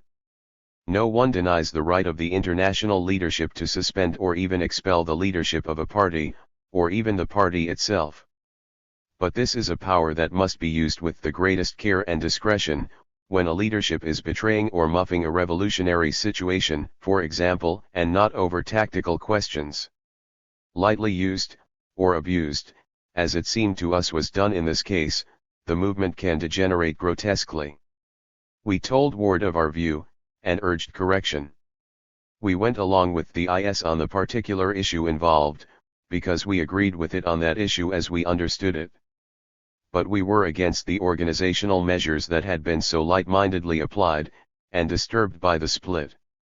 We saw no evidence that the French majority was Stalinophobic, and the year and a half since then, in which time and experience have had opportunity to confirm or refute this charge, has certainly not demonstrated it to us. On the contrary, Pablo's periodic boasts about how the International is growing bigger and better all the time struck us as rather hollow after the loss of the majority of the French party and of the workers in the party. When Clark returned, it was not to collaborate with us on the line of the 3WC, which we welcomed and accepted although the Congress had never acted. 746. On our amendments because Clark, in consultation with Pablo, had burned them, hardly an act of the maturity and principled conduct that Pablo claims, but to fight us, in the same way that he had fought the French party. As you say, the minority has for 2 years been trying to put itself in the position where it would appear to be the defender and representative of the International, rather the ones, and still more precisely, Pablo. I don't claim to be the first to recognize what Clark was up to, on the contrary, I was among the last. He proceeded to form an unprincipled combination of those who blamed our difficult objective situation on the leadership, those who were looking for a bridge out of the party, and those who had become so disoriented by the new situation in the world that they took the 3WC line to mean that Stalinism is the wave of the future, everywhere, including countries like the US, Ceylon and Bolivia. Knowing Clark, both his limits and his strong side, some of us began to wonder about the source of his arrogance and assuredness as he set out to divide the party over a line that all of us had agreed on. And when he began to recruit people on the ground that he really represented Pablo and that the party leadership did not really accept or understand the line it had voted for, there was a growing uneasiness as to just where Pablo did stand. When a member of the minority broke away from it and informed us of what basis he had been recruited on originally, we felt it necessary to let Pablo know about it, in order to clear the air. But Pablo refused to give us a clear answer. He refused to say that Clark's claim was a lie. His reply was evasive and weasel-worded. To us this was not the behavior of a principled collaborator. Abe Lincoln was fond of the story about the backwoodsman engaged in a struggle to the death with a bear, and the man's wife who watched the struggle and showed her impartiality by shouting, "Go it, husband! Go it, bar!" In the American view, this is not real impartiality, considering the relation of the woman to the man. Throughout its history our party has been accustomed to getting the support of the International against all revisionist developments that arose in our ranks. We always got it from Trotsky, that is sure. But perhaps the is, not as experienced as Trotsky and not as well acquainted with our minority as we are, did not yet recognize its revisionist character. Good, or at any rate if not good, then at least understandable and permissible temporarily. But under the circumstances, if the IS was hot to help us against the revisionists for whom our party had become, yes, a prison, then the least that we could expect of its members was that they should not give backhanded help to the minority, which was what Pablo was doing when he refused to disavow the minority's claim of his support. Was this too much to expect from one with whom we had collaborated in the most loyal fashion? Against our wishes the 747 conviction began to grow that apparently it was too much to expect. Try to put yourself in our position, Ernest, wouldn't you have been put on guard by all this? At the May plenum we defeated the minority, and extracted from them a pledge to abide by majority rule. Put on our guard by Pablo's evasions and feeling that the truce in the party could last only if the minority did not see a chance for help from outside the party ranks, we decided to investigate Pablo's attitude. Read non-factionally, that was the purpose of the Tom letter, to discover the reason for Pablo's attitude in the past, to be alert to his moves in the future. I do not have the letter before me, but it, or the speech on internationalism and the SWP, explicitly stated that we had no intention of making the first hostile move on the international field. How then was this a declaration of war against Pablo or anyone else? No, it was a declaration that we were on our notice, and after what had happened, we would have been fools to take any other attitude. Meanwhile, we intended to remain in a state of military discipline in our party just as the minority was, until either the differences were resolved or the fight broke out anew. This is the simple truth. The minority's different interpretation was factional from beginning to end, the pretext, not the reason, for breaking the truce and renewing a fight that could only end in split. I come now to the charge that our course has been unprincipled in this fight, in contradiction, as you admit, to our entire past. Their 100% about face of today dates only a few months back. How then to explain it? When were they sincere, when they affirmed their total solidarity with the line of the Third World Congress, or when they today affirm, with an unheard of cynicism, that we are quite simply Stalinists and even agents of the GPU? One's Bureau letter, November 15. This is what we call a "have you stopped beating your wife?" question. Has it occurred to you that it is possible both that we were sincere then and are sincere today? I leave aside the tendentious way in which the quotation is phrased. At any rate, please consider the possibility. About our sincerity and the principled character of our support of the general line of the 3WC, there never was any doubt. I can assure you of that personally, Ernest, because I was among the last to understand and come to agree with this line, and I was aided in this not only by the general correctness of the line but by the patient, persistent and helpful persuasion of most of the majority leaders. What reason was there for them to do this if they secretly did not accept the line or had so many reservations about its correctness? It wouldn't make sense, and it flies in the face of our whole tradition. We were all sure that the 3WC line was not the real basis of our differences with our minority, and that is not involved today either. No one will profit except factionally in trying to rewrite this section of our movement's history. As to our relative understand. 748. Ing of the line, we did not interpret it to mean a tum to the American CP, and could not.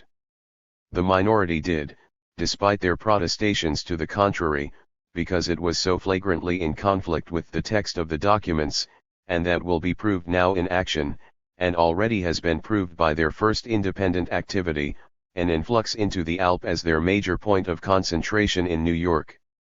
At the same time, we could not help realizing that there were some important deficiencies in the 3WC documents when it could be interpreted so differently by groups which both claimed adherence to it. At best, therefore, it suffered from some ambiguity. This was not a mere suspicion, real life in our party demonstrated it. This was the first time in the history of our movement that such a thing had happened. It pointed to the possibility that the documents straddled two different conceptions. In that case, two different views had converged around the line of the 3WC, and it was going to take time to determine how different they were. As our fight here developed, it became evident that our common line meant different things to different people. Yet we were extremely careful not to leap to conclusions of a drastic character about the IS, and Pablo especially, because we know that not every difference becomes basic and develops all the way to the point of irreconcilability. This responsible approach guided us in our attitude to Pablo. We refused to declare differences that we were not sure existed in reality. We moved slowly, extremely slowly, not light-mindedly suspicious, but ready to give Pablo the benefit of every doubt, despite his peculiar attitude toward us. The fact that we now see vital differences is cited against us as a sign of lack of principle, since only a few months back we didn't or weren't prepared to declare them. Does that really make sense to you? Would we be principled to suppress differences now because we did not see them, or because they did not exist, a few months back? Great events took place in these few months, and they tested the differences and showed that they were not minor. I refer to the events in East Germany, France, and the conceptions about the political revolution in the Sud. Could this have been foreseen a year or two ago? I don't think so. At any rate, we didn't foresee them. But it was foreseen. So says Schachtman. So too now say the Cochranites. But Schachtman's premise was all wrong, the premise that defense of the Sul leads to Stalinist conciliation, and the Cochranite premise was no more correct. Anyhow, we know that even a correct conclusion or prediction is no proof that the reasoning employed to reach it was necessarily correct. We still hold to the main line of the 3WC, but new events have shown that we have different conceptions of the analysis to be made today. To us, the entrist conception of the 3WC is only that, a method for building our own movement. 749. To the minority and Pablo it is a bridge to liquidationism. Maybe that's what the 3WC was to them 2 years ago too, but that's not certain. Maybe it wasn't that to them then, but anyhow it is a secondary question. And there is a third tendency, which I am not sure but I think you represent, which has failed to understand what the real issue in the International is today, and makes the mistake of accepting the Cochranite interpretation of the relation between the 3WC and the present struggle. Try to get it clear, Ernest, this is not a fight over the 3WC. We have been angered by the devious and miseducational campaign of the minority to make something sacrosanct of the 3WC.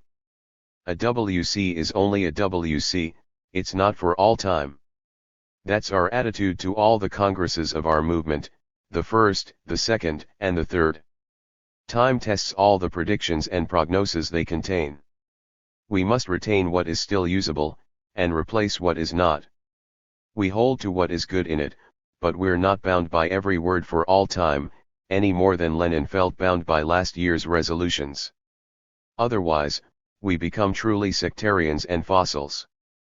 We must review everything in the 3WC documents, and we will: the imminence of war, the effects of revolutionary upsurge in Europe on war, the possibilities of an American depression before a war, despite Washington's wish to have it otherwise, etc. We no longer will permit our movement to be frozen in its thinking by our minority's campaign around the 3WC. To us, the 3WC documents as written contain no support for liquidationism or conciliation, not when they were written, not now.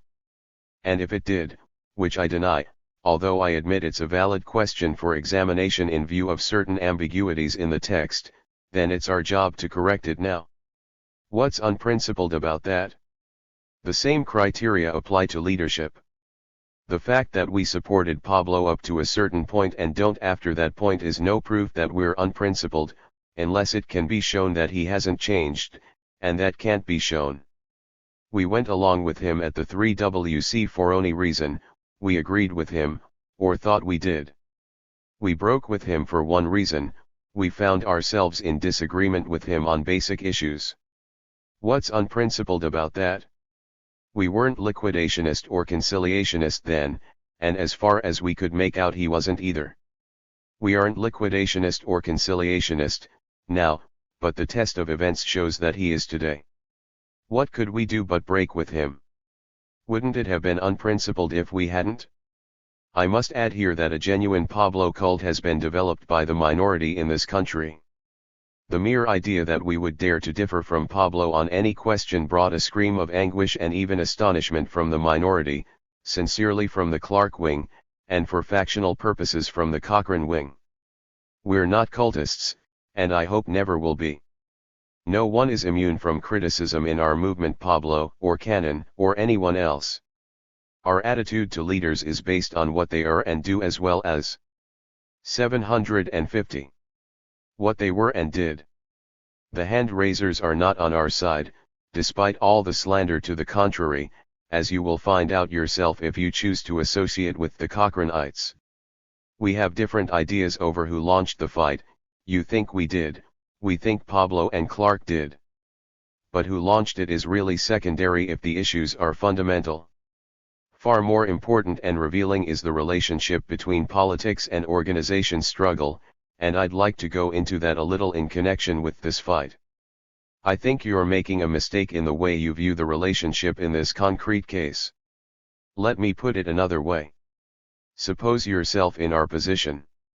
You have just endorsed the 3WC line, and a most vicious campaign is opened up on you by a faction in which you recognize all the earmarks of revisionism and which attacks you as an opponent of the line you have voted for.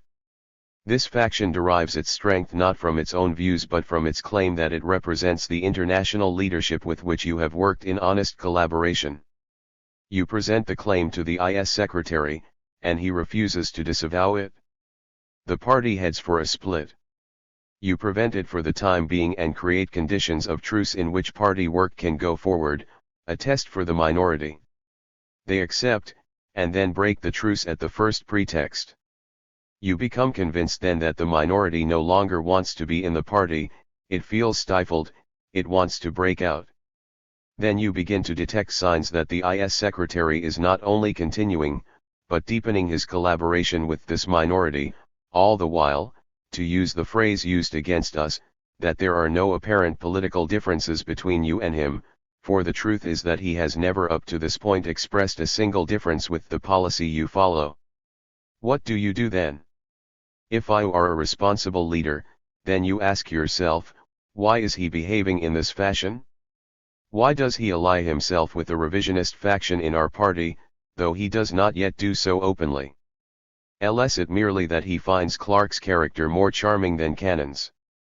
And you are forced to a different conclusion. No, it must be more fundamental than that, it must be that he has an affinity for Clark's politics and a distaste for ours.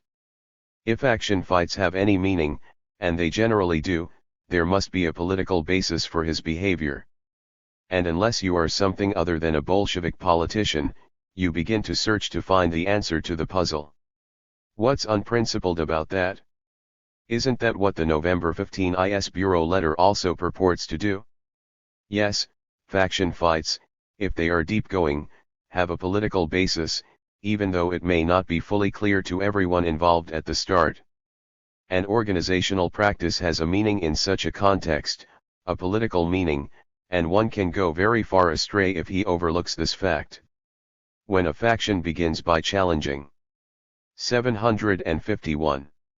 Organizational tradition, by departing from democratic centralism, by resorting to intrigue and deception, then you can be sure, if the history of the Bolshevik movement means anything at all, that behind it or at the bottom of it revisionist politics is also being hatched.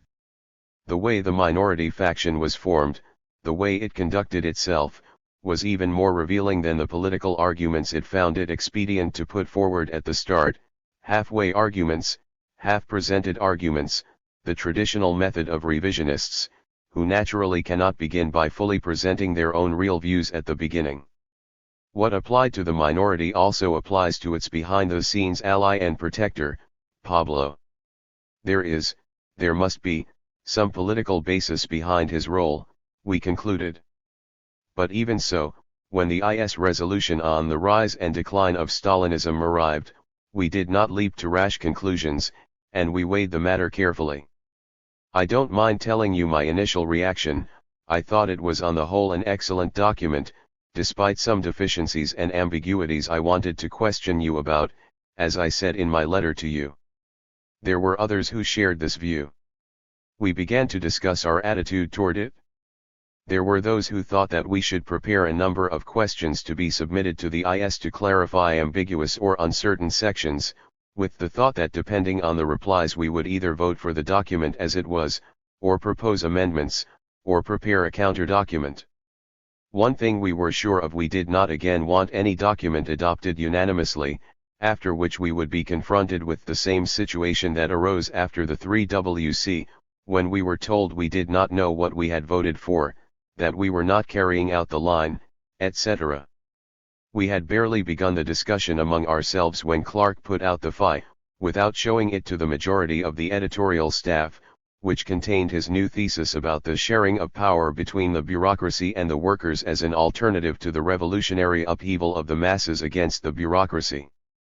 This revision he labeled as political revolution, and, he assured us, it was in full accord with the resolution on Stalinism. Is it hard to understand that this decided to make us take a second, third, and 100th look at the resolution?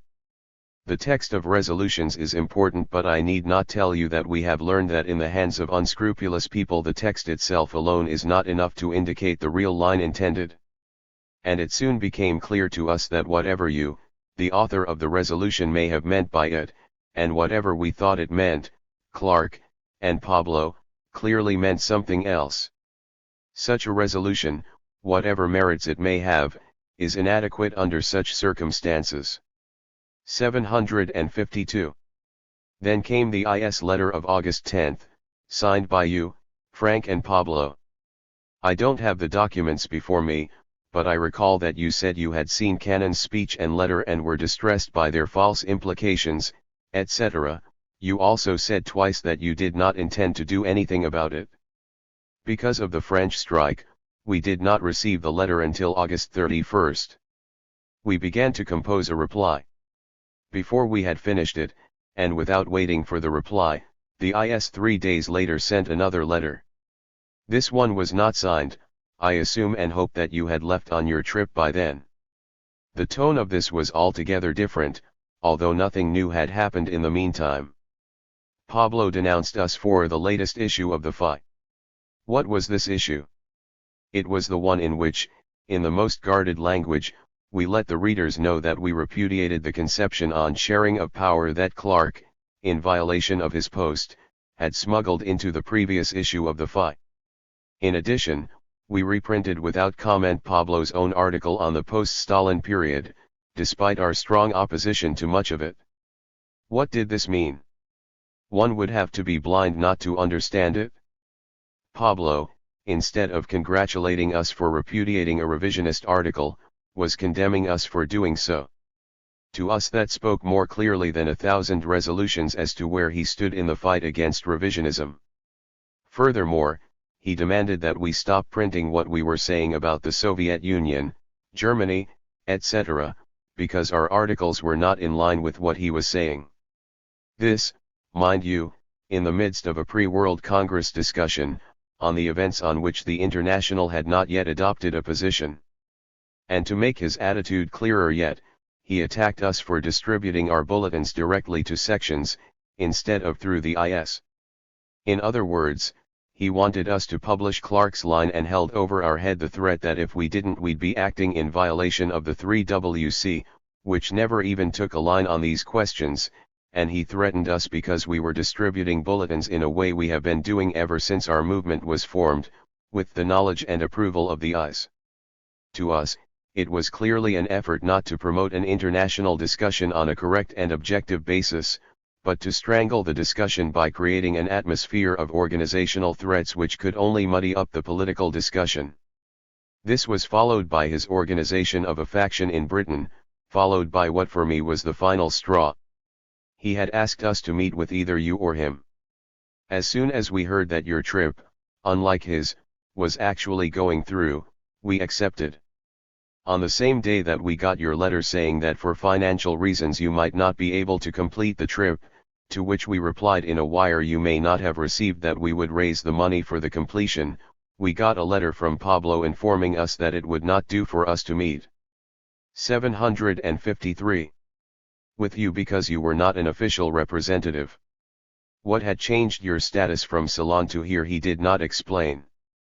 But it was plain enough that something had changed. All this, plus the political issues clarified by East Germany and France which I do not go into here because they are in our letter, which by this time you have seen, cleared away the last doubts. We were dealing with a revisionist opponent who did not scruple to use his post for the most devious maneuvers and deceptions.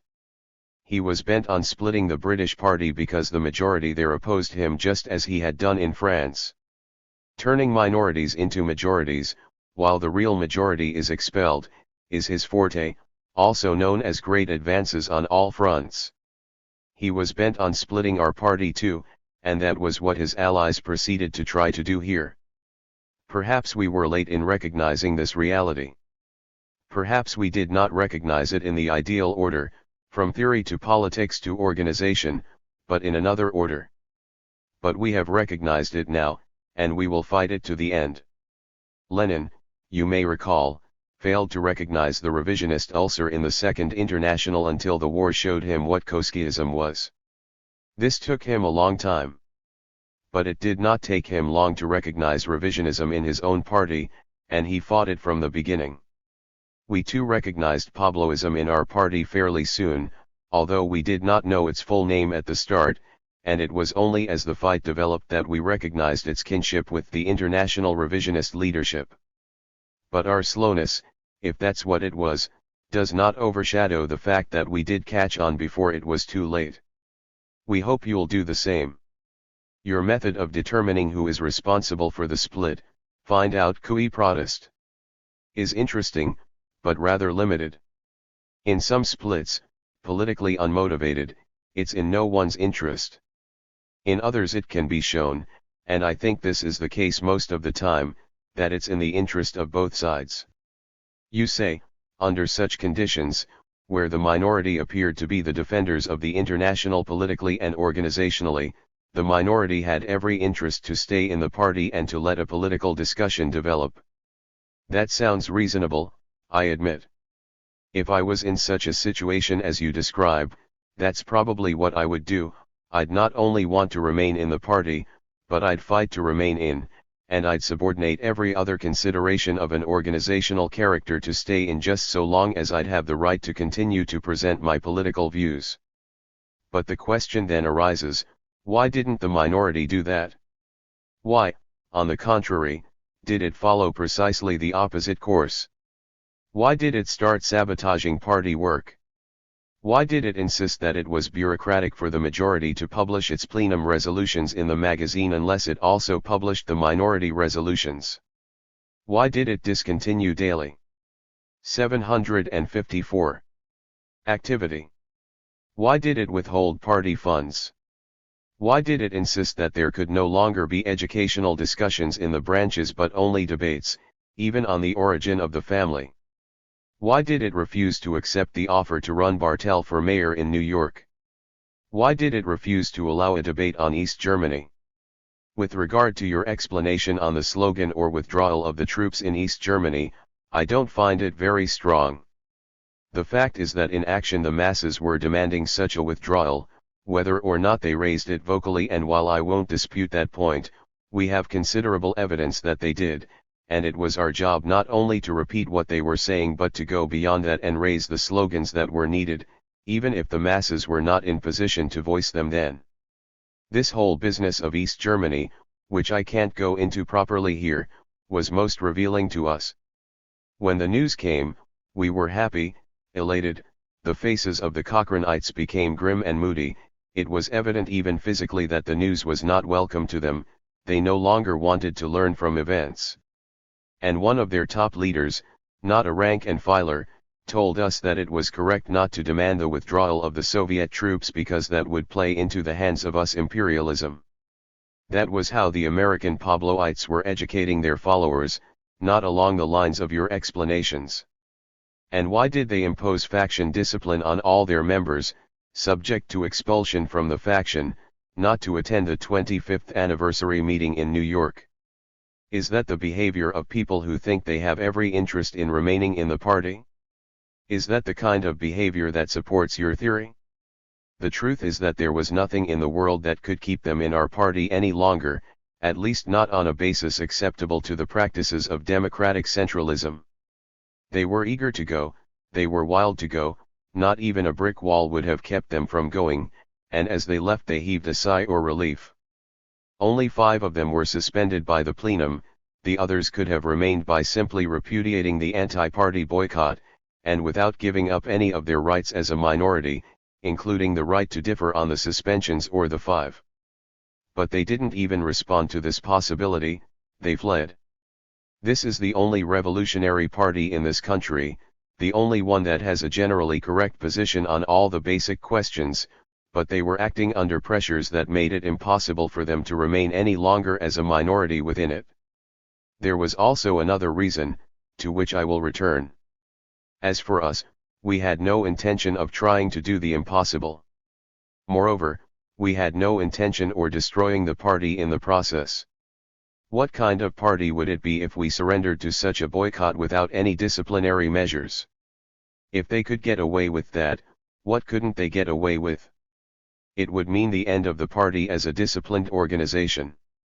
That price, 755, would be too high to pay under any circumstances, and we certainly would not pay it under these. There was another reason why they wanted to leave now, and I will tell it to you in case you do not know it. Shortly after Clark left, the minority began to take stock of the international situation and, under pressure of questioning of its members, began to tell them that although it had Pablo, that is, a majority of the ideological leadership in the International, it unfortunately did not have the support of a majority of the International itself, which tended to give the majority tendency a mechanical majority in the International. Simultaneously Bartel and others began to denigrate the size and influence of the International just as he did that of the SWP after it became clear that they had the support of no more than 1/5 of our members. We took stock too, and came to the conclusion that in an honest 4WC our view would be able to win the support of a decisive majority of the International. Note, I said honest, that is, unrigged, on the basis of the real relationship of forces in the International. But that was just the rub. Neither Pablo nor the Cochranites wanted an honest Congress to settle all questions. That was the reason for their raising organizational questions to embitter and confuse the atmosphere. That was the reason for their wanting and organizing a split in our party and in the British party. With such splits, Pablo would use his position to recognize the minority in each case, and thus come up with a majority at the we, as he showed he knows how to do by the French split. And that, Ernest, is another reason why there was nothing we could do to prevent the split of the minorities either here or in Britain, or elsewhere if necessary. You refer to Cannon's remark about the party suddenly becoming a prison for those under pressure of alien forces.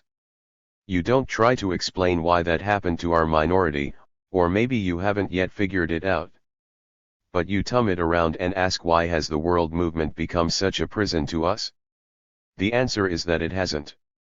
This is our ideological movement and we have no reason or wish to break out of it. On the contrary, we intend to live in and build it, and we are quite confident that we will succeed. But Pablo's regime has become a prison to genuine Trotskyists, for the reasons given above. We do not trust it any longer, we have no confidence in it politically or any other way. We see an irreconcilable conflict, and we propose the genuine Trotskyists replace the Pablo regime by a Trotskyist regime, free of all trickery and manipulation and guided by a line that will be both orthodox and alert to all the revolutionary opportunities for building the party of world revolution.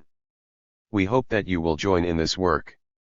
I know that such a step will not be easy for you, but I hope that you too can reconsider and review the past and not hesitate out of such subjective factors as the fact that you wrote the resolution, which means 1.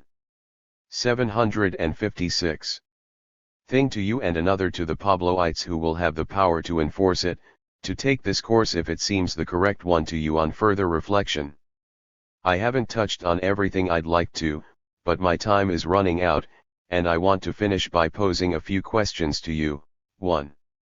Why should the SWP leadership, which you acknowledge has always practiced principled politics in the past, suddenly change so radically? The explanation in the IS Bureau letter is hardly worth discussion, and I cannot believe you take it very seriously. Why should it be assumed that the SWP majority rather than the minority has succumbed to the difficult objective conditions here? One must do more than make arbitrary statements. 2. Sweeping aside the Pabloid bombast, why is it that the International has suffered so many losses and splits since the 3WC? LS canonism to carry the brunt for this too, and is Pabloism free of the responsibility? 3. Why is it in your letter to me you say you have always considered us to be principled up to now, while on the same date you allow your name to be signed to an IS Bureau letter which repeats every calumny that has ever been directed against us and applies them not only to the present but to the past? With warmest greetings. George Brightman. To Brightman. December 9, 1953. Dear George. Thank you for your letter of December 3rd. Frankly, I was quite a bit astonished by it.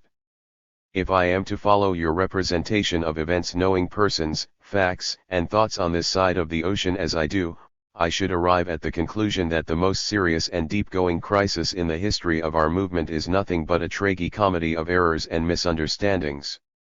Pablo failed to write explicitly to Cannon that Clark was not his agent and that he had neither instigated nor advocated nor even supported the minorities' faction fight, a fact which stands established not only from what I know but from the very letters of the minority itself. The second IS Bureau letter of August 1953, which, it 757, is true, I did not sign because at that time I had already left, destroyed the positive effects of the first letter. The IS failed to express its disagreement with the idea of sharing of power in the USSR, with which it most certainly disagrees. I myself didn't get in time money and mandate to arrive in Canada. If all these small incidents wouldn't have happened, i.e., if Pablo would have given the clear answer asked for, if there wouldn't have been a second August Bureau letter, if we would have published have a criticism of the sharing of power idea, and if I would have succeeded to complete my trip with a clear mandate in hand, by the way, I did not receive your cable, then there would have been no international split, no public attacks against the Stalinophile leadership of the FI, no break between the majority of the American cadre and the quasi-totality of the world cadre. Do you really believe that this is the way things usually happen in our movement?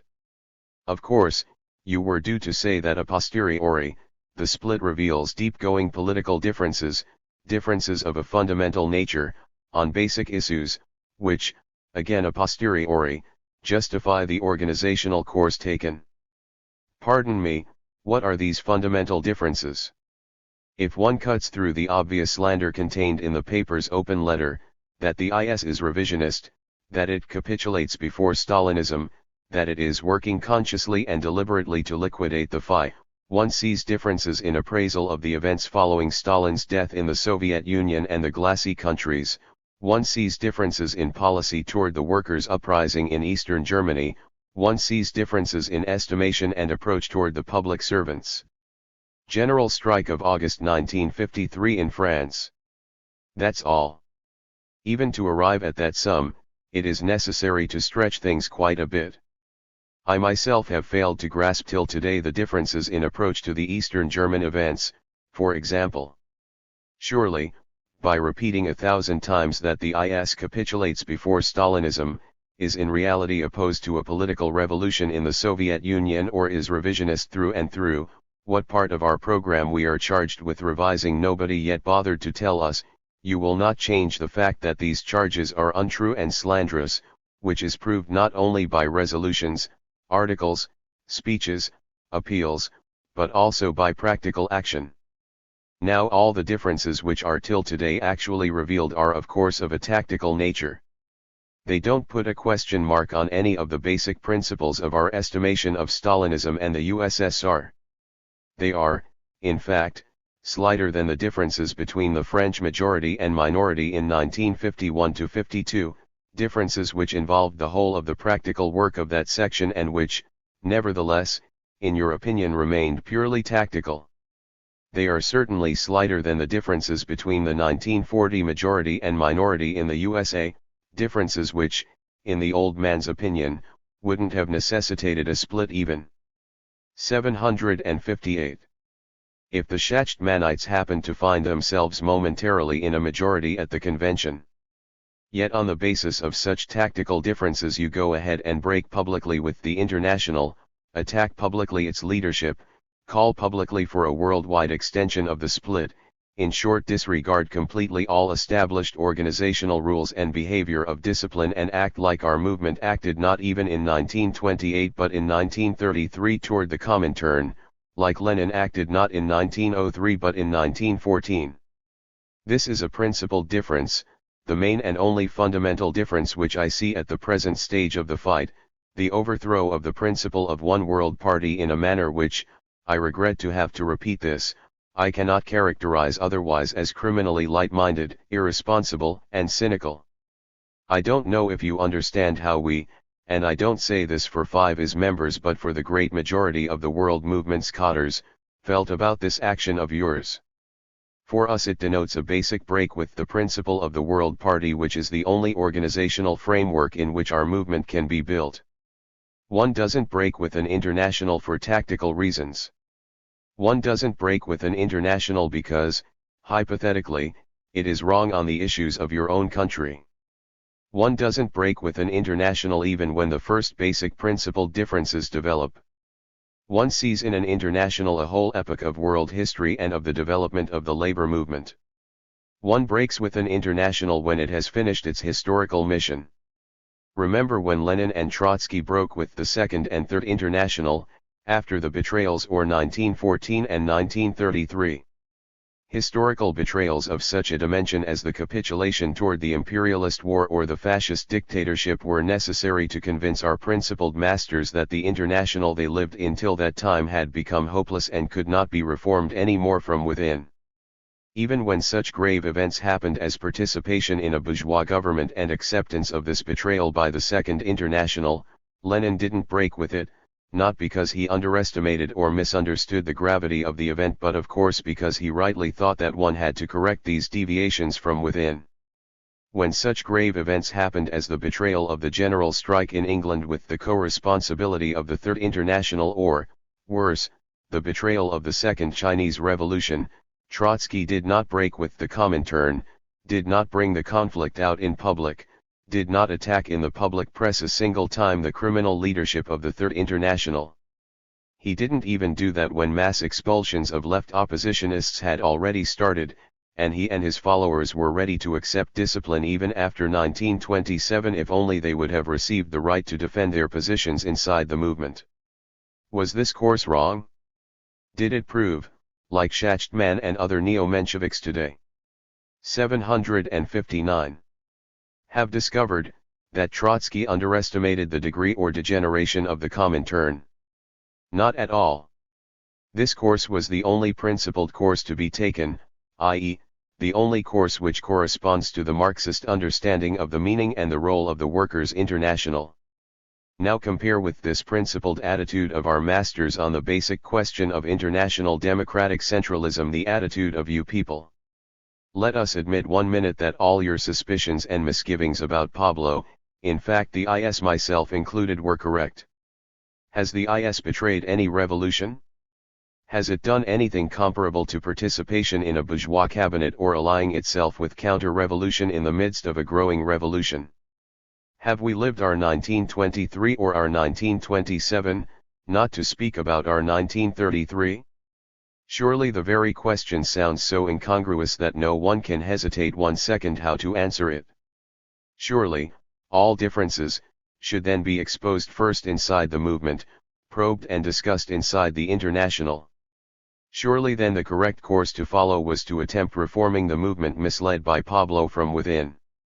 Surely then the correct course to follow was to come to the normal leading bodies of the International, to bring the differences before these bodies, to wait for the verdict of these bodies and, in case this verdict would be negative, to start patiently convincing the rank and file of the incorrectness of the leadership's decisions, culminating in a proposal to the next we to do away with that leadership.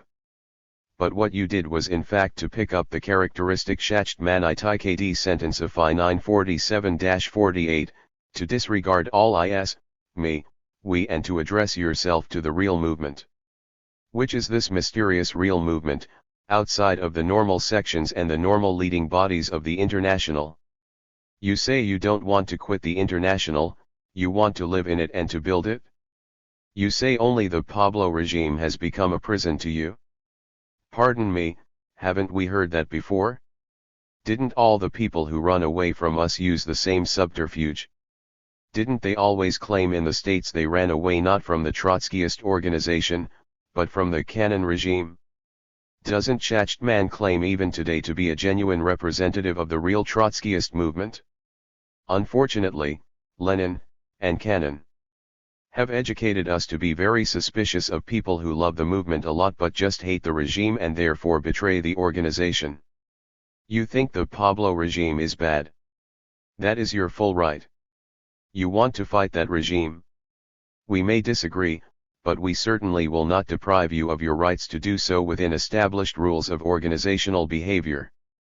But when, under the pretext of breaking with the regime, you publicly break discipline and trample down with heavy boots of military factionalism the normal framework of international democratic centralism, anybody with some 760 experience will tell you, please drop these silly pretenses and speak out openly that you broke with the FI as an established organization, with its established leadership and statutes, whatever may have been the reasons which led you to do such a thing. The old man never played around with the fact that Stalin succeeded in precipitating a split between the left opposition and the Comintern, not just a break of the left opposition with the Stalin regime. That split he considered at that time historically unjustified. You, by your action, consider today the break between your part and the FI, not the Pablo regime, as inevitable and justified. That's where you act in the most cynical and unprincipled manner imaginable. You say you have the support of the world movement, but that this would not find expression in a rigged world congresses. This is again a subterfuge too cheap to be used in our movement. Either you consider the FI your organization, whatever may be the regime and its tactical mistakes. In that case, surely, you could find or at least propose some organizational device for rigid guarantees of internal democracy. Why, even Schachtmann found them as late as 1947, and God knows he had more fundamental differences with the FI than you people have.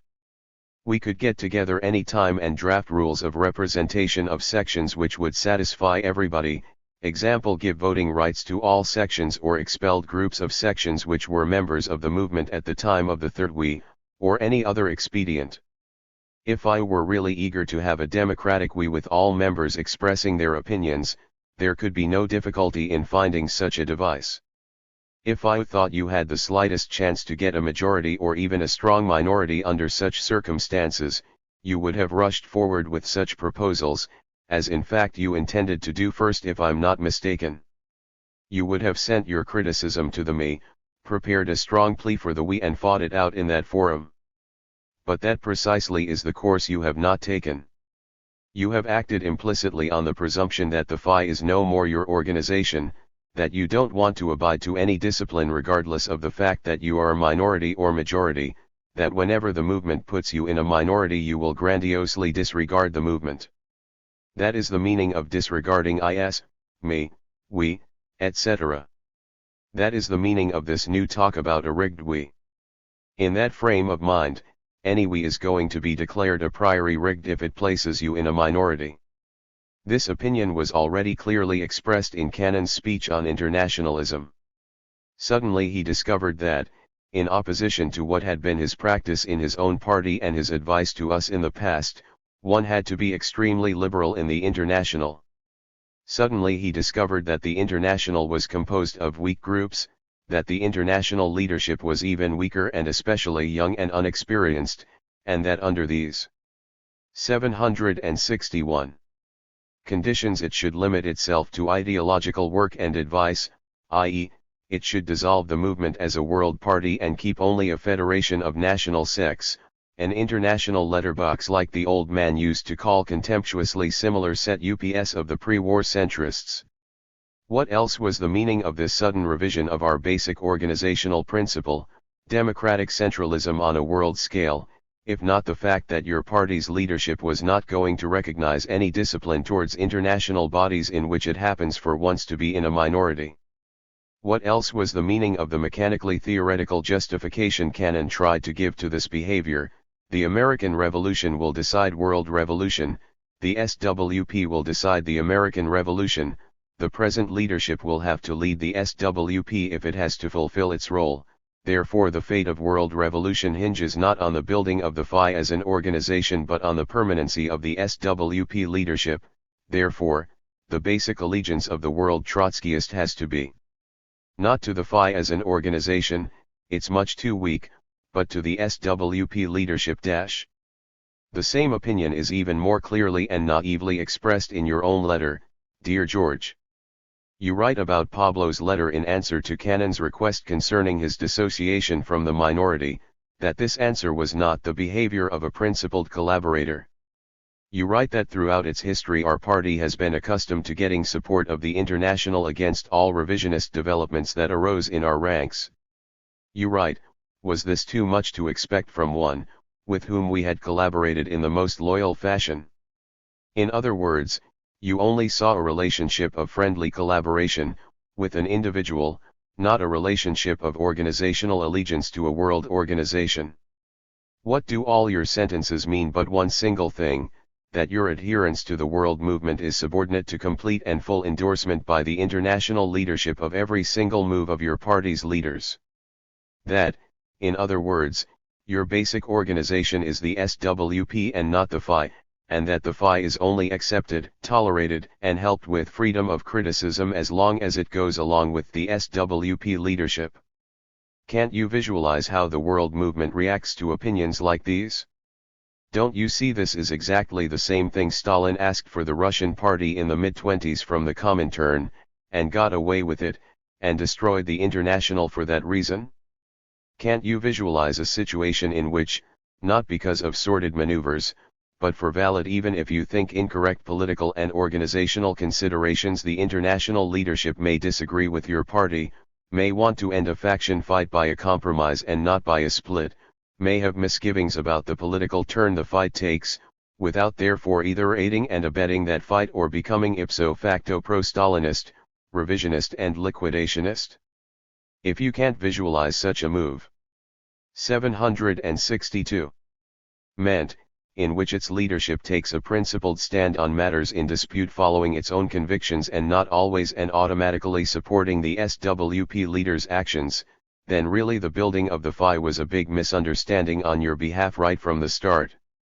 You will never build a Trotskyist international with people ready to act in that way, real agents in the worst sense of the word. You will only build an international clique. Is that what you want? Perhaps it is not unnecessary to repeat once again that it was never in Pablo's or the IS's or the IX's intention to remove from office the present SWP's leadership. Only a mind grotesquely distorted by fear can conceive such a ridiculous proposition. Even if we thought, and wrote, that Hansen's article on Stalinism was not very good or that we didn't like the harsh tone of the discussion, this surely does not imply such diabolic intentions. Isn't it the right of an international leadership to judge things in their own merit? But I'm afraid Cannon himself did not believe the story that Pablo wanted to remove him from office. What he feared, with some reason indeed, was that the 1S was not ready to accept passively any form of bureaucratic expulsion of the minority. You may think this wrong. But frankly, is it a principled and justified reason to split the international? In the mass movement, the masses themselves put a check on all irresponsible factionalists and splitters. These drift away or are driven out, and when they represent no historical necessity of any kind, just wither away. In any case, nobody cares. In our movement, unfortunately, the check of a strong mass basis does not yet exist. Irresponsible people can start all kinds of fights and splits and think, at least temporarily, they can get away with it. Given a minimum material basis, they can put up quite a show for a certain period. Even today the Shachtmanites continue to exist on a level which is not qualitatively different from ours, and so do even the De Leonists.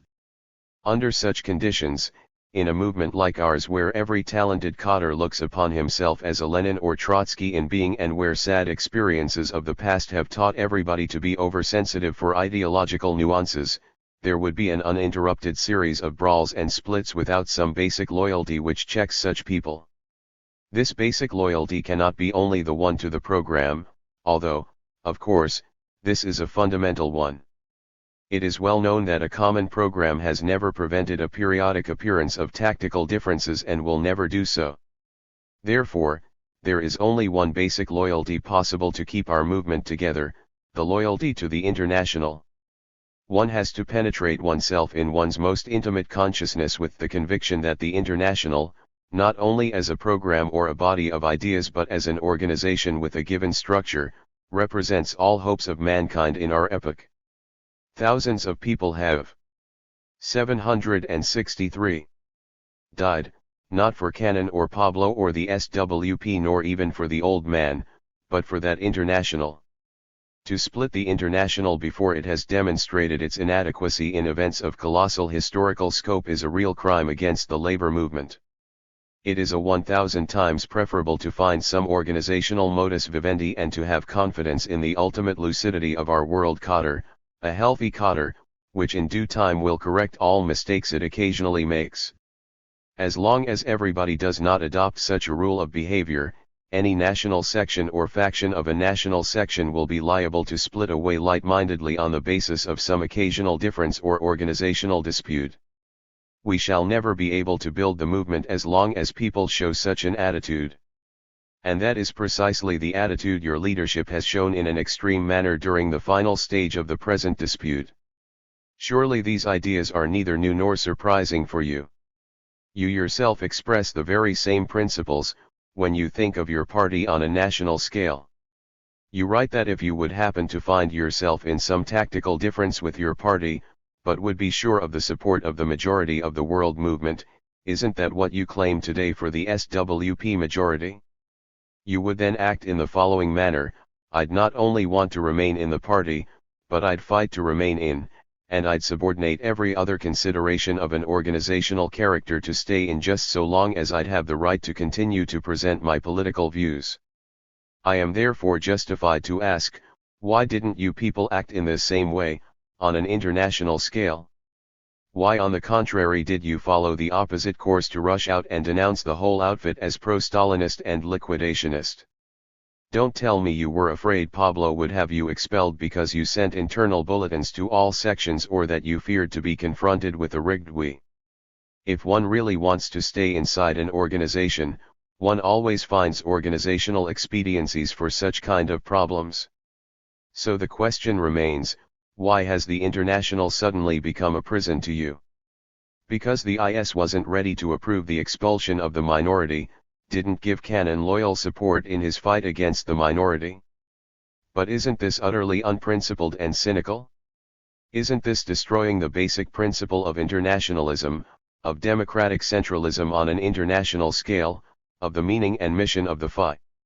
Need I add that what you think to be stages of Pablo's intrigue against the SWP leadership are mainly misunderstandings indeed? Need I add that Clark most definitely was not Pablo's agent, that Pablo urged him in many letters not to attack the party's leadership, to stop the fight, to accept every reasonable organizational truce? We shall publish the letters and you will be able to see for yourself. Need I add that our June 1953 IEC letter to your leadership, 764, was a genuine expression of satisfaction with the truce? Need I add that the second IS Bureau letter of August was a natural reaction upon the Stein document and all other many indications that you were rapidly heading for an international split? Need I add that Pablo wrote to you about my trip in the sense you indicate only because I had not yet received the information about the latest developments and was therefore unable to represent IS opinion after these developments? Need I add that even given all these misunderstandings, some organizational compromise could have easily been found at the eve of your last plenum? Really, the organizational procedure we have followed in the past should have warranted that to you. Didn't we discuss with the Blybe True Group for over 2 years, notwithstanding repeated and open breaches of discipline, recognized by Cannon himself as late as his May speech on internationalism?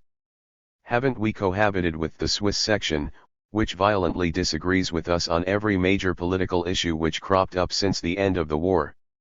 Even if you were so afraid of Pablo's apparatus, haven't we got a world cadre of fine comrades who think and judge by their own mind, their own convictions? Your party's action implies in fact a terrible contempt of the real world movement, which is only the sum of our sections. The break away from the movement is a logical outcome of that contempt. The political nature of that contempt is unprincipled through and through. As for its social nature, what name can you give it? Faction fights and splits have a logic of their own, dear George. This logic has already brought you in few months' time to a radical change of opinion on our rise and decline of Stalinism. Yesterday you thought it on the whole an excellent document. Today you accept Stein's view that it is the most revisionist document ever written in the history of our movement. To justify your retreat, you write, the text of resolutions is important, but I need not tell you that we have learned that in the hands of unscrupulous people the text itself alone is not enough to indicate the real line intended.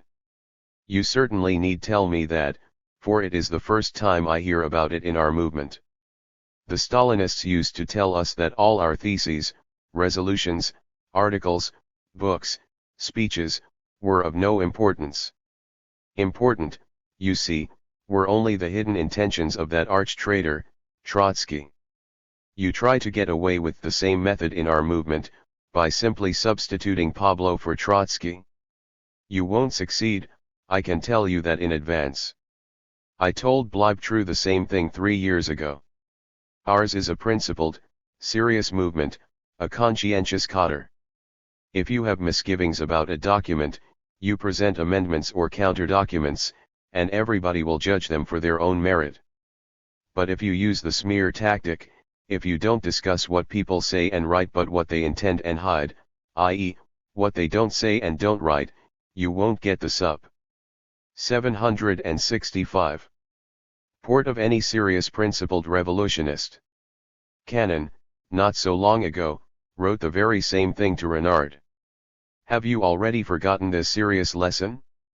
It will not be possible to convince the movement that fundamental issues are involved in the suppressed sentence in the quotation of the transitional program or in one wrong sentence in Clark's article, sentence with which we disagree, I repeat once again. We shall put the suppressed sentence back in our document this very minute.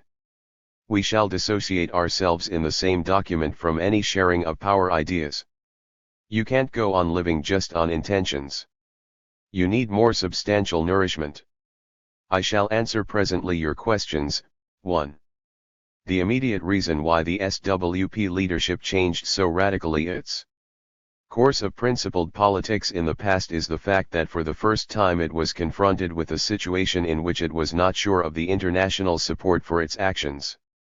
This was a test of the seriousness of its international allegiance, and in this test it failed miserably.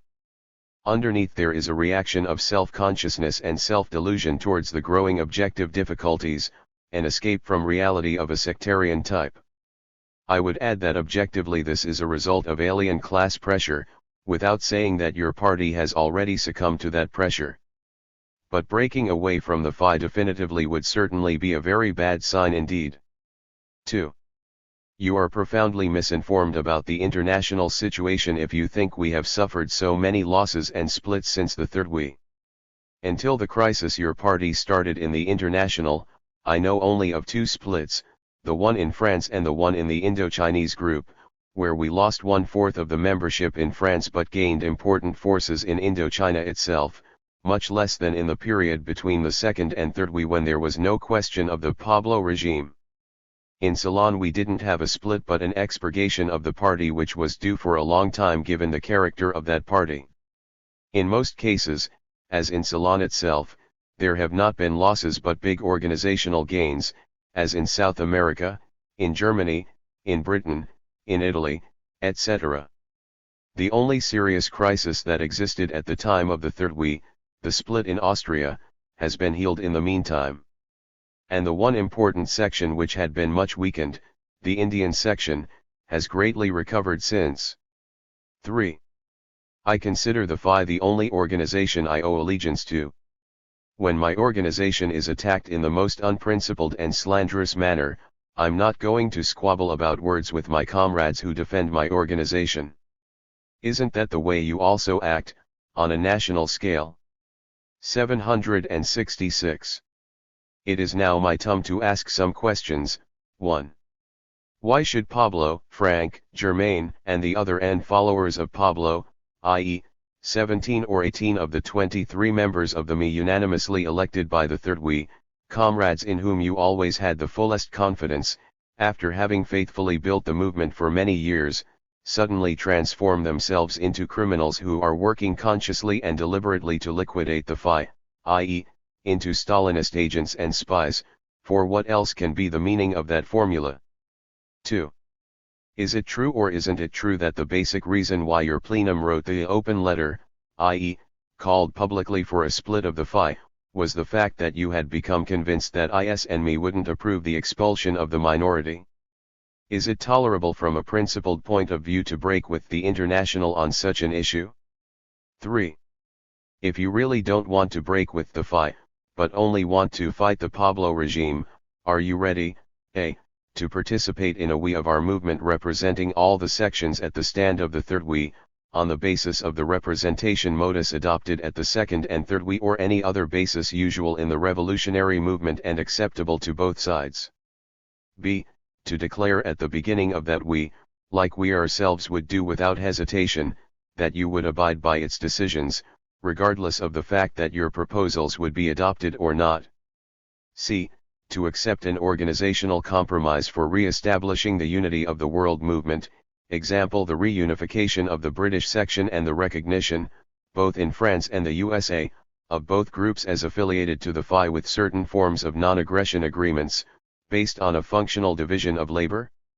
D, to call publicly, in forms adapted to security, on the basis of an agreement with points, A, B, and C, upon all sections of the FI to participate in the Fourth We regularly convened by the regularly elected leading bodies of the movement, in which, if you wished, you could of course occupy the position you always occupied in the past, while keeping all your rights to defend your political views in the pre-Congress discussion, with the clear understanding that any public attack on the international leadership would be answered publicly by that body.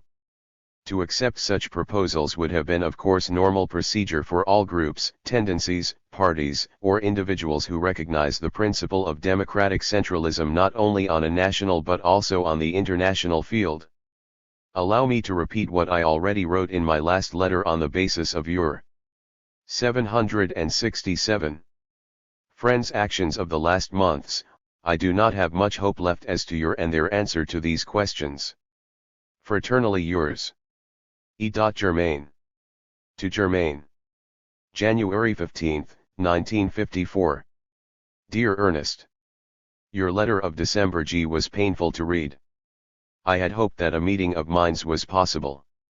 Instead, you have so far chosen to misunderstand, employ debaters' tricks and ignore most of what I wrote you. You evidently feel you must defend the international against us, and this has led you to indefensible statements. I asked why you had signed your name to the November 15 IS Bureau letter containing numerous gross slanders against us, applied to our past as well as present course, when in your letter to me you said you did not consider our past course ever to have been unprincipled.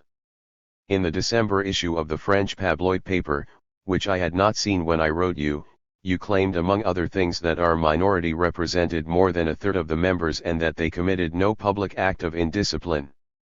Do you know how ridiculous this makes you appear here, where everyone knows they represented only 18%?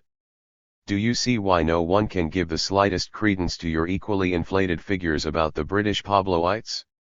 And don't you feel silly, writing there was no public act of indiscipline at the very same time that Cochrane, weeping on Shachtman's shoulder, publicly refutes you by explaining that his faction deliberately organized the boycott of our 25th anniversary celebration? By the way, what do you think of this boycott? Why do you evade all mention of it? Are you, like the real Pabloites, an enemy of our 25-year struggle and all that it represents? If you had been in New York, would you have joined the boycott? Your answer to the question I asked you last time is, I'm not going to squabble about words with my comrades who defend my organization. Does this mean that you will sign or write anything, no matter how far from the truth, just so long as it is conceived as a defense of the IS? What kind of defense is it, and what is being defended, that requires lies? How can I have confidence in what you write when you tell me in advance that you will not squabble about? 768.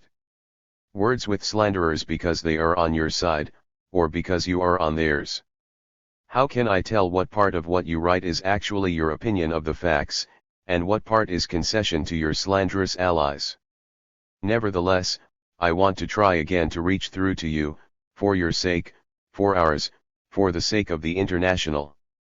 You make a joke of my letter when you ask if I think the present situation is the result of nothing but a tragicomedy of errors and misunderstandings. No, what my letter tried to do in good faith was answer the charge that our course was unprincipled by reciting the events and the evolution of our thinking under their impact. What we reached was not a misunderstanding, but an understanding. An understanding, 1, of the profound political differences that separate us from the Pablo faction, which are set forth in our letter and to which I shall return. An understanding, 2, of the new slogan, Junk the Old Trotskyism, not as an expression of a desire to bring our program up to date, correct our errors and adjust our tactics to new needs, although that is how it was represented, but as an expression of a desire to junk Trotskyism itself as outmoded and to replace it with an opportunist orientation to Stalinism as the channel through which the revolution will pass everywhere in the world.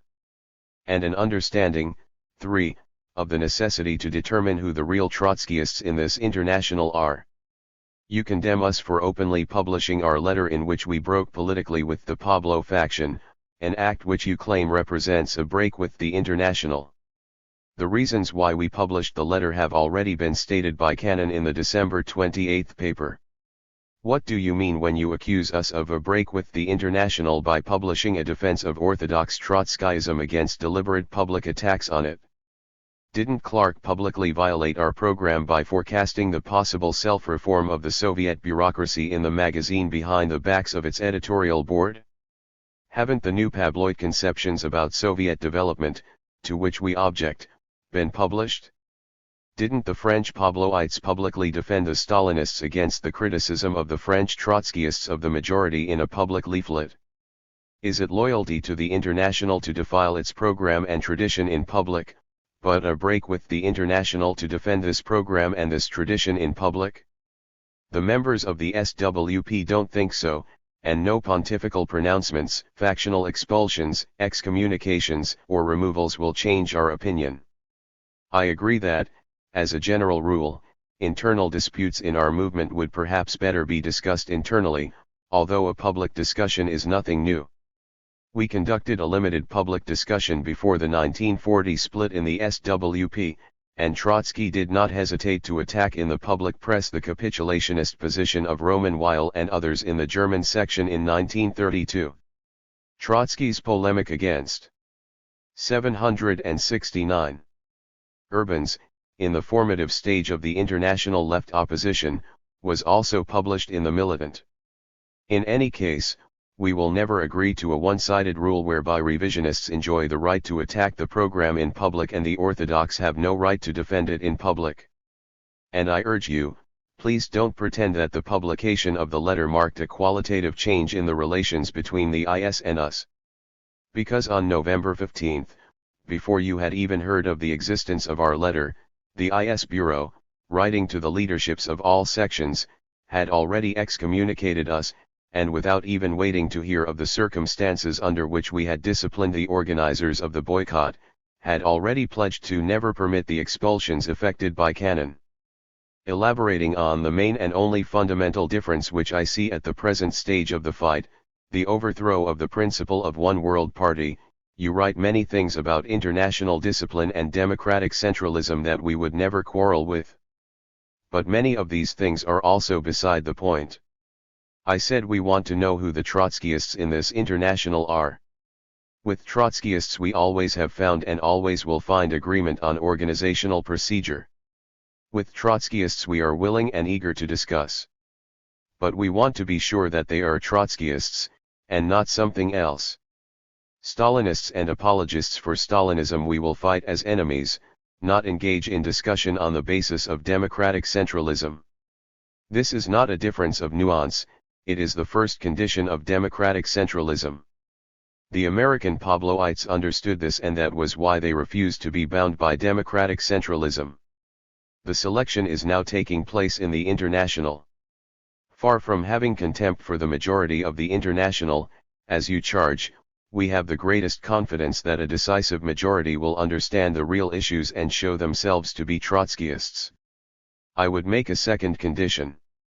When someone talks to us about democratic centralism, we want to make sure we are talking about the same thing. Tell me, do you think democratic centralism is possible internationally where an international leadership does not recognize and defend democratic centralism on a national scale? I don't believe it is, and I think this question is most pertinent to our discussion. Here we were in the SWP, contending with a minority that blatantly violated discipline in the name of a higher allegiance. The Pabloid faction in England were doing the same thing at the same time. This, you will recall, was what happened first, before there was any disciplinary action against them, before there was any letter. What, in your opinion, were we supposed to do? Grit our teeth, smile, and console ourselves with the merits of democratic centralism, as applied internationally? Oh, you tell us, some organizational compromise. 770. Could have easily been found at the eve of your last plenum. Really? Such as what? Without anyone else's help, we found the means for a truce at the May plenum. But it wasn't worth the paper it was written on as soon as the minority saw it could not survive a truce. Why should we have your faith in some organizational compromise when we could see that the minority was driven by fundamental political pressure that made them feel we were incompatible? Does your conception of international democratic centralism require the leadership of a national party to permit it to be wrecked as the price of international democratic centralism? It's not our conception anyhow. As I say, the minority violated democratic centralism. Here then was an excellent opportunity for the IS to show how devoted it was to this principle. Did it do it? On the contrary, Pablo directly instigated and encouraged the deliberate violations. You may not know the whole American story, but you certainly know that this was what happened in Britain. Is that how you expect to create devotion to this principle on the international field? Instead of joining us in our defense of democratic centralism in our party, the Pabloites attacked us for bureaucratism and brutality and degeneracy and pledged that it would never permit the violators of democratic centralism to be disciplined. And after that you expect this IS to be taken seriously when it preaches the necessity or democratic centralism on an international scale? I am not sure, because I don't know all your ideas on the subject, but I have the feeling that your views on the international suffer from a tendency to regard it as a sort of collective substitute for national parties. I know that is the real Pabloid conception, That is why the Pablo faction is so eager to break up the solid national cadres who assert independence of judgment. Without the international, in our view, there can be no national parties worthy of the name of Trotskyist. But that doesn't mean that the international can substitute for them, for their organic development, for their selection of a leadership that really represents them, for the experiences they must pass through if they are to be fit for their historic role. Against these truths, which must be accepted as the necessary basis for a healthy relationship between parties and international leadership, we are offered a caricature of Cannon's remarks, according to which the international must be a letterbox, exercising no discipline, having no common line. Will it really surprise you to learn that we reject this caricature? Don't you know, or have you forgotten, that we got along with the international for 25 years? At the same time we flatly reject the genuinely bureaucratic, to speak plainly, the Stalinist, conceptions and practices of Pablo, which enabled him to dispose of a critical majority in France by disposing of the majority of the party, and which supplied him with the gall to issue his ultimatum that we'd better abandon our revolutionary anti-Stalinist lines on Germany and the Soviet 771 Union because they didn't conform to his private line, or else.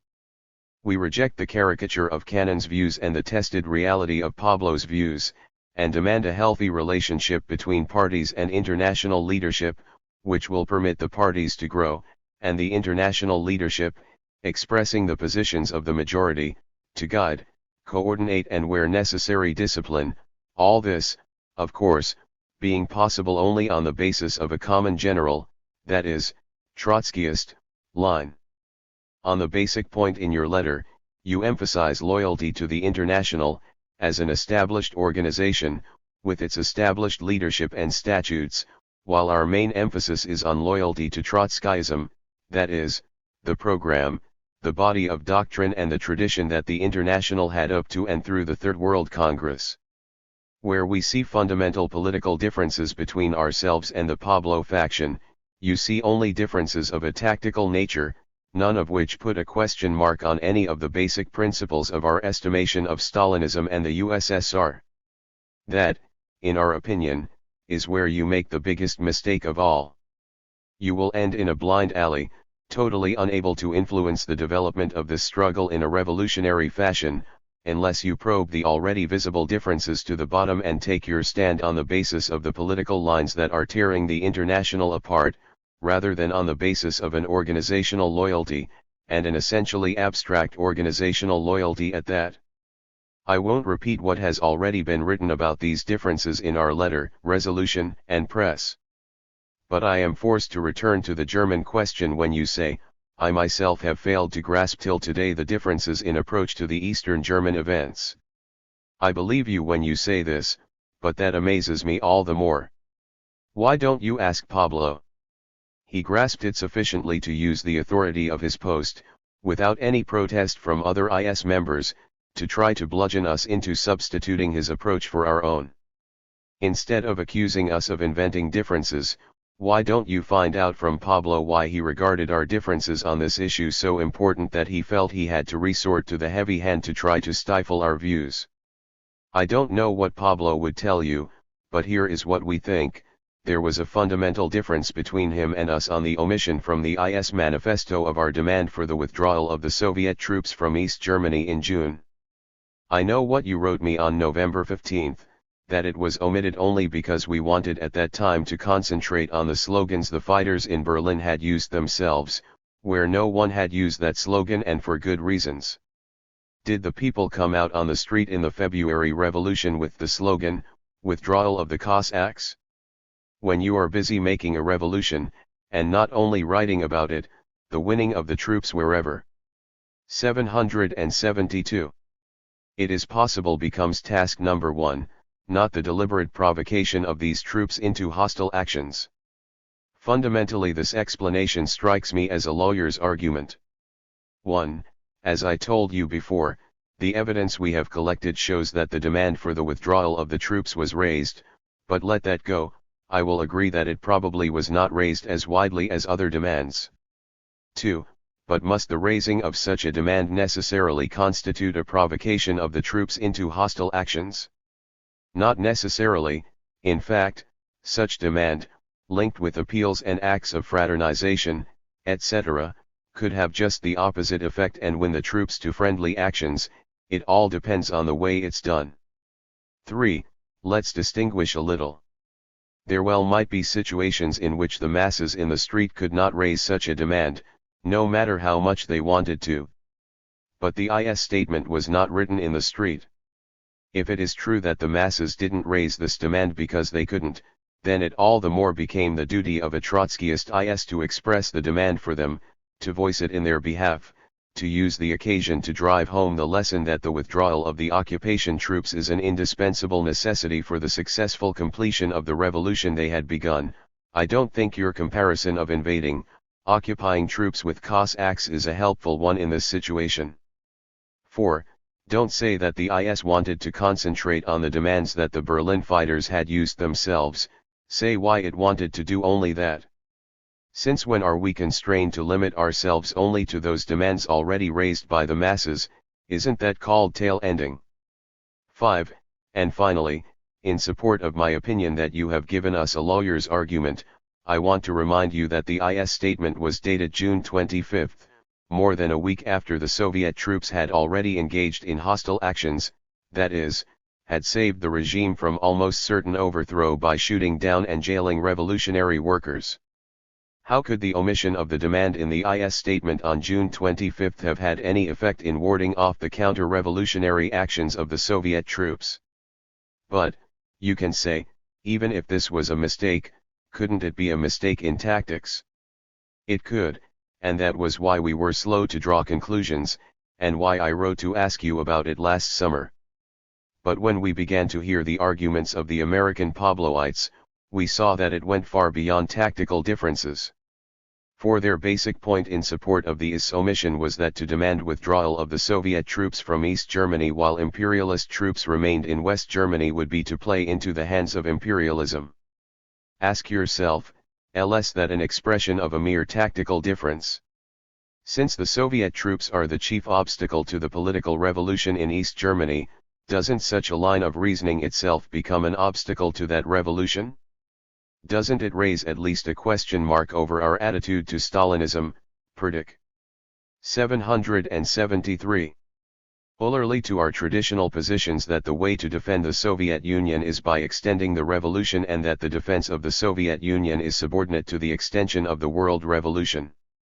Those who refuse to recognize such a line as a danger signal pointing to the growth of sentiments conciliatory to Stalinism will probably never recognize as a danger signal anything short of a proposal to dissolve the International.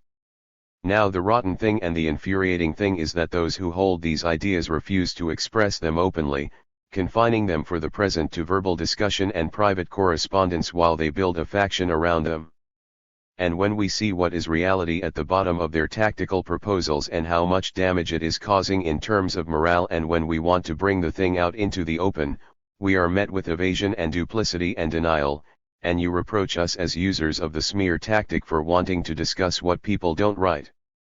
The procedure they follow is the infallible hallmark of revisionists, unable to present their full position at the start because then they could make no headway.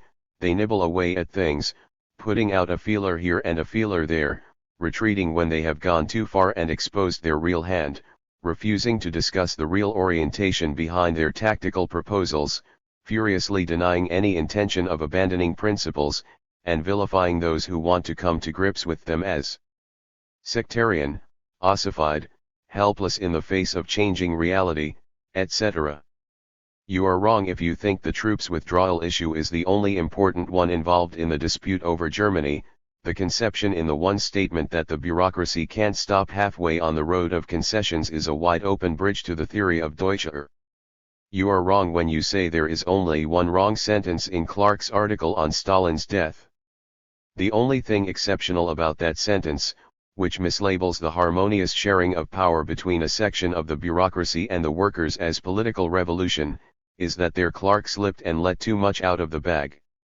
but the entire article is drenched with Deutscherism and could easily have been written by Deutscher if he were a member or our party and under the compulsion of unfolding his revision of Trotsky's analysis of Stalinism cautiously and step by step. I really am surprised that you didn't see that, and I urge you to reread it, noting among other things the new terminology. Stalin, you see, may have been anti-revolutionary, but never, God forbid, must we say that he was counter-revolutionary, because all the time he was an unwitting and blind instrument of the revolution, etc. And because we dared to differ from this article, Pablo condemned us as not expressing the intimational's line. There was a time not too long ago when Pablo and Clark both considered Deutscher the most adroit apologist for Stalinism, but that time is past, and they fight us because we don't. 774. Want any concealed Deutscherism in our press or in the International? And it isn't Deutscher who has changed, I assure you. But, you say, you'll dissociate yourselves from any sharing of power ideas, you'll put back the sentence on the Soviet Revolution dropped from the transitional program, you'll reaffirm that you really wanted the troops withdrawn from Germany, in short, you'll clear up all the misunderstandings on these and other questions we have raised. Again, I don't question your sincerity. You want to do these things, and they may even be done. The Pablo faction is now up against the wall. They need all the help they can get from people with prestige as orthodox Trotskyists who are foolish enough to give it to them. Tactically, it may serve their factional interests to retreat until the present crisis is eased for them. They may not only permit you to add or alter these sentences, they may even ask you to do so. But it won't solve anything, because it will be at the expense of blurring actual differences, of covering up their real orientation. The Pabloites won't mind such a thing happening if it will help them to maintain their control over the international apparatus, because with that control they will be able to interpret as they see fit whatever resolutions are passed. But you would regret contributing to such an evasion as long as you lived. To lend yourself to such an operation would be shameful, because it would obscure differences which you know exist even if you think them tactical, and when has the revolutionary movement ever been helped by the suppression of differences? That was the role played by Schachtman in 1939–40. Burnham was breaking with Marxism, but Schachtman covered up for him, softened his sentences, helped him to conceal his departure in the interest of their factional alignment, at least until the factional fight was over in our party, and that was the beginning of Schachtman's ruin as a revolutionist. We called Schachtman Burnham's advocate. I hope you won't serve as Pablo's advocate. On a few other matters handled in your letter, I asked why you think the SWP leadership, whose principled conduct in the past you voluntarily affirmed, has now become unprincipled. The One's Bureau letter in the French tabloid paper of December, which I presume you endorsed, talks about our complete degeneration, resulting from our prolonged isolation from the masses and from the terrible pressure exerted on all social milieu in the United States by American imperialism preparing its counter-revolutionary war, and says our leaders are really adapting themselves to the atmosphere prevailing in the citadel of imperialism and camouflaging under extreme left. 775. Language their own buckling under this reactionary pressure. You yourself, in the same paper, write that our leadership has lost its principles under the pressure of the reactionary atmosphere imperialism imposes on its country. In your letter to me, in slightly more restrained fashion, you say that objectively this is a result of alien class pressure, without saying that your party has already succumbed to that pressure. As I said last time, you must do more than make statements, you must support them concretely. The only concrete attempt you make goes like this: the SWP has broken with the International, to use your words, ipso facto, it is and must be buckling to the reactionary pressure of imperialism. But I repeat, we have not broken with the International, we have no intention of letting anyone drive us away from the International. We are fighting its anti-Trotskyist faction precisely because we don't want to break with the International. There is a terrible pressure exerted on the Revolutionary Party in this country, and its results are extremely harmful. But you don't understand its results because you don't see how they manifest themselves, you have the thing upside down. How is the pressure manifested concretely? By a desire, an instinct, a hysterical drive to get out of the line of fire. That is, by a movement to get out of our party, which is branded subversive, hounded, persecuted, threatened with legal prosecution. Those who are buckling under the pressure feel uncomfortable in our party. They want the party to stop resisting the pressure, to discontinue activities that can result in casualties. In Michigan, the Pabloites were bitter about our election campaign in 1952 because, according to their reasoning, they might not have gone after us under the Trucks Act if we had not been running an election campaign that forced us to their attention. The last thing in the world they wanted was the line of the Third World Congress that in this country we should act as an independent revolutionary party. And when they see that they can't persuade our party to try to escape persecution by playing dead, that's their concept of propaganda activity, then they want to get out of the party. Leaving our party also has certain attractions for opportunist elements. In the unions, it is dangerous for party members to run for union office today because if elected they run the risk of being indicted and jailed for perjury under the Taft-Hartley Act, which requires an oath that you do not belong to any subversive organizations. Those who leave the party and thus can swear that they don't belong to any group on the subversive list can run freely for union office, regain a position of respectability in the eyes of the union bureaucracy, etc. In other words, the way in which buckling under the pressure manifests itself is by a tendency to find pretexts to get out of this party, membership in which entails serious risks. But what about the international? Since we are not Form 776 ally affiliated to it anyhow, our relation to the international does not and cannot play the same kind of role in this process I have described. Whether or not we actually do break with the international, and not merely with the Pablo faction, does not affect the status of the SWP on the subversive list because the SWP remains on it and the international does not. That is why I say your easy little formula stands everything on its head. It is the Pabloites here who have buckled under the pressure and are driven by a desire to duck, not we. Your abstract explanation about us applies to them perfectly in the concrete. If you really believe what you have written, you must think it over again in the light of the Pabloites' uncontrollable frenzy to get out of our party as soon as possible and under any pretext. Surely their sigh of relief as they left us must have been audible over the Atlantic. Determined to shut your eyes to the political differences that motivate our conduct, you seek another explanation. Only one has suggested itself to you, and you recur to it at least 9 times in your letter. Here is how I would summarize your explanation. We never would recognize any discipline in the international when we happened to be in a minority. We denied the IS the right to reach its own conclusions on matters concerning the SWP. What we wanted was a clique in the IS that would obediently raise its hands whenever Cannon gave the signal. These are hypotheses, and nothing else. You know very well that nothing ever happened in the past 25 years to give them the slightest shred of confirmation. Now, however, you contend that they are supported and even proved by one thing. We resolved to put through a brutal and bureaucratic expulsion of the minority and demanded that the IS passively accept it. And when we saw that that was not forthcoming, we decided to break with the FI, wrote the letter in order to justify the break politically, etc. According to this conception, everything would have remained harmonious if only the IS had acquiesced in the alleged bureaucratic expulsion. But first we must ask, why should the SWP leadership want to expel the minority, bureaucratically or otherwise? What reason could they have? Merely because the minority expressed differences? But that had never happened before in our party. How could the leaders justify a bureaucratic expulsion to the members, who you admit have not been trained in such a school? What would the leaders have to gain from such an expulsion when everyone understood that the 18% minority could not hope to win the party leadership for a long, long time, if ever?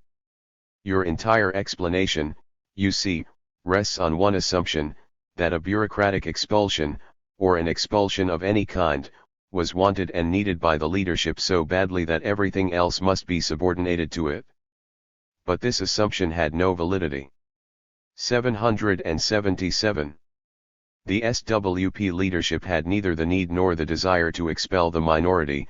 It had contained them so successfully that the minority began to disintegrate right after the May plenum, and would have disintegrated further if the minority leaders had not resumed all-out factional warfare in order to whip up and hold together their followers. You say the May truce could not work. Your proof: there was already information from Cannon. This is not true. He had no such information, and neither did anyone else. We regarded the May truce as workable, and expected it to work if the minority wanted it to work and if Pablo did not encourage it to wreck the truce. We told the party we expected it to work. We wrote it in the press. Do you think the members of our party are so blind that such a double game can be played on them? No, you've got it all wrong, as I explained at some length in my last letter. We didn't want to expel them. We did everything we could to keep them in the party on the basis of democratic centralism. If they had wanted to remain in the party, nothing could have removed them.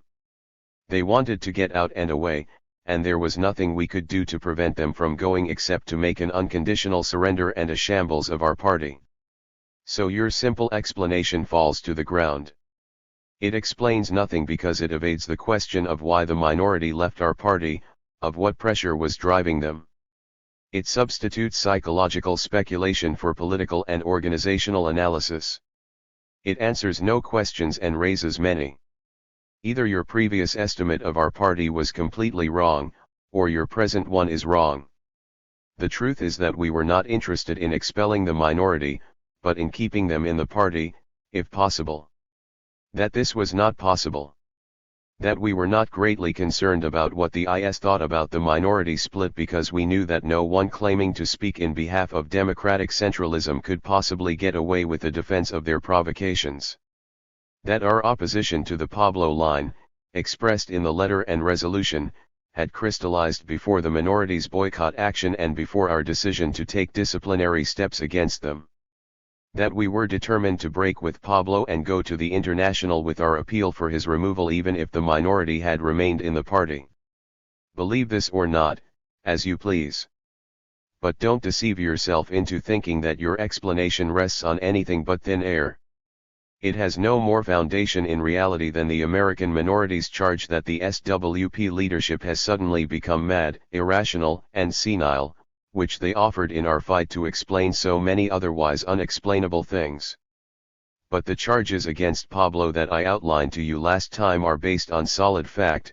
He did prepare and was on the verge of expelling you and others before the Third World Congress because you dared to resist the orientation that was evidently at the bottom. 778. Of his proposals for that Congress. He did succeed in bureaucratically getting rid of the overwhelming majority of the French party. He did foment a split in the British party by directing his faction to ignore its discipline and by trying to oust the majority leadership without having even the feeble pretext that is employed against us. He did encourage and support the American minority in their violations of discipline that could only end in split. These are not hypotheses, conjectures, or misunderstandings, they are facts. Facts with the most sinister implications for the future of the International. How much longer are you going to refuse to look them in the face? How much longer are you going to tell yourself that such acts are motivated by merely tactical differences? You have made some dire predictions about what's going to happen to us. I want to touch on only one of the points you raise, our attitude to the French and Chinese parties. For over 2 years the Pabloites here, and I imagine elsewhere, have made them the whipping boys, the bogeymen, and the horrible examples of what we would become if we didn't follow Pablo's course without deviation. The French were denounced as incorrigible Stalinophobes, capitulators to imperialism and hopeless sectarians who refused to participate in the real mass movement. The Chinese were condemned and ridiculed as refugees from a revolution, including, I presume, those who were murdered at their posts inside China. Whenever anyone would say anything about the need for an independent party, the answer hurled at him was, look at China. Wasn't the revolution made there without our party? Keep on talking that nonsense about the independence of the party and you will end up the way the Chinese did, unable and unwilling to see the revolution before your eyes, blinded by old schema, running away from the revolution. When someone would question the correctness of a major orientation to American Stalinism, he would get hit over the head with the French example of Stalinophobia, etc. At first we didn't know what to make of all this. But we began to catch on. Real life helped us. We watched the French closely for evidences of Stalinophobia as our own internal fight developed. We never found any. The policies followed by the two groups in the French general strike clinched the matter for us. In that test the majority unquestionably acted as revolutionists, which is more than could be said for the Pabloites. Whether or not they actually have shown traces of sectarianism, which is harder to detect from afar than Stalinophobia, two things are sure: this is a matter on which we will no longer be content to take Pablo's word, and the French majority have shown themselves to be Trotskyists, and therefore people with whom we can discuss and work. Similarly with the Chinese. That they made errors during the revolution we know. These were errors that were at the time shared to one degree or another by everyone else. 779. In the International, including those who now try to make them scapegoats for our common errors. But we also know now that the claim that they have refused to recognize the Chinese reality or learn from past errors is a lie. Their letter of last January, which we never saw until a few months ago because Pablo suppressed it, and this was not the least scandalous of his bureaucratic crimes, convincingly refutes this lie. They have recognized and adjusted themselves to reality. They have adopted a generally correct attitude to the government and the CP. We can work with them too, and not on the basis of any wrong position on the Chinese question, which they have corrected and are correcting. So we are no longer impressed by horror tales slanderously directed against the French and Chinese comrades, or predictions that collaboration with them will inevitably drive us to fall into errors that they have already corrected or never actually committed in the first place. And we're not going to tolerate any longer the Pabloid campaign to discredit, isolate, and excommunicate them. While we're on the subject of predictions, maybe you'd better devote some thought to the future of the Pablo faction and your relations to it. First, of course, there will be a period during which the undecided will be wooed, when the Pabloites may find it imperative to blur the distinctions, protest their orthodoxy and screen the course they are contemplating. But that will be only an interim period. When the dust has settled and all the anti-Pabloites have been expelled, what will there be to restrain them? They will be indisputable masters in whatever is left of the Pabloid house. Their need for you will be diminished, freed of the restraints imposed by the presence of the orthodox wing of the International. There will be nothing to stop them from proceeding at a greatly accelerated pace along their opportunist, impressionist road towards Stalinism. You know Ceylon. If you want an image of the future of the Pablo faction, look at what happened to both the groups that broke with the Ceylon party after they were released from the pressure of the real Trotskyists. And make no mistake, at best you will be a captive, and sooner or later an unwelcome one, because these people will want nothing to do with those who are unwilling to accompany them all the way down the road of the junking of Trotskyism. At the end of your letter, you ask some questions about our readiness to accept an organizational compromise for re-establishing the unity of the world movement, which, if I understand it correctly, is aimed at ending or restricting the public struggle that is going on between the two factions in the International. It seems to me, however, that such proposals should be addressed first of all. 780. Not to us, but to those who started the public struggle. If you are serious about these proposals, are you willing to and will you, 1. Demand that the Pablo faction discontinue all public announcements of political positions not authorized by orthodox doctrine and previous congresses, and submit their revisions of such positions for discussion in the internal bulletin? 2. Demand that they cancel all summary expulsions and removals of elected leaders of the national sections. Don't you recognize that these are necessary conditions for the consideration of your proposals, especially since it was the Pablo faction that started the expulsion game? Without these conditions your proposals cannot fail to have the appearance of an unworthy maneuver. You have made important contributions to the movement, which we all have valued greatly. But now you are at a crossroads, or rather, you have already taken a first step down a road that will be fatal for you as a revolutionist. I urge you, reconsider what has happened. Subordinate all subjective considerations. Rid yourself of all fetishistic conceptions about the international. Restudy the political differences, and where they lead. Recognize that a historic selection, overriding all secondary issues, is now taking place in the international. I earnestly hope that you will take your place on the side of those who want it to remain a Trotskyist international, and against those whose political and theoretical disorientation is driving them inexorably to conciliation with Stalinism and other alien forces. If you do, we will be ready to discuss a common line of action with you. Organizational accommodations are not now, and never have been, a primary consideration for us. What we are concerned with, first of all and above all, is political agreement. Comradely. George Brightman. 17. The Bolivian Revolution and the Fight Against Revisionism, abridged, 1954. Sam Ryan. 781. For Pablo, the historical mission of the Fourth International has lost all meaning.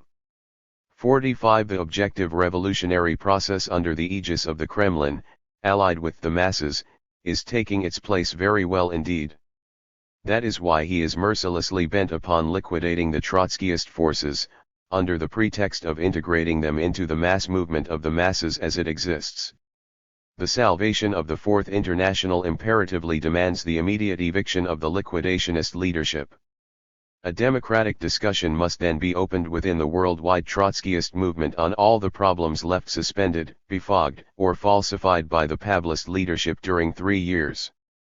Within this framework, it will be indispensable for the health of the International that the greatest self-criticism be carried through on all phases and causes of the development of the Pavlist gangrene.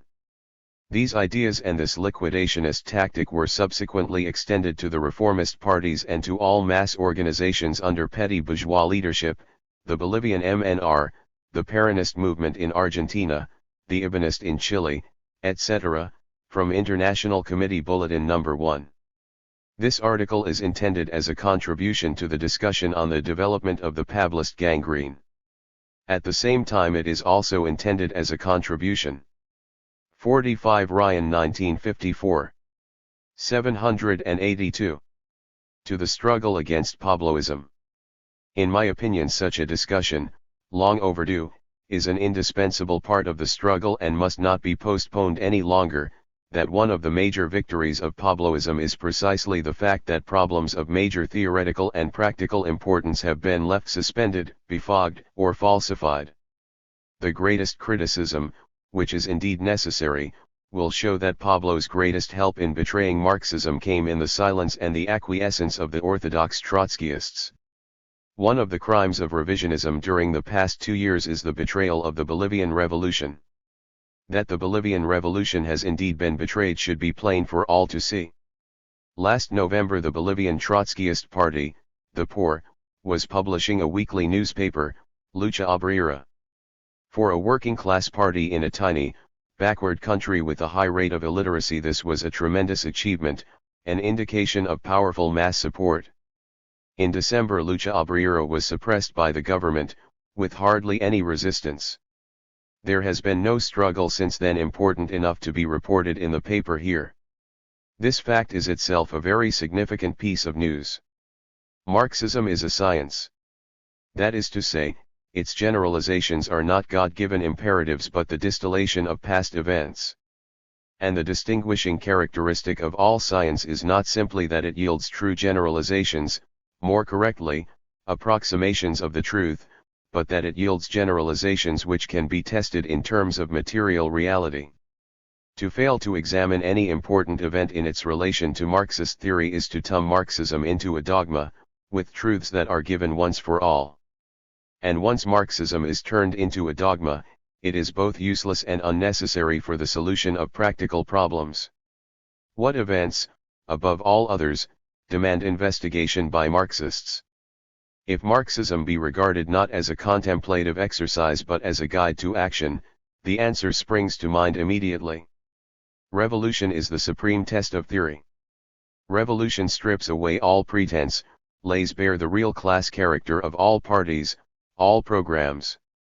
No brand of revisionism can pose as Marxism in time of revolution, no Marxist can ignore a revolution. It is only logical to expect that close attention should be paid to the Bolivian Revolution, for more than one reason. Not only is it a test of theory and practice, especially in view of the fact that a Trotskyist party is playing an important role, it takes place under the very walls of the bastion of world reaction. But the Bolivian Revolution is now more than 2 years old, and there has been no discussion on this important event. Only 2 discussion articles have appeared, both by the present writer.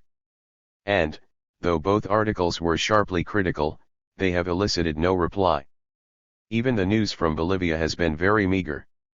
Pablo, the advocate of a centralized international, has not even conducted a decent letterbox. 783. What a crushing answer Pablo would have had to the charges of revisionism.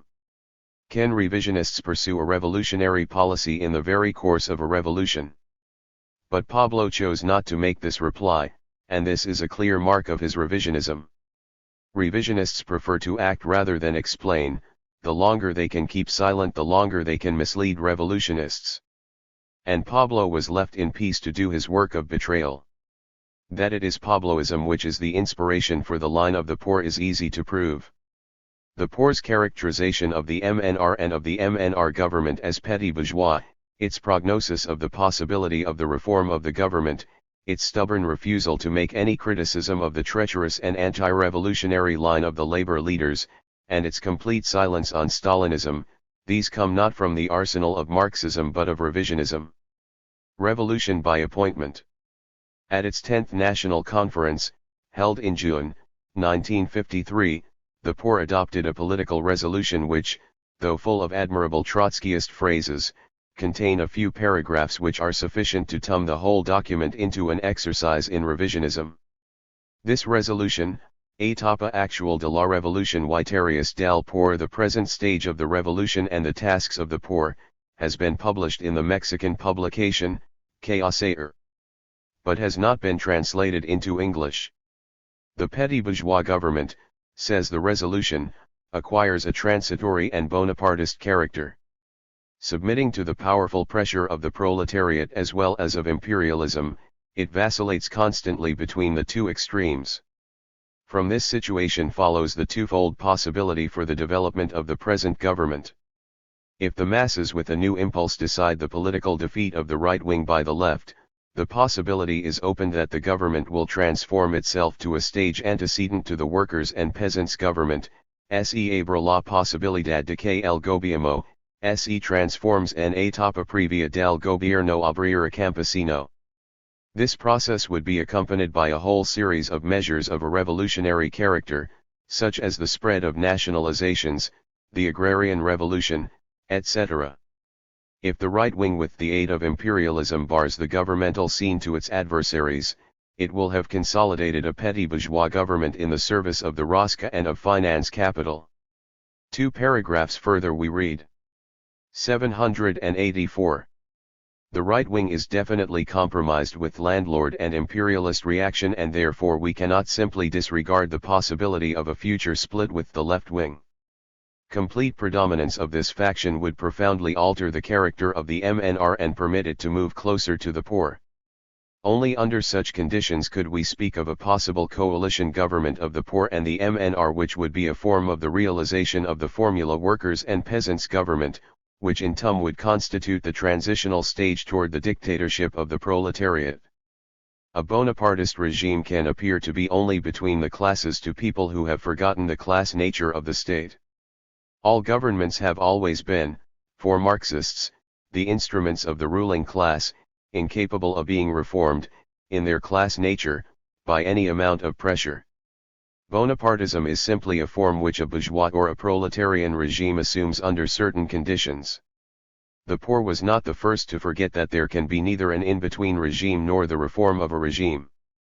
It was the Third World Congress, with its intermediate status of the buffer countries, and the me with its characterization of the Mao regime in China as neither a bourgeois nor a workers' state, but an in-between, a workers' and peasants' government. A Bonapartist regime is a dictatorial regime, ruled by an arbiter. Marxists have never favored this form of rule, they always promote the intervention of the masses in politics. Thus, the Bolsheviks demanded a constituent assembly elected by universal suffrage to replace the Bonapartist rule of Kerensky. The demand for democratic elections is one of the foundation stones in the Trotskyist program for the revolution in backward countries.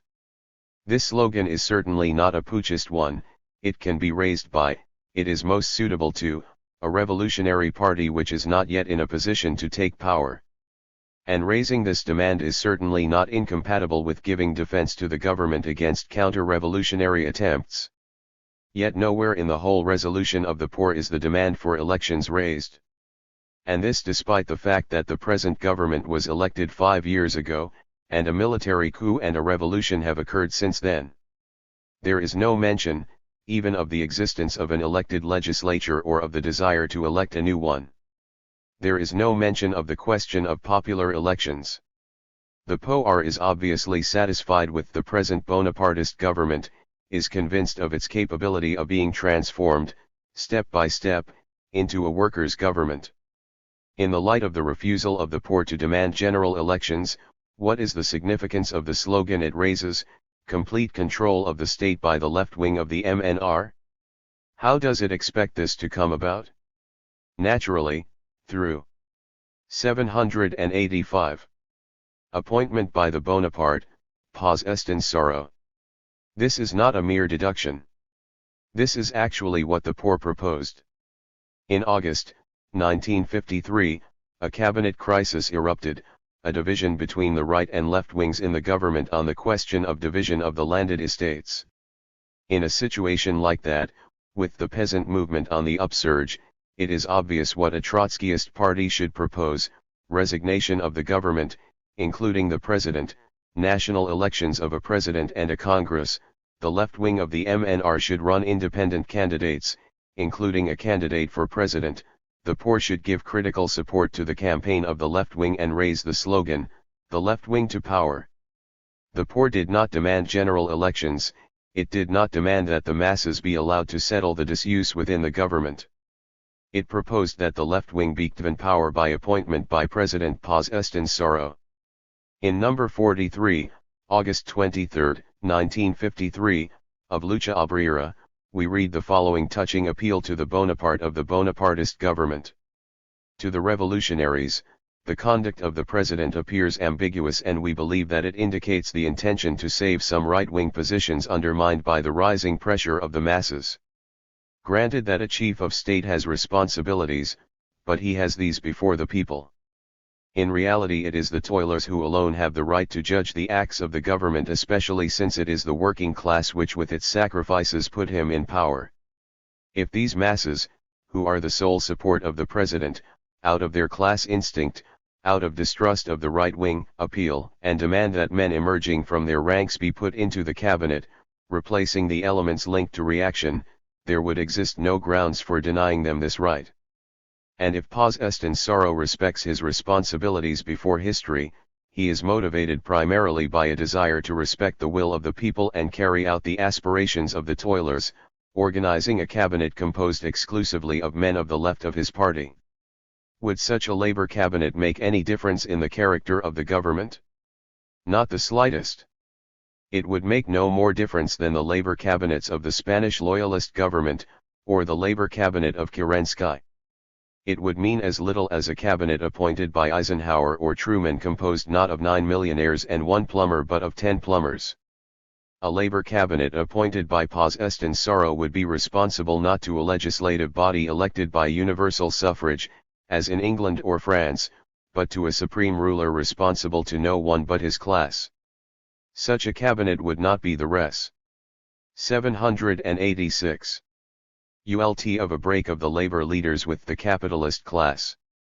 On the contrary, it would make them the official representatives of this class. What else a petty bourgeois party? It is now possible to see what the P0R means by characterizing the MNR as a petty bourgeois party and the MNR government as a petty bourgeois government. All the literature of the POR is very consistent in this. The MN and its government are never called anything but petty bourgeois. Far from being merely a terminological question, petty bourgeois means bourgeois.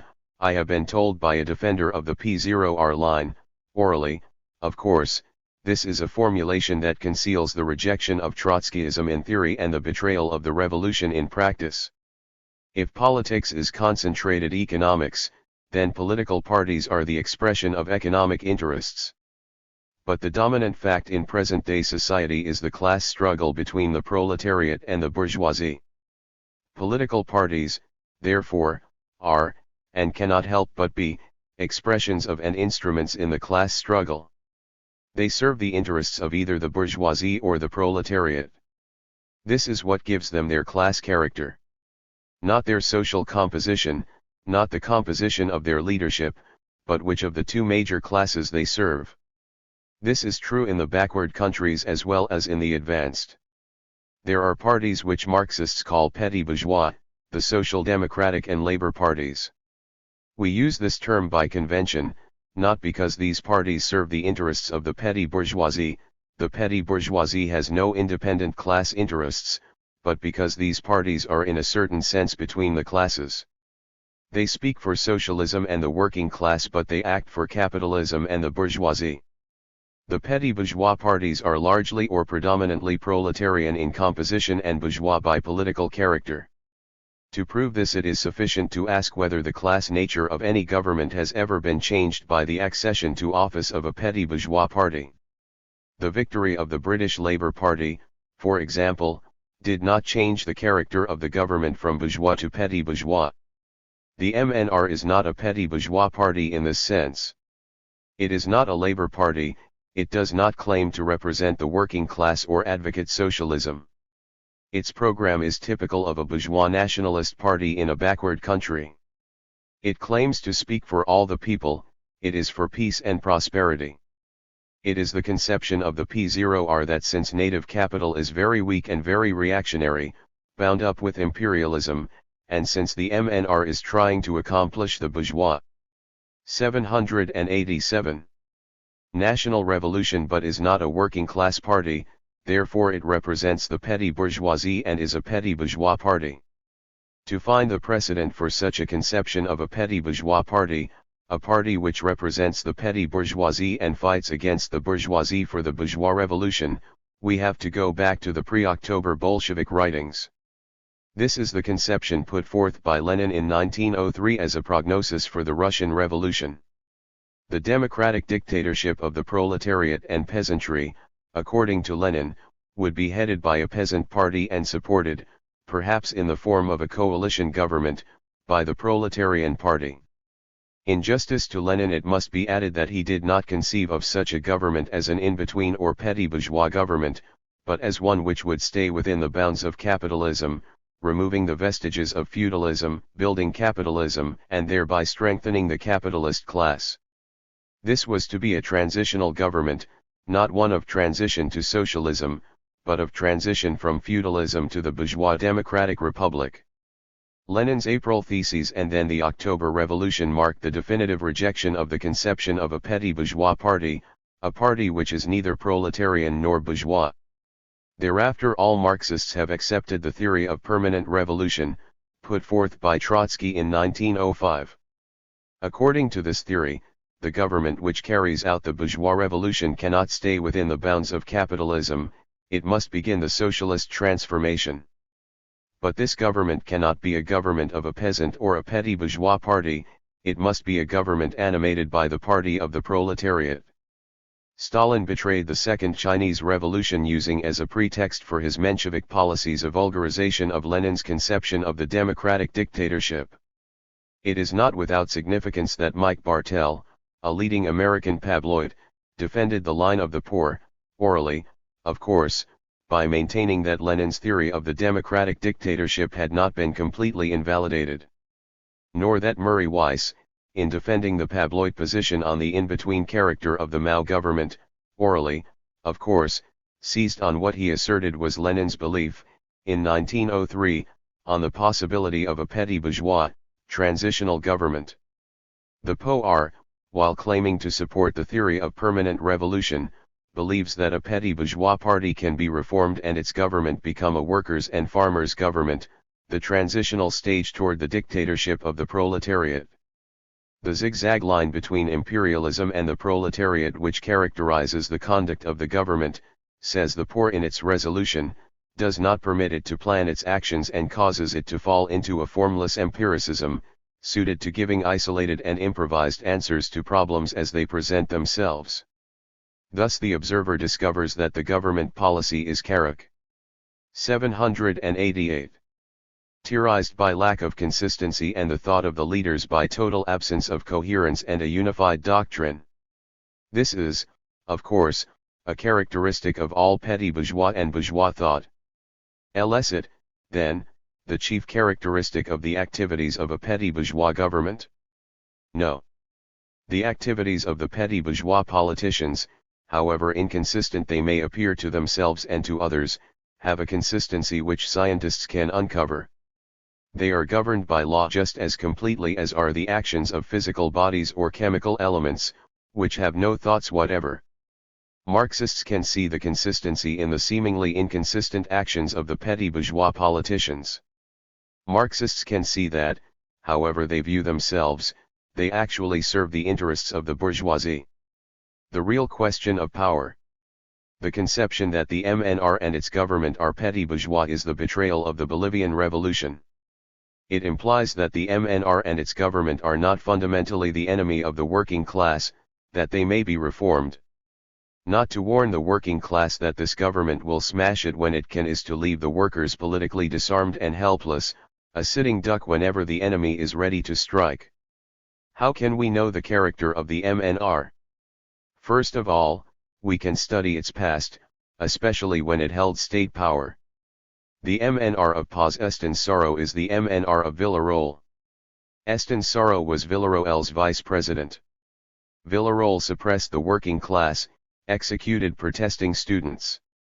He was hanged from a lamppost in an uprising led partly by the Stalinists. The MNR was so exposed as an enemy of the working class that in the 1949 elections Juan Lechin, head of the Miners' Federation, refused its nomination for vice president and instead made an electoral bloc with the POR. This election showed that the MNR, although it got a majority of the votes, was already discredited with the vanguard of the proletariat. The Trotskyist and the Miners' Federation each elected 4 deputies. Then came a 3-year military dictatorship, which naturally strengthened democratic illusions among the masses. Yet during the April 1952 revolution an incident took place which indicated that the MNR did not have the confidence of the working class. The MNR appealed to the workers for support in the uprising. The textile workers demanded as a condition for their support that 2 trade union leaders be accepted into the new government. The demand was granted and the workers supported the uprising. Guillermo Lora, who gave these details in an interview which was printed in the paper in May 1952, did. 789. Not say whether the POR supported this demand, but the fact that the POR has never criticized the presence of the labor leaders in the cabinet indicates that it did. In the course of the uprising the army and police were disarmed. The workers, led by Lechin and the POR, possessed 10,000 rifles and machine guns, all the arms in the country. What did the government do? It proceeded to reorganize the army and police force and to rearm them with new and more modern weapons. Then it began slowly and cautiously to take steps toward disarming the proletariat. And this is the measure of its bourgeois character. The state is armed force in the service of the ruling class. To allow the government to rebuild the special bodies of armed men means to put the fate of the revolution in the hands of the bourgeoisie, its mortal enemy. Only by keeping their fate in their own hands, by preventing the rebuilding of the special bodies of armed men, by maintaining the state as the people in arms, can the working class safeguard itself and its revolution. The POR should have warned that those who rebuild the police force and army are preparing civil war against the workers and peasants. This is not the same as proposing the overthrow of the MNR government. But it is an exposure of its bourgeois character. If the MNR were truly for the workers and peasants, if it were going to carry through the revolution, it had no need of special bodies of armed men, it could base itself on the people in arms. Its betrayal, not really a betrayal, since it only acted in accordance with its real class character, dates from the moment it began to re-establish the army and police, that is, from the moment it assumed power. The betrayal of Lechin and the labor leaders dates from their failure to oppose the rebuilding of the bourgeois state. The poor did not expose the bourgeois nature of the government, it did not criticize the betrayal by the labor leaders. It completely overlooked the question of the rebuilding of the armed forces of the class enemy.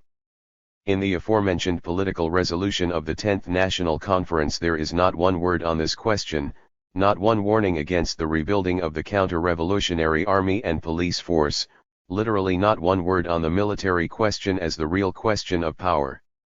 The poor obviously believes that questions of power are decided not by armed force but by shifts and maneuvers in the top circles of the government. The Trotskyist transitional program is totally ignored. And this program was worked out precisely for a revolutionary situation, such as exists in Bolivia. Following this program, the poor should have demanded that the defense of the country and of internal order be entrusted not to special bodies of armed men, but the workers' militia, that these be armed by the government with the most modern weapons, including heavy ones, and trained under the control 790 of the workers' and peasants' organizations, and that the officers be chosen by the workers and peasants.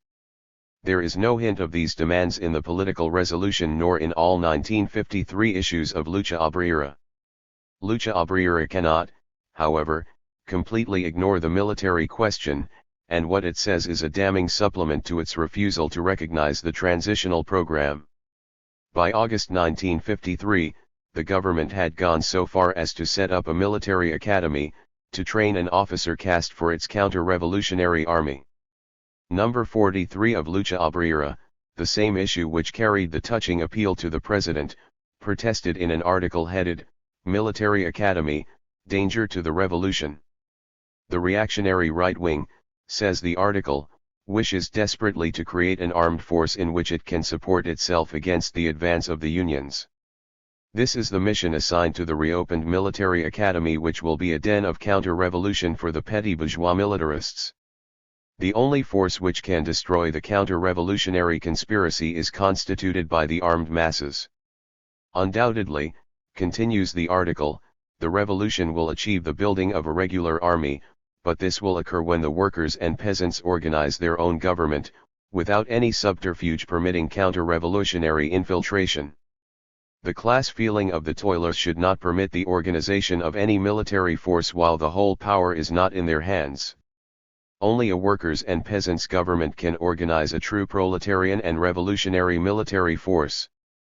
In the meantime, it is an inescapable revolutionary duty to strengthen the trade union militias in each factory, each mine, and prepare them for whatever repressions which will utilize as their instrument the military academy. Here is the opening renunciation of the transitional program, of the proletarian military policy. This is a completely unrealistic and unworkable policy, one which absolutely cannot be carried out by the party, and is incapable of convincing anyone. We not permit the government to organize any military while the whole power is not in our hands. Who and what, then, will defend the country in case Yankee imperialism succeeds in provoking a military attack by one of its satellites? A standing army is absolutely necessary. The trade union militias are not sufficient. No one can be convinced, least of all the revolutionary militants, that there could be no army in the meantime. That is why the government is able to win such an easy political victory and build up its army, a counter-revolutionary army, without any opposition. Because a concrete alternative to a counter-revolutionary army cannot be no army, as the poor advocates, but a revolutionary army. And there is no reason in the world why this alternative has to wait until all the power is in our hands. If enough mass pressure can be brought to force the government to build such a 791. Shinari Army, by arming and training the workers under trade union control, then the power will be in our hands. If, as is infinitely more likely, the government resists all such pressure, its counter-revolutionary character is exposed and all the necessity for its overthrow made much more clear. That is what the transitional program is for. The poor, instead of posing the realistic alternative of the transitional program, is going to wait until all the power is in our hands, by appointment of the very president responsible for rebuilding the counter-revolutionary army. This is the policy of watching quietly while the axe is being sharpened and then waiting for it to fall. Innocents taken unaware. Who, then, is responsible for the betrayal of the revolution? Who is responsible for the fact that the workers and peasants have sunk into apathy? The MNR simply carries out its appointed task, to save capitalism in Bolivia.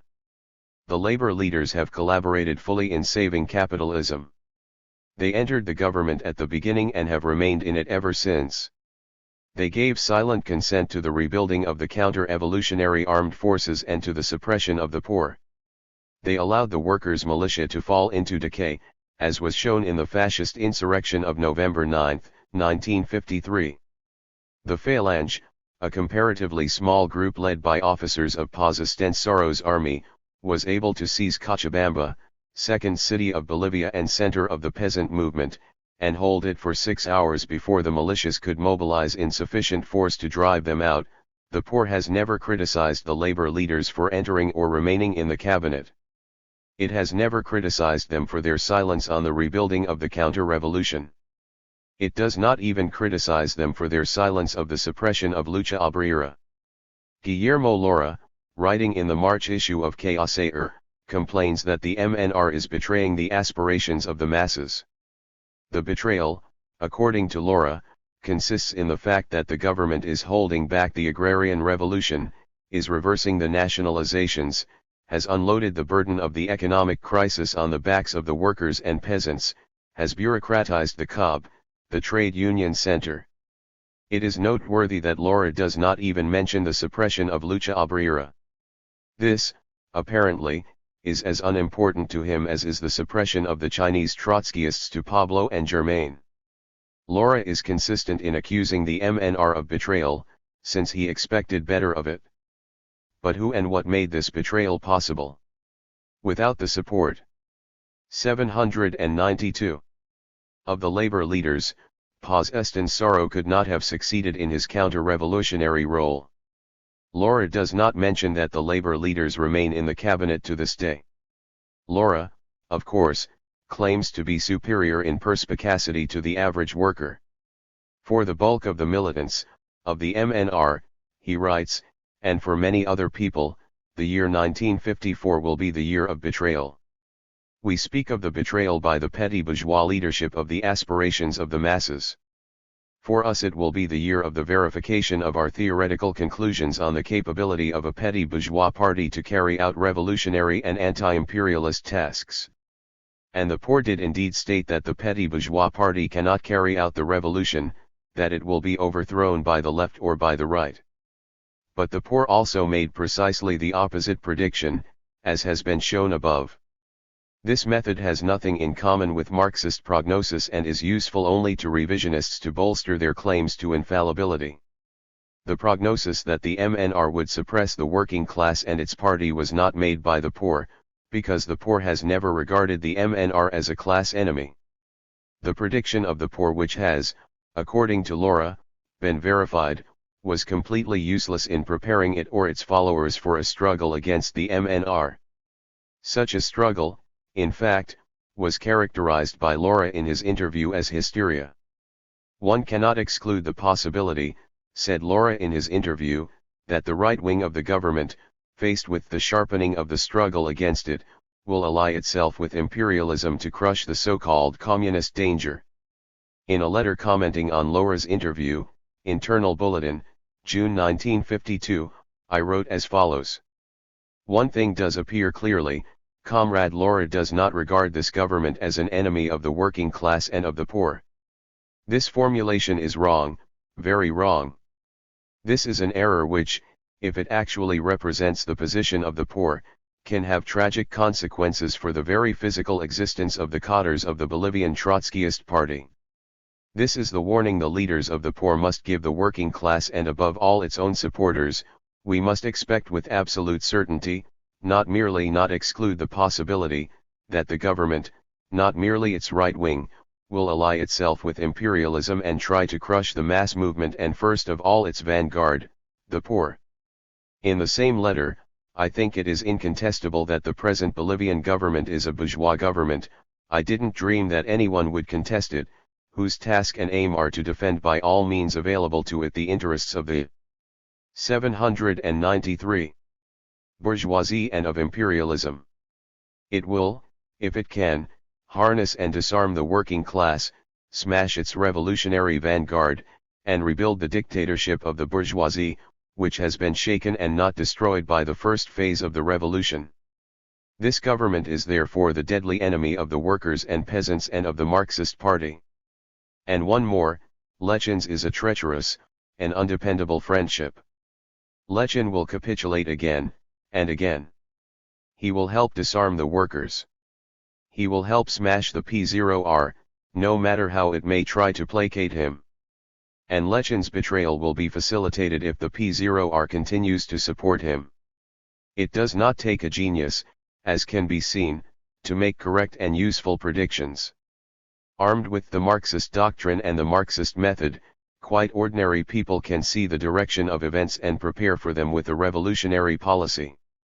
But without the Marxist method, there is no possibility at all of projecting and carrying out a successful policy.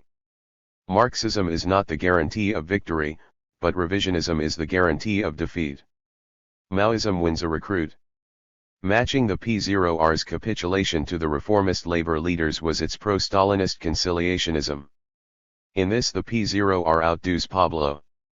On this question I can do no better than to reproduce portions of a letter that I wrote to Murray Weiss on January 2, 1954, unanswered, of course. I was pleased to see you take cognizance of the counter-revolutionary role of the Stalinists in Bolivia in the paper of December 21.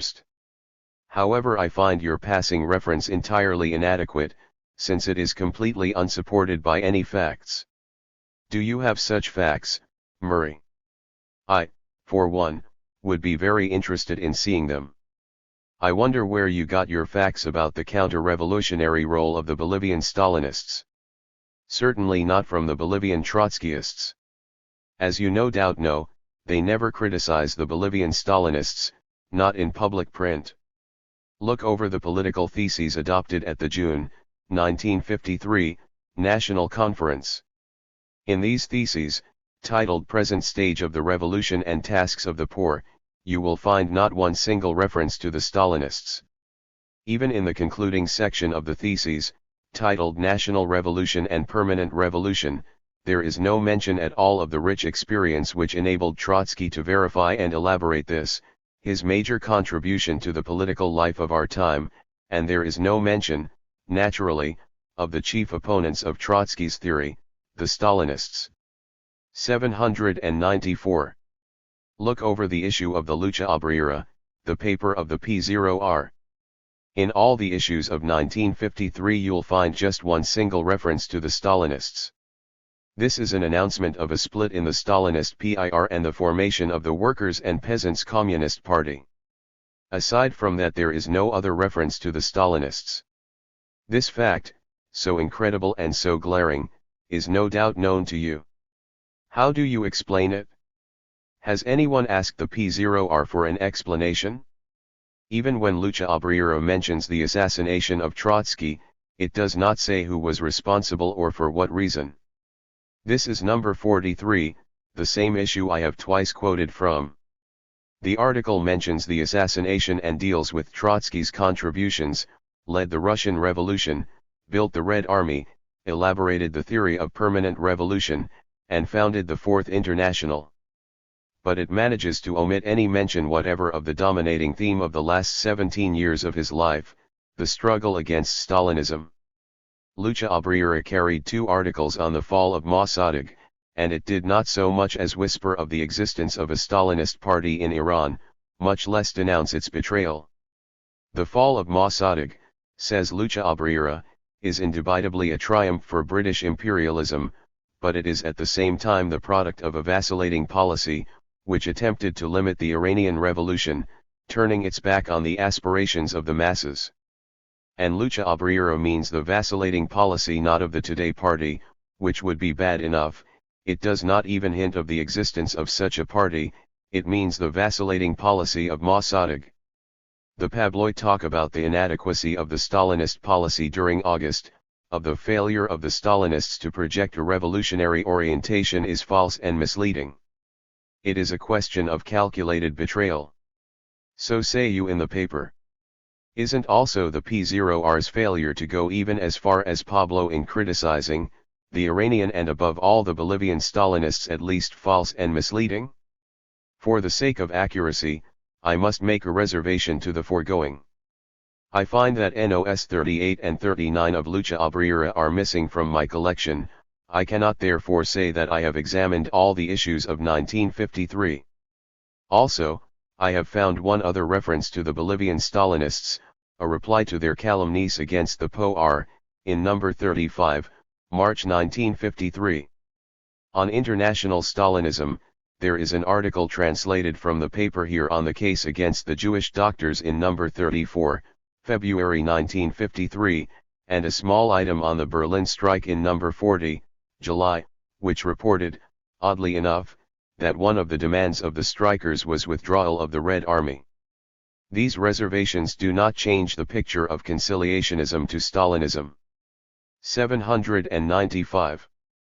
In number 36, April 1953, there is the following panegyric to Mao Zedong. On the 1st of March the Central Chinese government adopted an electoral law which is fully democratic and allows the revolutionary forces to crush reaction. Full democracy for the exploited and liquidation of all guarantees for the reactionaries, is the spirit of the law.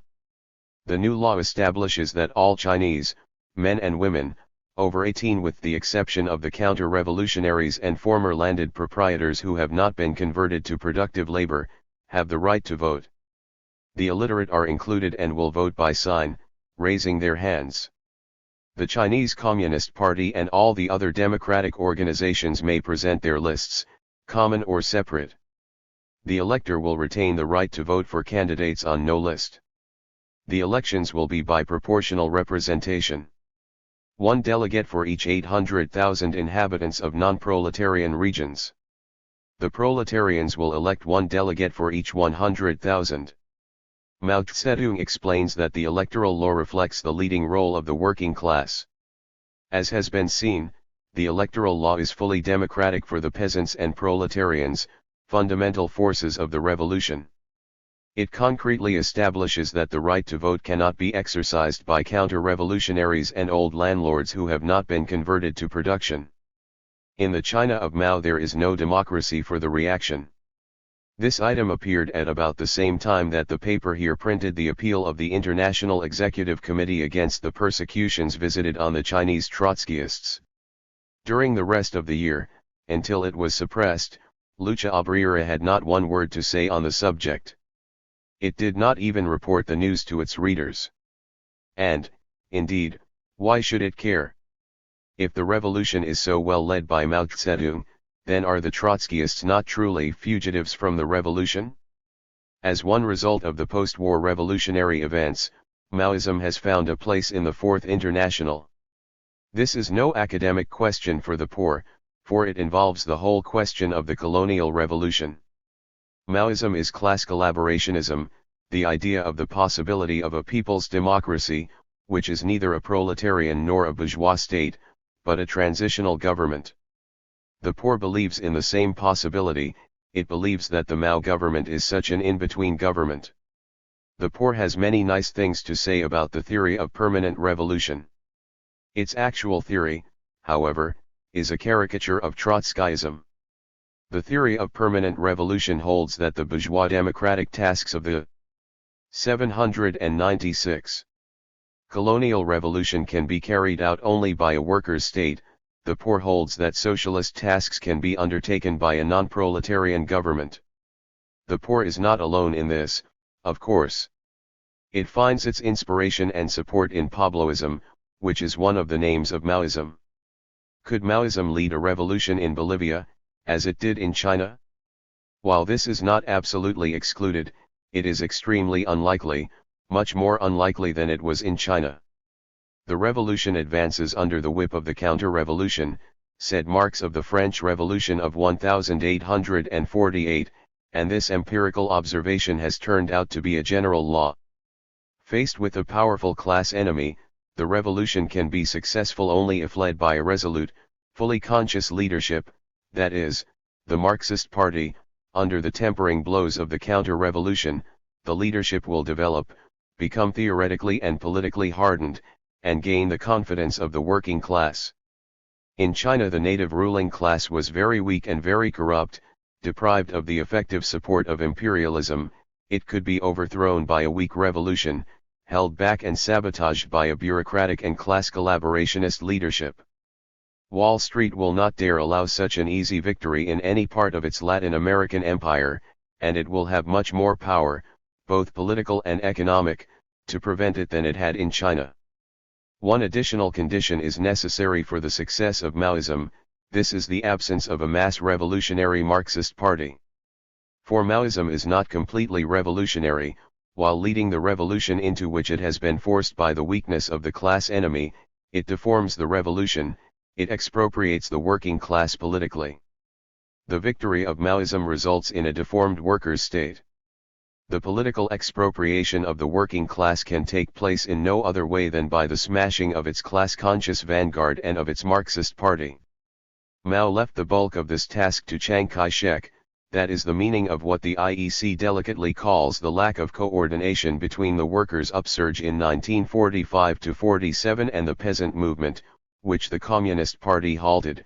That is the meaning of the persecution of the Trotskyists, who are not, as the Pabloites shamelessly and heartlessly quip, refugees from the revolution, but rather refugees, if they are lucky, from the counter-revolution, the Stalinist counter-revolution which Mao also represents.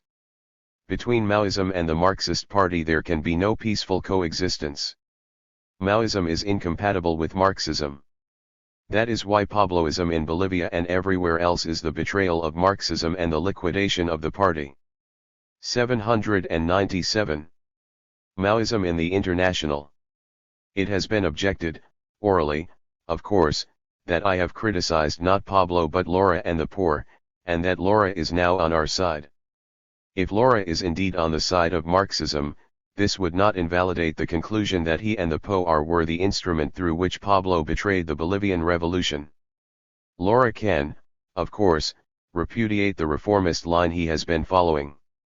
This would be a great help in rearming the Bolivian Revolution, and could only be welcomed.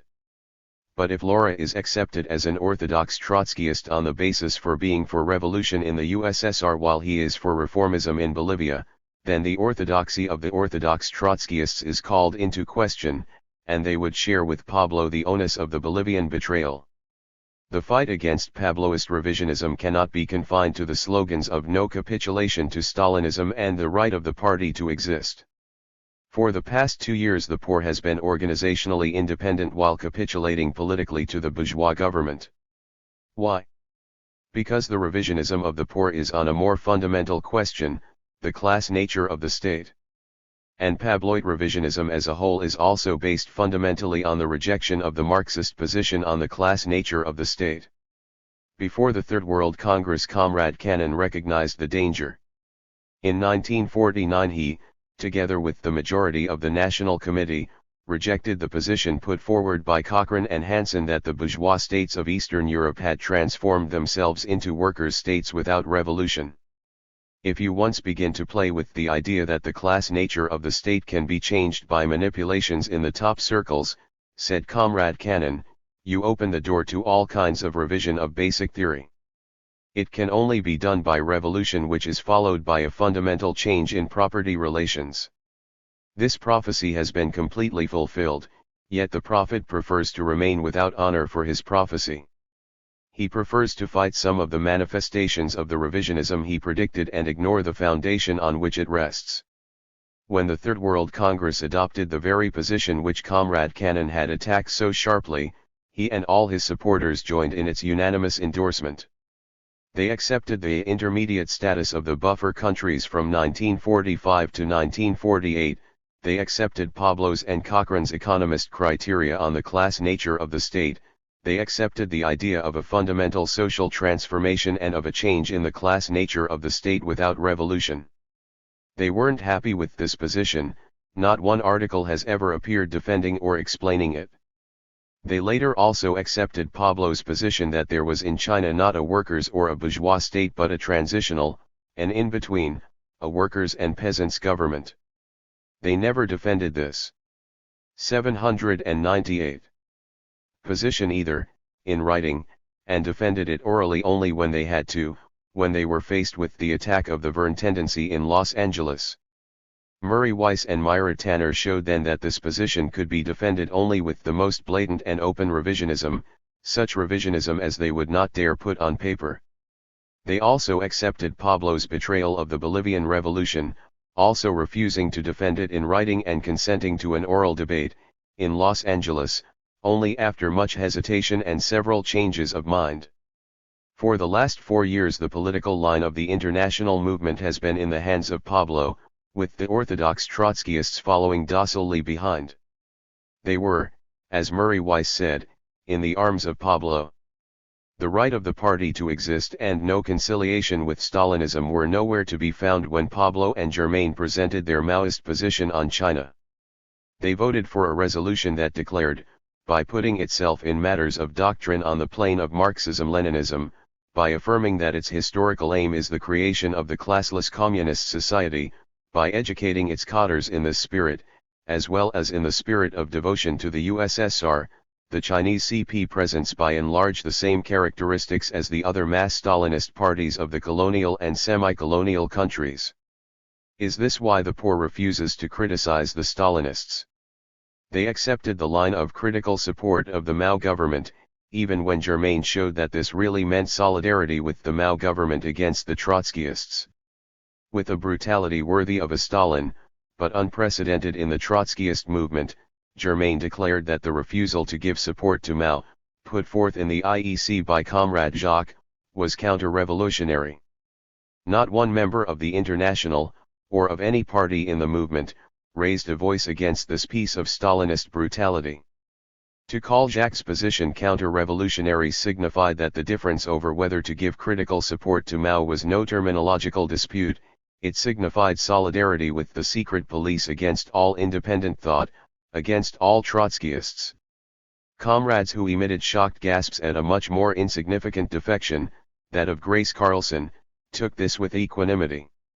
Not only were there no protests, but this Stalinist position was actually defended by Max Geldman, a leading majority supporter, in a debate. "You have no trust," said Geldman, "you are suspicious of the IEC." This was in April, 1953. Yes, Verne and Ryan, and the comrades supporting their position, did not trust the ME, led by Pablo and Germain, they were more than suspicious of their revisionist line. And they had much less concrete knowledge than Geldman and the rest of the National Committee were in a position to have.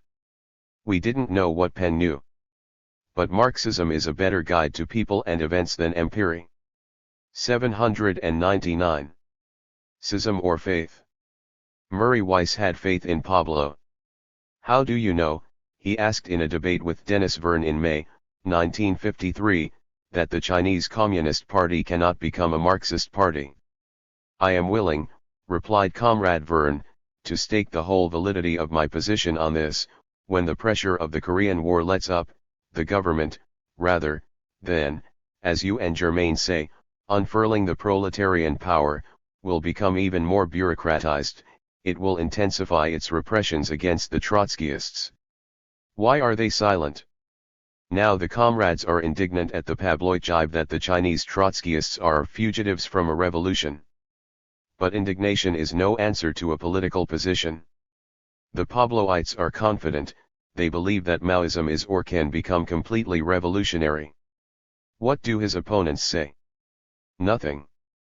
they still formally retain the Pabloid position. All attempts to raise the question are met with stony silence. Comrade Stein made an attempt to approach the question in an internal document of the Majority Caucus, but he was rebuffed and has since kept his peace. The National Committee resolution criticizing Pablo's line on Stalinism, against Pabloist revisionism, FI, September-Oct 1953, retains Pablo's position on China. Why have they remained silent? Why do they still remain silent, as the International Committee admits, on problems left suspended, befogged, or falsified by the Pabloist leadership during 3 years? Is it because, as we have vapidly been told, they didn't want to dignify the Verne tendency by replying to its criticisms? But the questions on which they hold such a stubborn silence involve the life and death of the movement. Ls the tiny Verne group so powerful that it can lock the minds and typewriters of the party leadership on such vital questions? No. The orthodox Trotskyists have a much more important reason for having defaulted to Pablo. While Pablo has taken up and answered important problems as they arose, in an empirical revisionist manner, his opponents have been unable to give any answer to these problems. Both Pablo and his opponents find that they cannot make reality conform with their doctrine, that, in the aphorism used by both Harry Frankel and Max Geldman, theory is GRCRY and life is green. Pablo turns his back on doctrine and rivets his eyes in an empirical and impressionistic manner on the New World reality. His opponents turn their back on events and maintain their doctrine as revealed dogma. 800. Stalinism cannot be reformed, says Comrade Cannon in public statements. Then has the Chinese CP, which certainly was Stalinist, been reformed or not? No answer. The Soviet bureaucracy must be overthrown by revolution.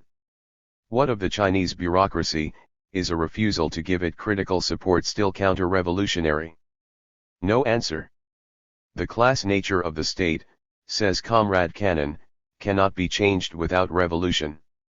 What of the changes that took place in Eastern Europe? When and how were these states transformed from bourgeois to proletarian? On this question, once having voted for Pablo's position, they have neither defended, in writing, that is, nor attacked it. And they have answered no questions on the Bolivian Revolution. Is it then not possible to face the post-war reality and at the same time maintain and defend the Marxist doctrine? Yes, it is. Both the empiricism of Pablo and the abstentionism of Cannon have their common foundation in the rejection of Marxism on the nature of the state, and this has its origin in the Russian question. The belief that the Soviet bureaucracy is completely counter-revolutionary, which is the origin of the errors of both sides, signifies the rejection of Trotskyism on the nature of the Soviet state. When a working-class organization, no matter how bureaucratized, carries on a struggle against the capitalist class, no matter how inadequately, that is a class struggle. If the Soviet state is a workers' state, then its struggle against Nazi Germany was a class struggle. A class war is a class struggle on the plane of state power, that is, revolution war and counter-revolution war. This thought, which has been hesitatingly and equivocatingly accepted in regard to the Third World War, has been rejected in regard to the Second. Yet this is the only position which can bring all the post-war events, the whole new reality, into conformity with Marxist theory. With the victory over the Germans, the Red Army was left as the only real power, the only state power, in Eastern Europe. That was the revolution, the transfer of power from one class to another. Without this transfer of power, the subsequent economic and social transformations would have been impossible. This revolution is ignored by the International. The Stalinist bureaucracy was completely counter-revolutionary, it was held, and therefore could not carry out a revolution. The buffer states could not be workers' states, concluded the International, they must still be bourgeois states, degenerated bourgeois states, on the road to structural assimilation into the Soviet Union. But the Third World Congress could not ignore the fundamental economic and social transformations that had taken place, there must be workers' states. How had they come into being? Bourgeois states on the road to structural assimilation. turned out to be states with an intermediate status, transitional states, the betrayal of Marxism on the state. The orthodox Trotskyists assented to the theoretical betrayal because they had no way out. And they still hold to their original error, the cause of their abdication to Pablo. Is the Soviet bureaucracy counter-revolutionary completely and to the core? The old Trotskyists can get no support from Trotsky on this point. They can find only one quotation which can in any way be made to appear to support their point of view. And this sentence is part of a passage in which Trotsky explains to Shachtman that the Soviet state is counter-revolutionary, but nevertheless still a workers' state. The comrades have their own good reasons for calling the Verne tendency Talmudist and scholastic. Admitting that the bureaucracy does do progressive work, Comrade Weiss maintains that bourgeois politicians also do some progressive things without changing their completely reactionary character. This shows a complete disregard of class distinctions. Building roads, scientific research may be progressive in the general sense of the struggle to control nature, but for Marxists the terms progressive and reactionary have political meaning only in relation to the class struggle. A capitalist who gives a concession in response to a struggle is no more progressive than one who resists. The effect of capitalist resistance may even be more progressive, in that it forces workers to organize and fight more militantly. While a capitalist who makes the most liberal concessions is not doing anything progressive, a trade union leader who organizes a picket line is. And the activity of the Soviet bureaucracy in organizing the struggle against the Hitler counter-revolution was profoundly progressive. If the bureaucracy had deserted, and many bureaucrats did, the Soviet Union would have been conquered. It will be objected that the absence of an alternative, a Marxist leadership, was due entirely to ferocious suppression by the bureaucracy, and that is true. But this merely serves to point up the dual role of the bureaucracy, both progressive and reactionary. If the Soviet state is really a workers' state, then how can the administrator of the state, faced not only by a rebellious working class but also by a ferociously counter-revolutionary bourgeoisie, be completely and to the core counter-revolutionary? This position cannot be held consistently. The supporters of the International Committee still cannot deny the fundamental changes in Eastern Europe. They insist that the changes were carried out by military bureaucratic action and that the Chinese Stalinists are no longer Stalinists. How this proves the completely reactionary nature of the Soviet bureaucracy no one has yet shown. The choice cannot be evaded: either give up the theory that the Soviet bureaucracy is completely counter-revolutionary, or give up more and more calm. 802. Completely and openly Marxism on the state. The choice will have to be made. The silence will have to be broken. Until it is, the struggle against Pabloism cannot be carried to a conclusion. Above all, and first of all, the silence on the Bolivian Revolution must be broken. Pablo's betrayal must be exposed and combated. If Pablo's silence on Bolivia is a sign of his abandonment of Marxism as a science, what shall we say of the silence of his opponents? To remain silent is to shield the betrayers and share in the betrayal.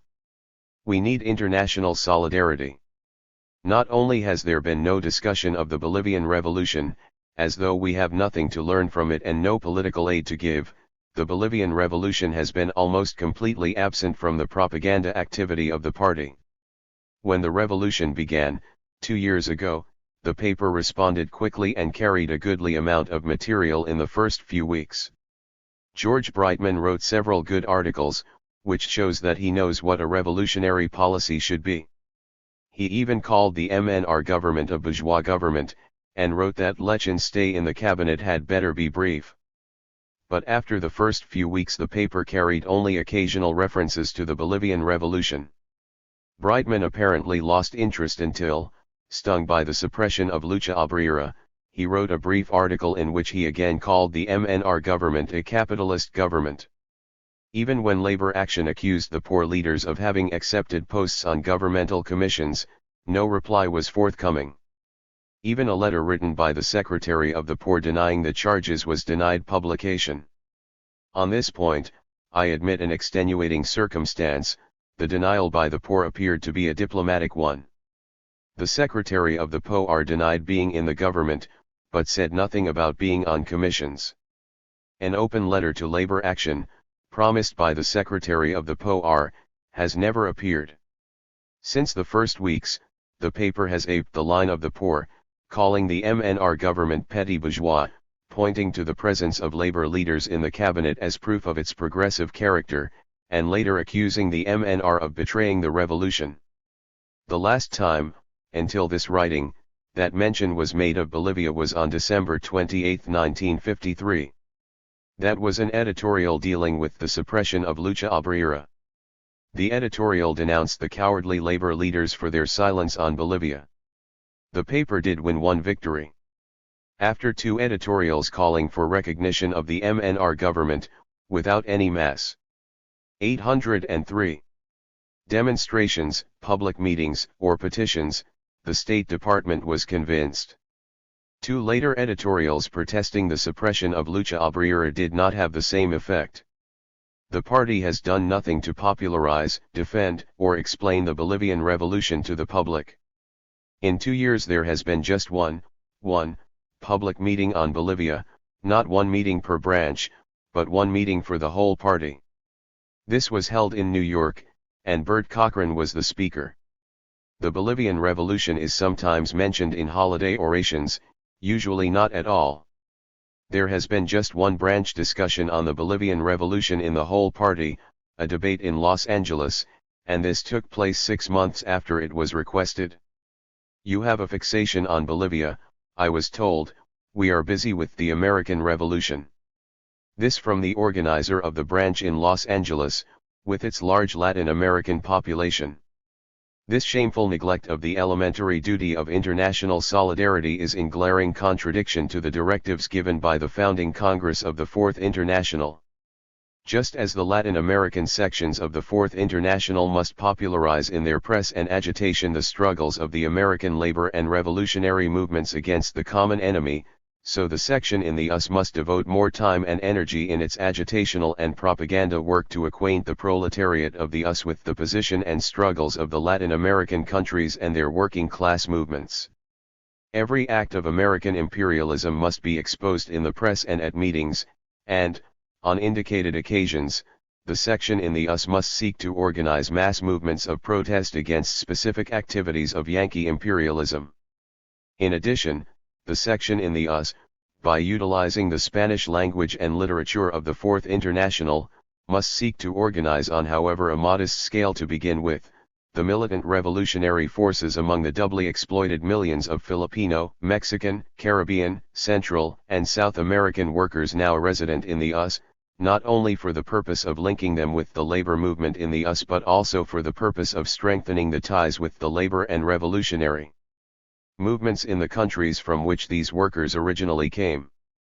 This work shall be carried on under the direction of the American Secretariat of the Fourth International, which will publish the necessary literature and organize the work accordingly. 804. Due to reactionary laws, international affiliation is barred. But no capitalist law can prevent genuine orthodox Trotskyists from acting like internationalists. The Bolivian Revolution should have the same importance for us as a strike in Minneapolis or Detroit.